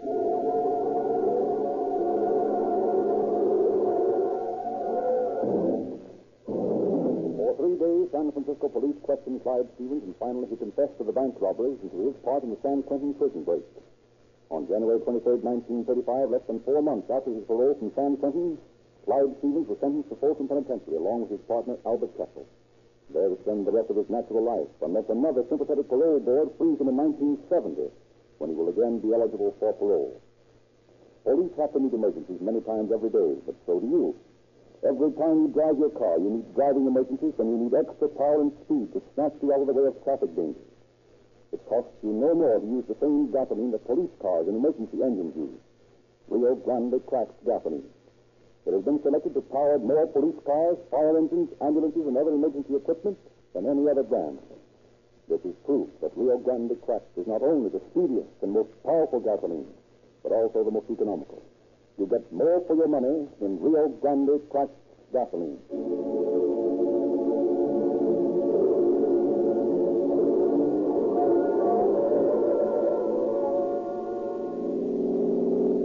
San Francisco Police calling all cars, attention all cars. Cancellation broadcast 107 regarding Clyde Stevens, a parole violator. This man is now in custody. That's all.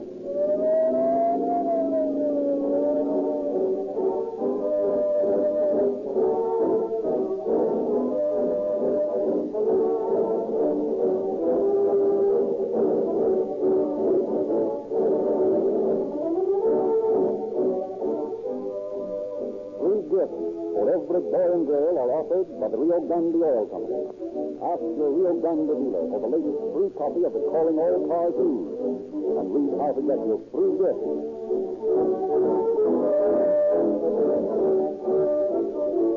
This is a notice of Frederick Lindsley saying good night for the Rio Grande Oil Company.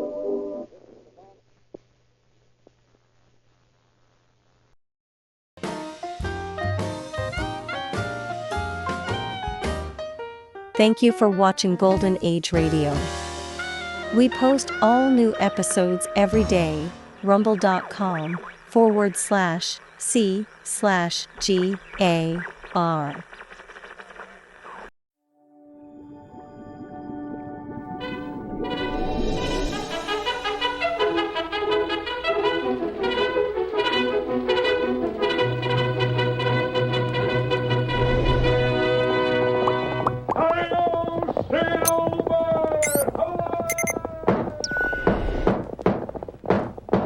A fiery horse with the speed of light, a cloud of dust, and a hearty hi-yo Silver, the Lone Ranger.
When the western United States was first opened to settlers, land was to be had for the asking, but peace and security were not. Outlaws robbed and killed, and the local sheriffs, elected to protect the honest people, often worked with the criminals. It was then that the masked rider of the plains rode in the cause of justice. It was he, more than any other man, who brought law and order to the frontier. And now return with us to those thrilling days when the West was young. The Lone Ranger rides again. Come on, Silver! We're heading for the Sioux Hills! Tonto is waiting for us! Hi-yo, Silver!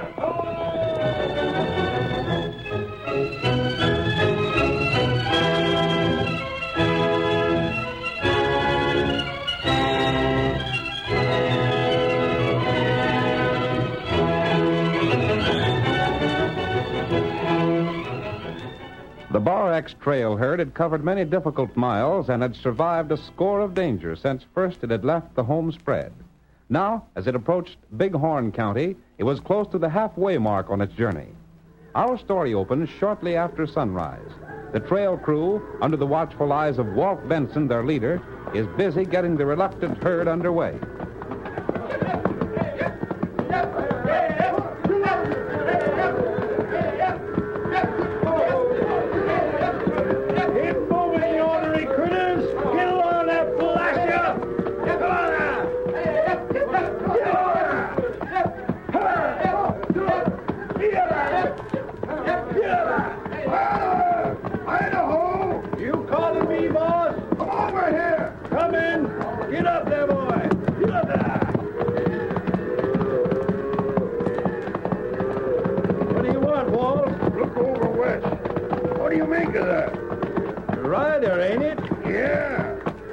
He's heading this way. Maybe just somebody wanting to pass the time of day. Maybe. I can make him out now. He's riding a paint horse. He's waving his hand. Say, there's some horse that fella's got his saddle on. He sure is. I'll be blowed. It's an Injun. Wonder what he wants. Hi there, Redskin. Oh, paint horse, oh. Right now, Injun? Yes, Tonto want to make talk with you. Yeah? You go Bighorn County? Sure we are. We ought to be there by noon or so. That's plenty bad place. Huh? Law heap crooked there. Maybe make you pay plenty trouble. What do you mean the law's crooked in Bighorn County? Sheriff, bad feller. Him make you pay cash. Shucks, Redskin. You don't know what you're talking about. I was through here with the Bar X trail herd last year, and the sheriff was a mighty fine fella. Him got news, Sheriff. Ain't Jake Carter sheriff no more? No. Sheriff named Judge Barker now. Well, hell, what if it ain't the same sheriff? That don't mean nothing to us. Crooked or not, I reckon we can handle ourselves. Better you not go there. And where'd you say we'd better go? You make circle. Go way round. And lose a week doing it. Injun, we got cattle to deliver. We ain't got a whole year to do it in either. If we circle around every blame place you figure there might be trouble, we'd never get to the end of the trail. Tonto want help you. Sure you do, Injun. But we've run into tough sheriffs before. And none of them looked so tough when we was through. So I reckon we'll just keep on the way we're going. You make heap big mistake. I don't guess so. You keep on? Of course we are. We ain't scared so easy. Maybe Tonto see you later. You're welcome to ride a ways with us anyhow, Redskin. Sure, hang around for Glove later on. No, me go now. Get him a paint horse.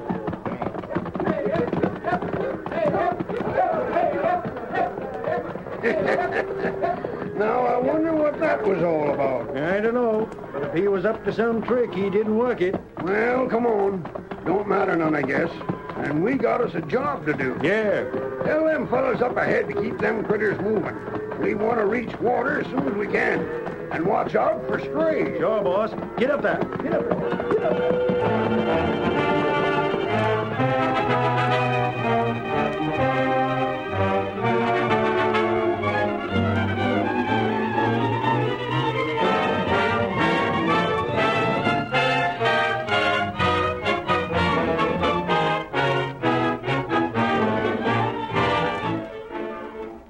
The sheriff of Bighorn County had his office in the town of Red Rock. Judd Barker was a heavy-set man with small, shrewd eyes and a cruel mouth. We see him seated in his office in conversation with Martin Weaver, the county cattle inspector. The sheriff is speaking. Martin, you and me have been doing right well for ourselves. Not bad. Not bad at all. Let me see. We've been holding office for only about 10 months. And already we've made us close to 10,000 apiece. Not counting what the county pays us. That's only chicken feed again the other. And we've made that cash during the slow months, too. We'll be doing a heap better as soon as the trail herds start coming through more often. Where's your deputy? Sid? I sent him out to ride up the trail a ways and see if there's any herds heading this way. But he ought to be back before long. Well, that looks like Sid now. Yeah. And it looks like maybe he's got good news. Any news, Sid? You're blame right there's news. Good. Listen, the Bar X herd from Texas is on the trail. I seen him just outside of town. Bar X? That's the best news yet. That outfit always comes through with a big herd. They got a real big one this time. Well, Martin, I reckon that means you and me get busy again. I'm ready. Sheriff, you want I should get the rest of the boys and ride along with you? There won't be no need yet. Besides, if it's just Martin and me talks to him first, it'll look more legal. And I'm sure dead set on everything being legal and above board. Yeah. Come on, Martin. I'm with you. Your horses are just outside. Sam brung them around. If we ain't back in an hour, you might get the boys and ride out that way, Sid. I'll do that, Sheriff. You say the Bar X always comes through with a big herd? They sure do. They got one of the biggest outfits in Texas. Steady there, boy. Then by the time they come to terms, we ought to be a couple more $1,000 to the good. You're blame right we will. And there ain't nothing they can do about it either. Get up here. Come on.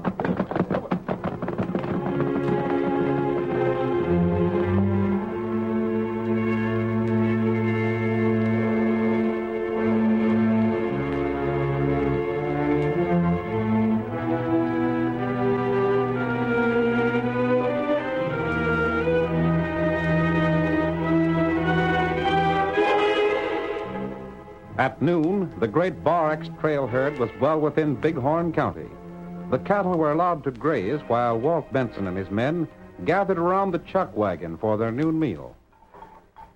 Golly, I was hungry enough to eat a whole cow all by myself. Ain't never seen the time you weren't hungry, Idaho.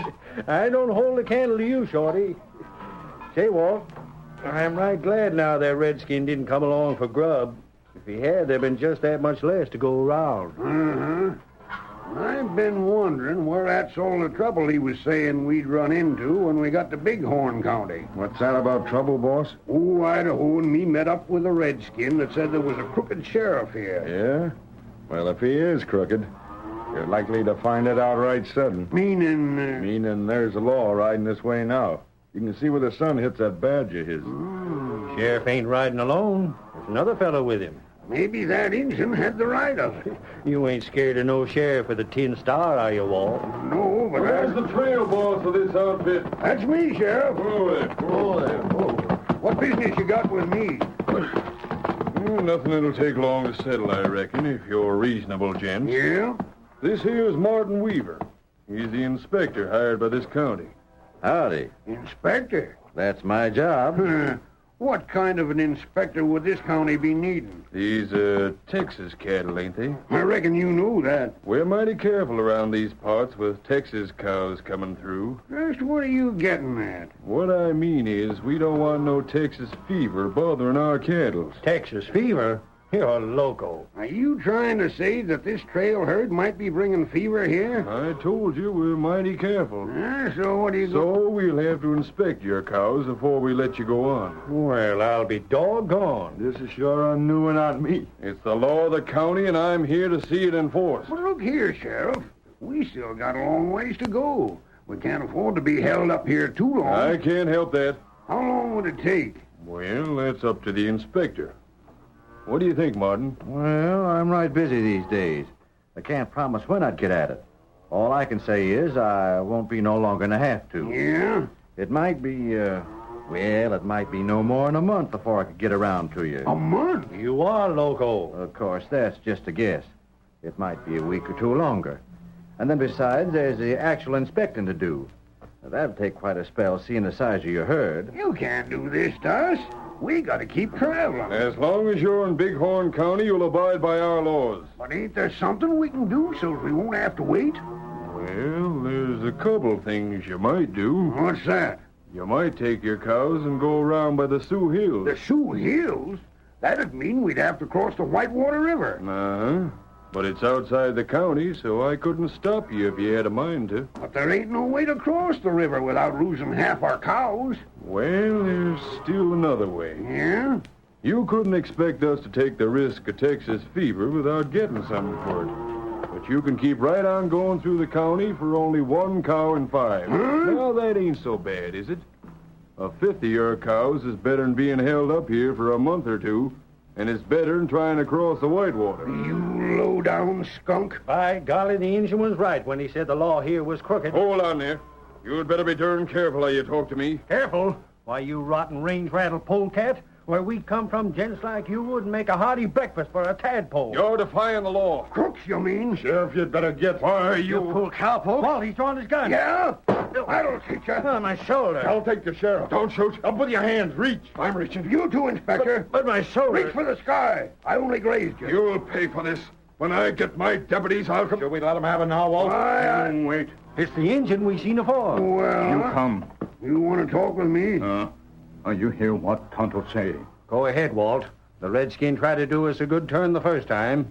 Me and Shorty will watch these fellas. All right, Redskin. What have you got to say? Come back here. Tell these fellas to let us go. You stay right there for a spell. What have you got to say, Injun? You let Sheriff go. Yeah? You tell him wait till sunup.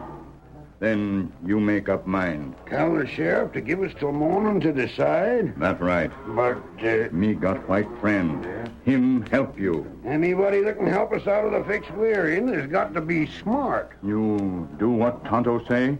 I reckon I will. If I'd listened to you the first time, we wouldn't have got in this trouble. You let lawman go. Then Tonto tell you plan. Come on. I'll send them cheap crooks on their way, and we'll talk this out. That good. What did the Redskin have to say, Walt? I ain't heard all of it yet. Look here, Sheriff. We're letting you go. But you can come back in the morning for your answer. For what you've done, you're going to pay twice as much to get through the county. Quit the palaver and climb on your horses. And if you don't pay, you'll either wait or go by way of the river. Come on, Sheriff. Let's get out of here. I'll fix these fellas for this. Get up there. Come on, get up. Get up. Who's that? A masked fella. Him, friend Tonto. Now you hear plan.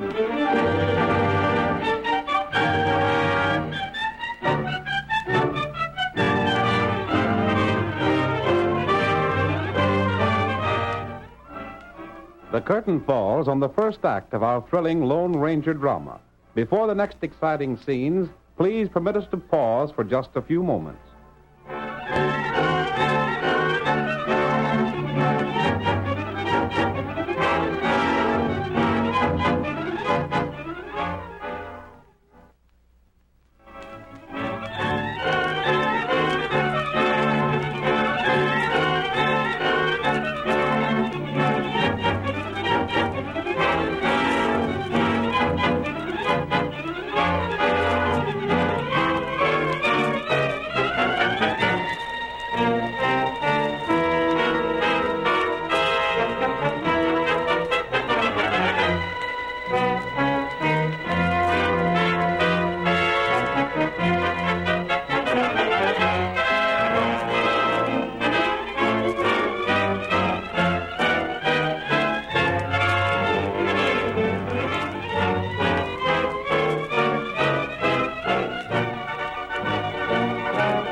Now to continue our story.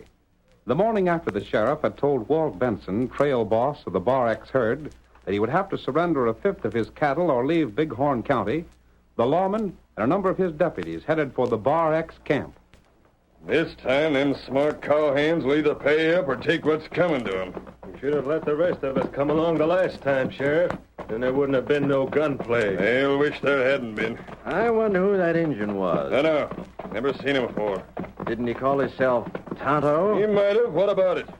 Just seemed to me I'd heard that name somewhere before. Maybe not, though. Reckon you didn't. Aren't we pretty close to the Bar X outfit? You'll see him just as soon as we top this rise. I can hear them. Sounds like they're on the move. By golly, if they're trying to keep on going, I'll have their hides. There they are. They ain't going on. They're heading back. I'll bet they decided to try the river after all. Here comes their trail, boss. We'll soon find out. Whoa there. He don't look worried none. He will be if he tries to get his cows across the Whitewater. Yeah, and for more than one reason. Well, what are you going to do? Howdy, Sheriff. I see you got all your gunslingers with you. That'll be enough out of you. All we want to know is whether you're paying up or getting out. We're going by way of the hills. You're forgetting about the river, ain't you, fella? Nope. Don't let it fool you none.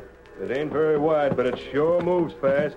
You get half your cars across, and you'll be doing blame good. We'll do our own worrying. Well, go ahead. We can't stop you as long as you don't try to cross our county. But if you double back, you'll sure wish you hadn't. Uh-huh. Thanks for the advice, Sheriff. That ain't advice. It's a warning. Thanks, just the same. Now, I got to be getting back. The boys will be needing my help. The faster you move out of here, the better. That's just the way we feel about it. Get up there. Get along there. Get up there. Now what, Sheriff? Just the same as always when them cow punchers get stubborn. We're riding to the Sioux Hills? Yep, with masks. Well, I don't like that way of doing things so well. What's worrying you? We've done it before, ain't we? Yeah. And I reckon we can do it again. Myself, I like it this way better. Instead of just part of the herd, we get all of it. We'll lay for 'em in the hills. Wait till they're having trouble crossing the river, then ride down and wipe 'em out. Yeah? Taking big chances. But it's paying us big money. The only thing is, Sheriff, there ain't gonna be no sense selling a herd that size all at once. That'll be the easiest part of it. Yeah? We'll drill them fellas, take their papers, and sell the cows to the same buyer they was going to. You figure we can? Why not? Nobody that far off can prove we ain't working for the Bar X. You'll go along, Sheriff? Well, maybe I'll send the rest of you. It wouldn't look right for me to be leaving the county. We could handle it. But first, we gotta head them off by the river. We'll need more men. We'll go back to town and get them right now. We'll load up on ammunition. And after we've met up with them punchers again, there won't be a one of them left to tell about it. Get up there! Come on, get up, get up, get up, get up.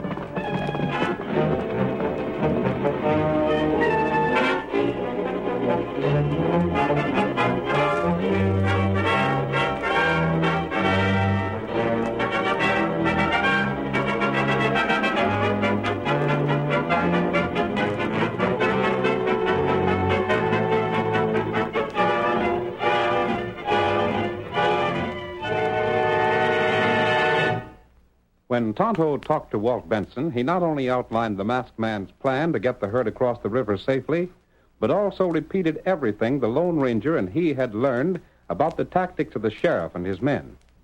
Now we see the herd as it moves through a narrow valley in the Sioux Hills leading to the Whitewater River. Tonto is riding beside Walt on the cowboy Idaho. Sure your masked pod can do like you said, Tonto? He'll do that all right. It's a risky business. You not worry. If the masked feller slips up, we're going to be in a worse fix than we was afore. Especially if them polecats really try to raid us like the masked man figured they would. Then make raid, all right. The dirty crooks. They got the slickest game I ever heard of. If they don't get paid for letting cows lose their county, they just make the herds go around where they can be stowed easy. Maybe this is once they'll get fooled. I'm hoping for it. We should be getting sight of the river soon. Here comes Shorty. Maybe he's seen the river already. Hey, boss! Yeah? Oh, there. The masked fella done it. You sure? You bet I am.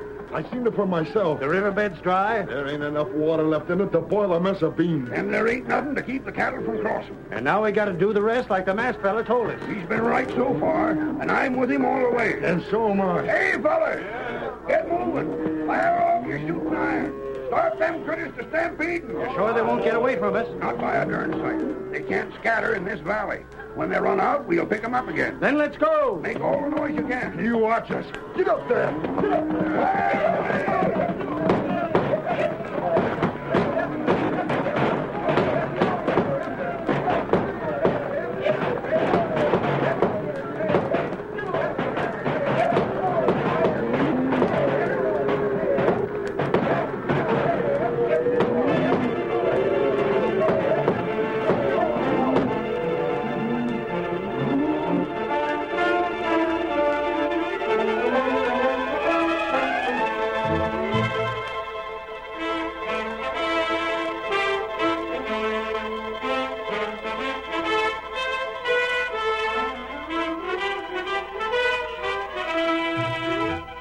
sheriff and his men, armed for the attack upon the Bar X trail herd, rode out from town and made their way across country toward the Whitewater River. We see them as they approach the spot from which they plan to start their raid. We should be there just about in time to meet the herd. Yeah. There's good cover over there, Sheriff. Uh-huh. I reckon that'll do all right. Just so we ain't spotted before we're ready for 'em. I'd sure hate to have anything go wrong. That's up to you, fellas. All I gotta say is this. After the way that smart aleck trail boss acted, if they ain't made to pay for it, then I'll see to it you fellas are blamed sorry. We'll do our part. Uh-huh. You better. That means cash for all of us. How's this place here? Good enough. Whoa, Ain't no sign of them yet. Well, it's a heap better to be a little early than to miss them. We'll see them just as soon as they come around the bend. And when they start to crossing the river, they'll sure... Leaping catfish. Huh? What's the matter, Sid? Look at the river. Why? Well, I'll be...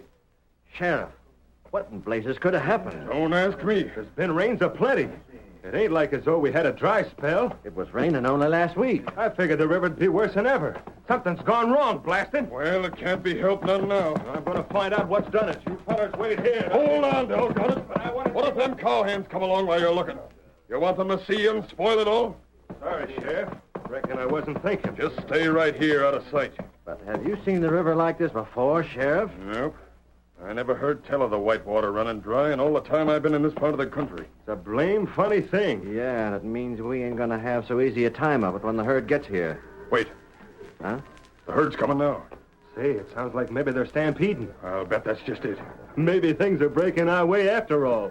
How'd you figure that? Shucks, if the herd's got away from them Bar X fellers, we can pick up the cows, then come back and clean out them punchers. Look over there. There they come. The whole herd. Can't stop them now.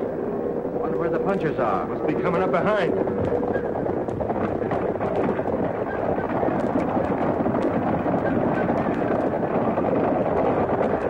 Look at the critters run. We'll have to let them get by before we can take out after them. I sure wouldn't want to be in front of a stampede like that. The way they're moving, it won't take long for them to get by. I can see the last of them now. See to your horses. We're all set. I'll give the word when to start out. Yeah. All right, fellas, after them. Get up there. Get up.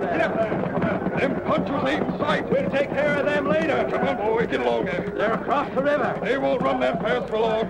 Keep your horses moving. Yeah, we should. What was that? Sounded like blasting powder. I thought the same. Come on. We're almost to the river. But wait. Look. What the? It's water. A whole flood of it. And coming right at us. We can't dodge it. Turn around. Whoa, boy, whoa. Right. Help. Yelling won't help. We just gotta hang on and hope we don't get drowned. Come on.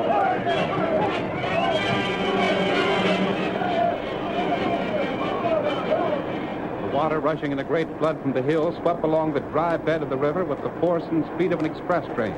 The sheriff and his men were caught in the torrent, carried helplessly along, then flung aside, bruised and battered as the flood's initial force subsided.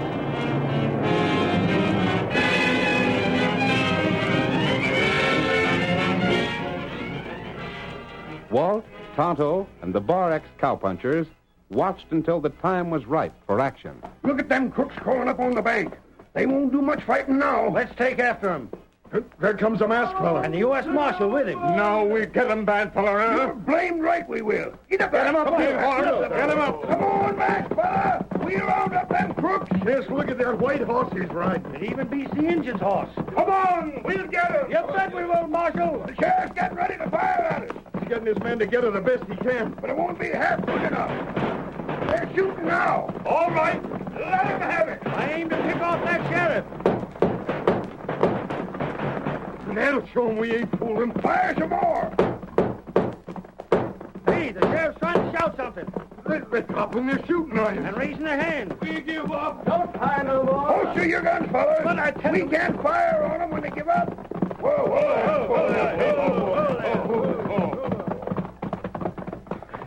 All right, Marshal. Here's the men we set out to capture for you. Sheriff, I'm taking your badge away and jailing the whole lot of you. Wait, Marshal, listen. I've seen what you done. You can't do this. We were just trying Keep still. The masked fella brought me here and told me all about your scheme. If that water hadn't trapped us... But it did. And you can thank the masked fella for that, too. Huh? He thought up the whole plan. First, he used blasting powder to dam the river so the cattle could get through. Then he used more blasting powder. and release the water in time to catch you. Boy, that old... I'd like to get my hands on him. Sure, only you're going to jail instead. I'll send some of my boys to help you take them there, Marshal, while the rest of us round up our cows. Good enough. But where's the masked fella and the Injun? I want to thank them for what they've done. I don't know. Here they are. Wait! It's too late now to thank him. They're gone for good. Well, maybe they are. But they done enough for us, so I ain't never forgetting them. All right, let's get these crooks to the jail. Come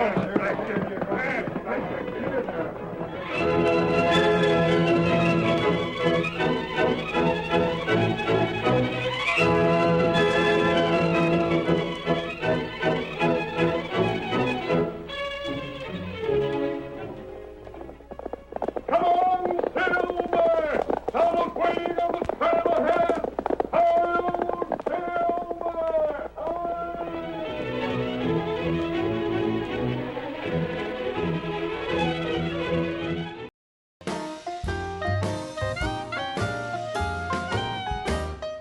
Thank you for watching Golden Age Radio. We post all new episodes every day. rumble.com/C/GAR.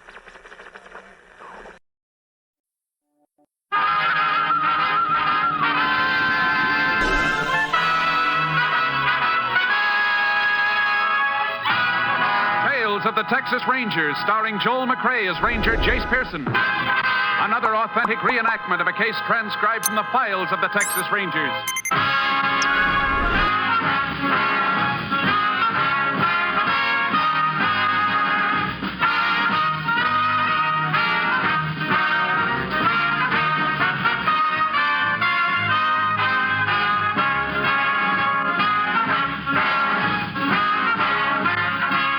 Names, dates, and places in the following story are fictitious for obvious reasons.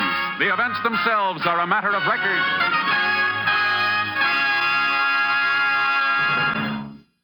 Every day, Monday through Friday, you're invited to a new program on NBC as Jay Sims brings you inside news from Hollywood. Yes, this is another in NBC's stellar daytime lineup of interesting and entertaining daytime radio programs.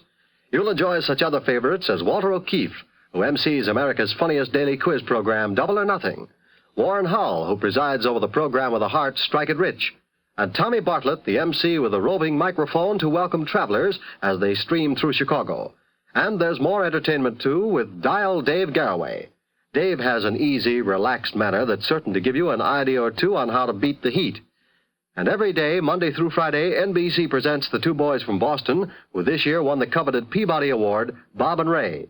If you're tired of the same old thing on comedy shows, be sure to listen to Bob and Ray for a new concept of humor. A concept you're sure to enjoy. Now, here are Tales of the Texas Rangers.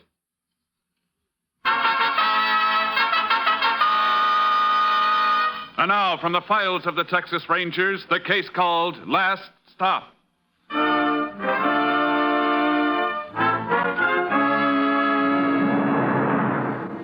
It is Thursday night in July 1931. A local passenger train speeds through the rocky country of West Texas. While the engineer watches the track ahead, the perspiring fireman shovels coal into the flaming firebox. Steam gauge is still down, Whit. Bring it up, Johnny. Can't afford to lose no more time. We'll make it all right. Hey, keep watching that gauge for me, will you? Yeah. There. That's about all she'll take. I just hope it's enough. How are we doing now? Picked up 12 minutes. Still way behind schedule. Oh, well, we'll make it up, Charlie. 30 minutes? On a short run like this? Ha ha! Yeah, it's a darn shame we had to have a hot box. If that car whacker done his job, we wouldn't have lost all this time. And cussing him won't help us none. Well, anyhow, the super can't blame us. No? Say, did you see Mr. Evans? Uh-huh. Well, what did he say? I have to leave in December. When you get to be 65, you got to retire. Well, you deserve a rest after all these years. quit, what am I going to do with myself? I'll just be around the house all the time, getting in Effie's way. Why, you'll be able to go out to the park and play checkers, sleep till noon. Ain't that what you always wanted? I used to think so. Hey, how much time do you think we'll make up? Oh, another 10 minutes, maybe. We can pick up a couple of minutes on this downgrade. Well, let's see. Yeah, that'll still make us 33 minutes behind. Yeah. How's the gauge? 248, right on the nose. Hey, you know, Charlie, this retirement ain't so bad. Why, you and the missus could go back east. Visit your kinfolks, maybe. Wouldn't cost you. Hey, there's something on the track. What is it? Now the curve. We're going to hit.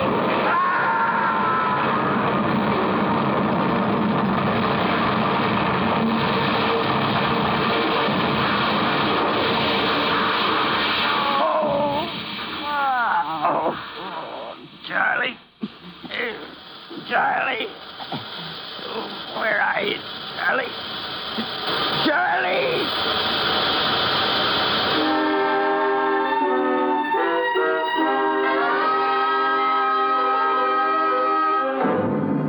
Sheriff Wagner of Ravenna was notified of the wreck. He alerted the railroad and local doctors. While a relief train was dispatched to the scene, the sheriff requested the assistance of the Texas Rangers. Ranger Jace Pearson was assigned. He arrived as the last of the injured were being removed from the splintered coaches. Sheriff Wagner. Yes? Yeah. Over here with this flare. Okay. Hey, Tom, when you get through down there, give him a hand in the relief car. Okay, Sheriff. Oh, Sharky, oh, boy. Looks pretty bad, Sheriff. Yeah, sure is, Jace. That's a fireman they're taking now. Excuse me, Ranger. Take it easy. Sure banged up. Doc says they might have to amputate his leg. Anybody killed? Engineer Charlie Hanson got pinned under the cab. Most of the passengers are all right, though. How'd it happen? I don't know. That's why I called you. Could have been an accident. But I just ain't sure. You looked at the track yet, where the train jumped off? I haven't had time until now. I was helping the doc give first aid. Well, why don't we take a look up there? Sure. You got a flashlight? Right here. How come you got here on horseback, Jace? Oh, I left my car on the other side of the canyon. Figured it'd be faster cutting cross country. Yeah, you'd probably save 35, 40 minutes that way. Uh-huh. Oh, watch out, Sheriff. Rail's sticking up there. Yeah. Boy, what a mess. Tracks torn up all the way around the bend. Makes it hard to find out what happened. Yeah, sure does. Maybe it was a loose track. Yeah, or an axle on the train might have broken. I wish I knew. Fireman's not in any condition to talk, and none of the others have any idea. Hold on, Sheriff. What is it, Jason? Take a look here. This railroad tie? What about it? This tie could have caused the wreck. You see these marks? Here and here? Oh. All gouged out. Kind of like it's been burned. It could have been done by the friction of the front wheels of the engine. Marks are the right distance apart. Yeah. Then this must have been on the tracks, Jace. Somebody had to put it there. You think somebody wrecked the train on purpose? Well, it looks that way, Sheriff. How many trains come through here a day? Only two, one going west and one east. What time does the train going east come through? About supper time. And that time must have been laid across the tracks no more than 3 or 4 hours before the wreck. Yeah, that's right. You keeping a deputy on guard here tonight? Keeping 2 of them out here. Good. Maybe one of them can take this tie into town. Sure thing, Jace. What time did this wreck take place? Well, I don't know yet. Haven't had time to really question anybody. Sheriff, that you? Yeah. We got them all into the relief train. Anything else I can do? I don't think so, Mr. Morton. You've sure been a big help. This is Ranger Pearson. Howdy, Ranger. Howdy. Mr. Morton's the one phoned me about the wreck, Jace. Did you see it happen, Mr. Morton? My boys did. Did they see anyone around the tracks beforehand? Didn't mention it. They couldn't have anyhow. Too far away. Where were they? Up there on the hill, looking for some stock. I guess you can't see it in the dark. My place is just the other side of it. What time did it happen? Gosh, I don't know, Ranger. I was pretty excited. Guess I didn't notice. You called me at 5 after 9, Mr. Morton. And it must have happened just about 9. Only took the boys a couple of minutes to ride down to the house. Uh-huh. Your boys here now? No. I made them stay at home. Sure glad I did. Never saw anything so terrible in my life. All those folks suffering. Relief train's ready to leave, Jace. Yeah. Who's that shouting? Huh? Oh, that's Carl. He's standing there over on that rise, yelling at the train. Does it all the time. He's kind of pitiful, fella. Is he that young fella lives in the shack by the wharf? Yeah, he's the one. Sister took care of him until she died a couple of years ago. Now he just tends his goats and a few chickens. Never bothered anybody that I know of. Why is he yelling at the train? Oh, he hates trains. He ain't had no use for him since one of them killed his cow a while back. Maybe we better talk to him, Sheriff. We'll see you later, Mr. Morton. Sure thing, Ranger. Hey, you think Carl might have done it to get even with the railroad? That's possible. He's got a grudge against them, and he's not quite right. He sees us. Carl, we want to talk to you. Hey, he's running. Come on, Sheriff. We got to catch him.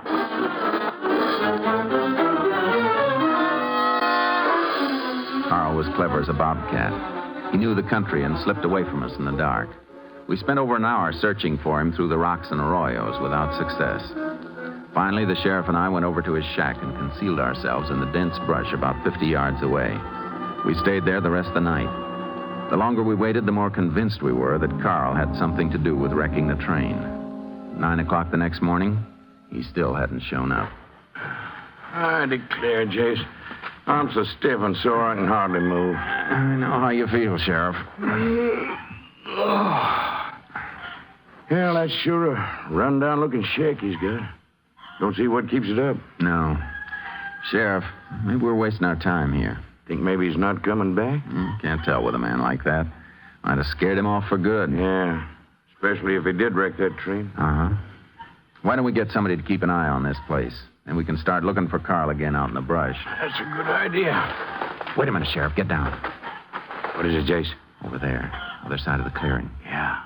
There he is, just coming in now. He's making sure the coast is clear. Guess he figures it's safe. He's going in. Let's get him. No, not yet. Let him get inside first. Okay, let's go. Reckon he sees us coming? Now, that window's so dirty, I don't think he can see anything. Why don't you go around back, Sheriff? There might be another door. Okay. Give me time to get around there. Yeah.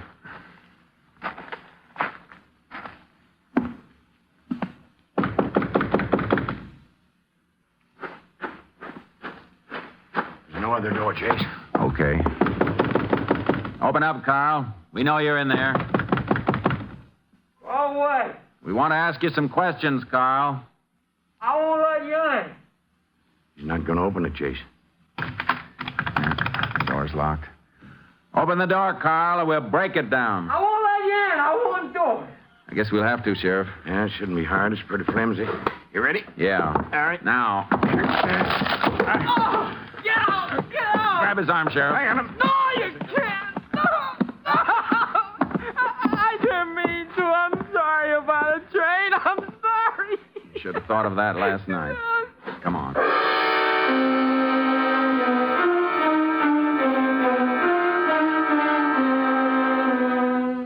On the way into the sheriff's office, Carl sobbed and trembled hysterically. We could get no information from him. Sheriff Wagner and I saw it was necessary to let him calm down before continuing the questioning. We got Carl a hot meal and let him rest. We put the railroad tie in the sheriff's office. A few hours later, we sent for Carl. Come in here, young fella. Sit down, Carl. You still mad at me? No, we're not mad at you, Carl. We want to know about that train. Dirty trains. One of them killed Mary. Who's Mary? Mary's his cow, Jace, the one that got hit. Is that why you were yelling at the train? Yeah. I didn't mean to. I'm sorry. Tell us, Carl. Is that why you ran away? You thought we chased you because you yelled at the train? Well, didn't you? No, that wasn't the reason. You know what happened to the other train? Yeah. Got busted up. Did you do that, Carl? No. No, I just yelled at the train. What were you doing yesterday? Well, I was home for a spell, taking care of my goats. How about yesterday evening? What were you doing then? I was over at the Radfords. What do you mean, George Radford? Huh? What were you doing over there? We was killing hogs. What time did you leave the Radfords, Carl? Oh, not for a long time. They give me supper. Mrs. Radford's a nice lady. Sheriff, you better call him. Find out if Carl was over there yesterday and what time he left. Okay, Jace. Did you go down by the tracks before the train was wrecked last night? No. George? I don't like trains. This is Sheriff. You see that railroad tie in the corner? Oh, Kendrick over to your place yesterday? Yeah? That was the tie that wrecked the train. Well, when Did you put it on the tracks? No. Well, thanks. No, I didn't do it. Bye. Jace, that train was wrecked about 9, wasn't it? That's what Mr. Morden said. And Carl here didn't do it. How do you know? He didn't leave the Radfords till 10.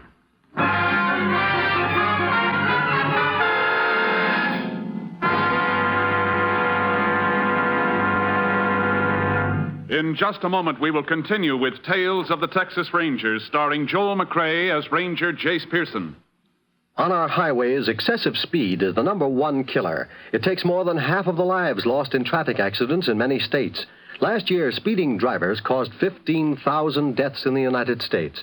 Only you as a driver can help reduce the terrifying toll of human lives. Slow down for safety's sake, and you'll be doing your part in the current campaign against the number one killer on the highways, speed.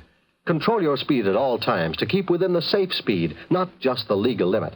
The men who drive for a living, America's professional truck drivers, are taught that excessive speed for driving conditions is a major cause of many motor accidents. They're taught to drive ahead of themselves and to avoid accidents by seeing them threatened before they can happen. You can learn to do this, too. Always keep your eyes on the road ahead and avoid rushing headlong into that fatal accident. Remember, speed kills. Slow down. The life you save may be your own. Now back to Tales of the Texas Rangers.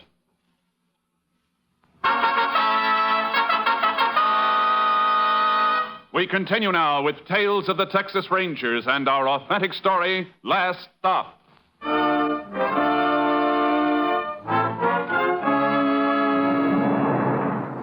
After we took Carl home, we checked at the hospital. The doctor told us the fireman of the wrecked train, Whit Bernard, was in fair condition and that amputation was not necessary. The doctor gave us permission to talk to him. We walked down to Bernard's room.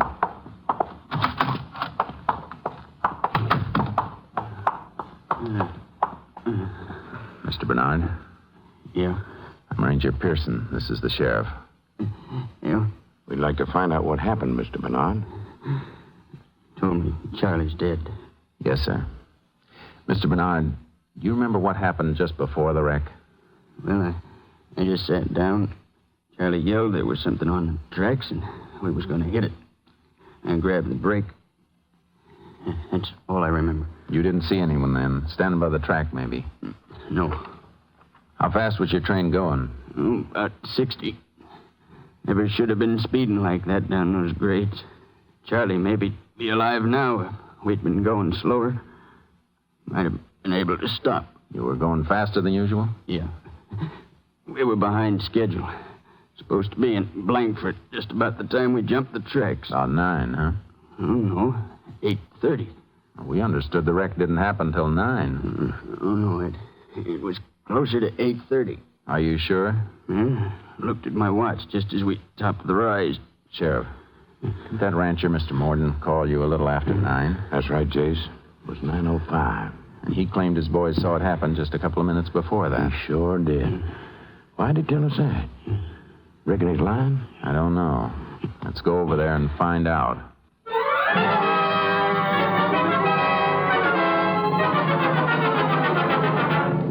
The sheriff and I went to the Morden Ranch. We arrived there about sundown. Mr. Morden was just coming out on the porch as we drove up. Howdy, Ranger. Sheriff. Howdy. Hello, Morton. I was just about to call my boy into supper. How about eating with us? No, thanks. I'm making a pot of mulligan. Is there plenty? No, thanks. We'd like some straight answers to a few questions. Well, sure thing. We're pretty sure now what caused the wreck. Is that so? What was it? Somebody put a tie across the tracks. You mean on purpose? Mm-hmm. Why, that's awful. That's the same as murder. It sure is. You called the sheriff at 5 minutes after 9 last night. Is that right?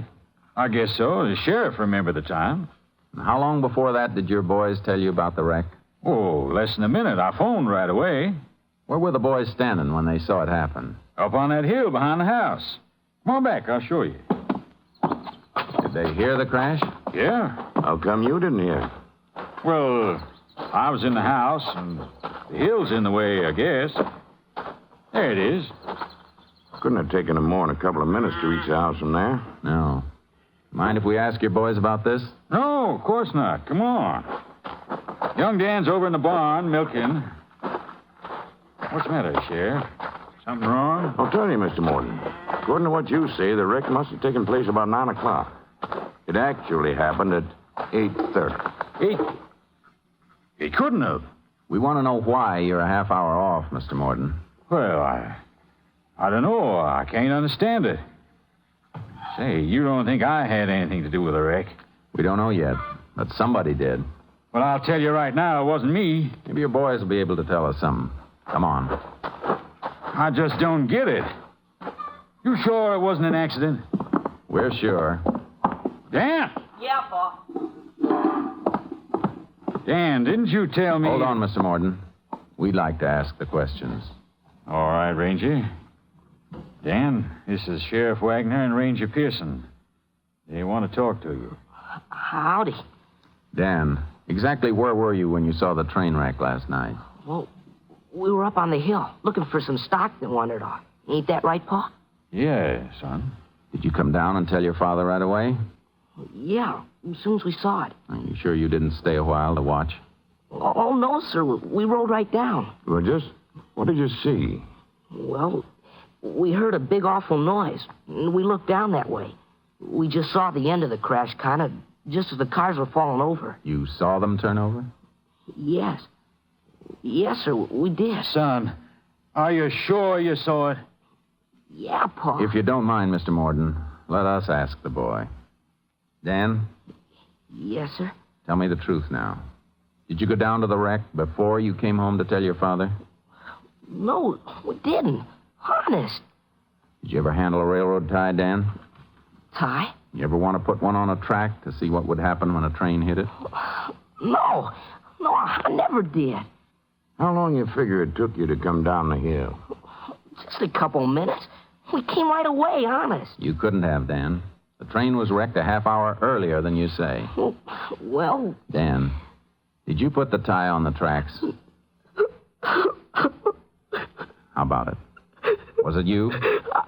I didn't want it. Lloyd made me help him. Oh, Pa. There, son. Ranger, I feel sick. My own boy, he did this awful thing. Why'd you do it, son? Lloyd, he said he'd show me how to bust up a big log without any work. Oh, Dad, I didn't want to, but he called me a sissy. Go on. Well, I helped him drag one of them ties out of the track. You waited there and watched the train hit it. Yes, sir. But when the train went down the bank and all them cars piled up, well, we got scared and rode away. Floyd made me promise not to tell. Where is Floyd? On his way to Houston, I guess. You mean you don't know where your son is? He's not my son. He's my boss's son. You see, I'm a tenant farmer here. Mr. Osborne owns the place, lives in Houston. What's the boy been doing out here? Well, he kept getting in trouble at home. Father sent him to military school. When that didn't do any good, he asked me to take him for the summer. Thought it might straighten Floyd out, being here. And I thought it was starting to do some good. When did he leave? This afternoon. I thought it was kind of funny why he wanted to leave all of a sudden. Tried to talk him out of it, but he said no, he wanted to go home. So I called his father long distance. His dad said put him on a bus. Did you? Yeah. Which bus was it? The one at 4 o'clock. I got him into town by 2, but we just missed that bus. Did you see him get on the 4 o'clock bus? Yeah, sure. I waited with him. Didn't want him to take it because he'd have to stay in Bismarck tonight and catch the morning bus for Houston. But no, he was set on going today. Do you have a picture of Floyd you can give us? Well, I got a snapshot of the two kids together. That'll do. We'll see if we can catch up to him in Bismarck. I'm afraid your boy's going to have to come into town with us, Mr. Oh, Bob. Look, Ranger, it wasn't Dan's fault. I'm sorry. He's got no mother to raise him, and I guess I just didn't do a good enough job. We have no choice, Mr. Morton. He wouldn't have done it if it hadn't have been for Floyd. Floyd's 17. He's 2 years older, and he was always talking Dan into things. Oh, that Floyd's a great talker. Every time I call him down about something, he'd talk himself out of it. Don't worry, Mr. Morden. He won't talk himself out of this.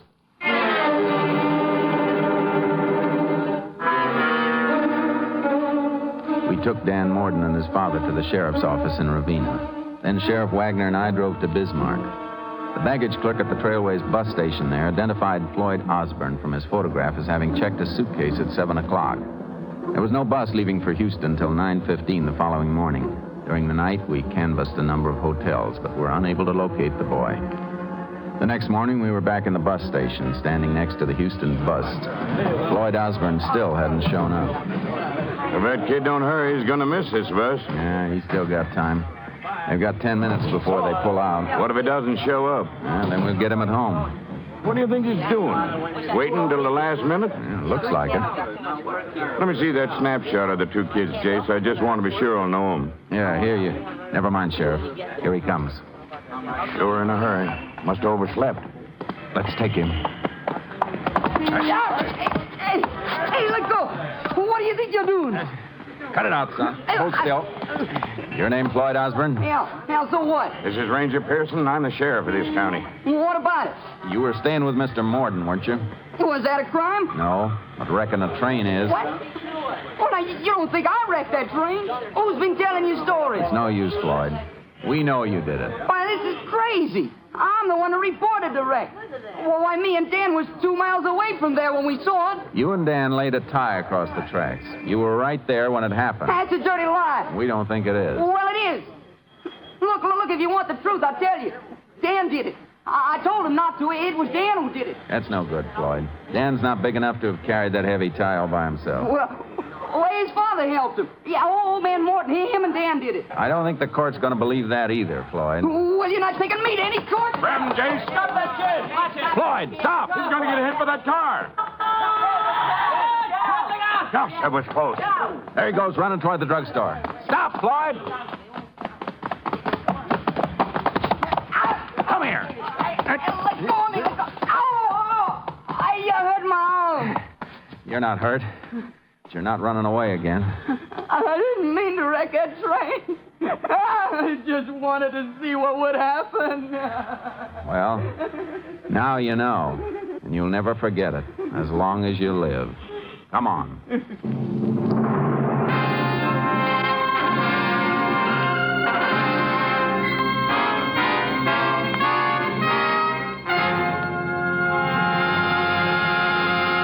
In just a moment, we will tell you the results of the case you have just heard. Every day of the week, during your every waking hour, NBC is sending the finest in radio entertainment to homes around the world. Monday night is Music Night on NBC with such stellar programs as The Voice of Firestone, The Railroad Hour, and The Telephone Hour. Tuesdays bring a variety of evening programs. For mystery, there's Barry Craig, Confidential Investigator, and The Adventures of the Scarlet Pimpernel. And for fun-filled listening on Tuesdays, hear Truth or Consequences and Meet Your Match. Wednesday evening, more people listen to Groucho Marx and The Great Gildersleeve than to any other radio shows in America. You'll want to join the millions who know that Groucho and Gildy each will provide top radio entertainment. Then Thursday evenings, be sure to hear Mystery on NBC with some of the best adventure programs on the air. Dragnet is just one of the fine Thursday night shows on NBC. And so it goes throughout the entire week. This station joins with NBC to provide you with great radio entertainment. And now, the conclusion of Tales of the Texas Rangers.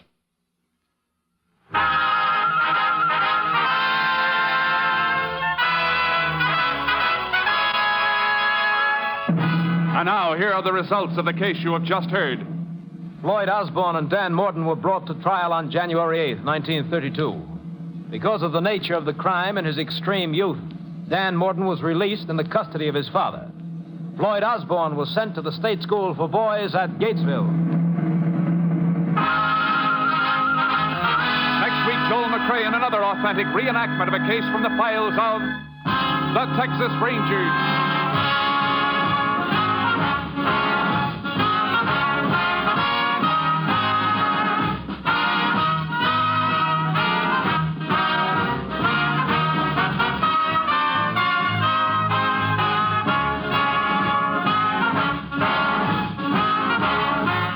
The cast included Tony Barrett, Leo Curley, Bert Holland, Ken Christie, Whitfield Connor, and Jeffrey Silver. Technical advisor was Captain M.T. Lone Wolf Gonzalez of the Texas Rangers. This story was transcribed and adapted by Robert A. White, and the program was produced and directed by Stacy Keats. Tales of the Texas Rangers is heard weekly overseas through the worldwide facilities of the Armed Forces Radio Service. Hal Gibney speaking.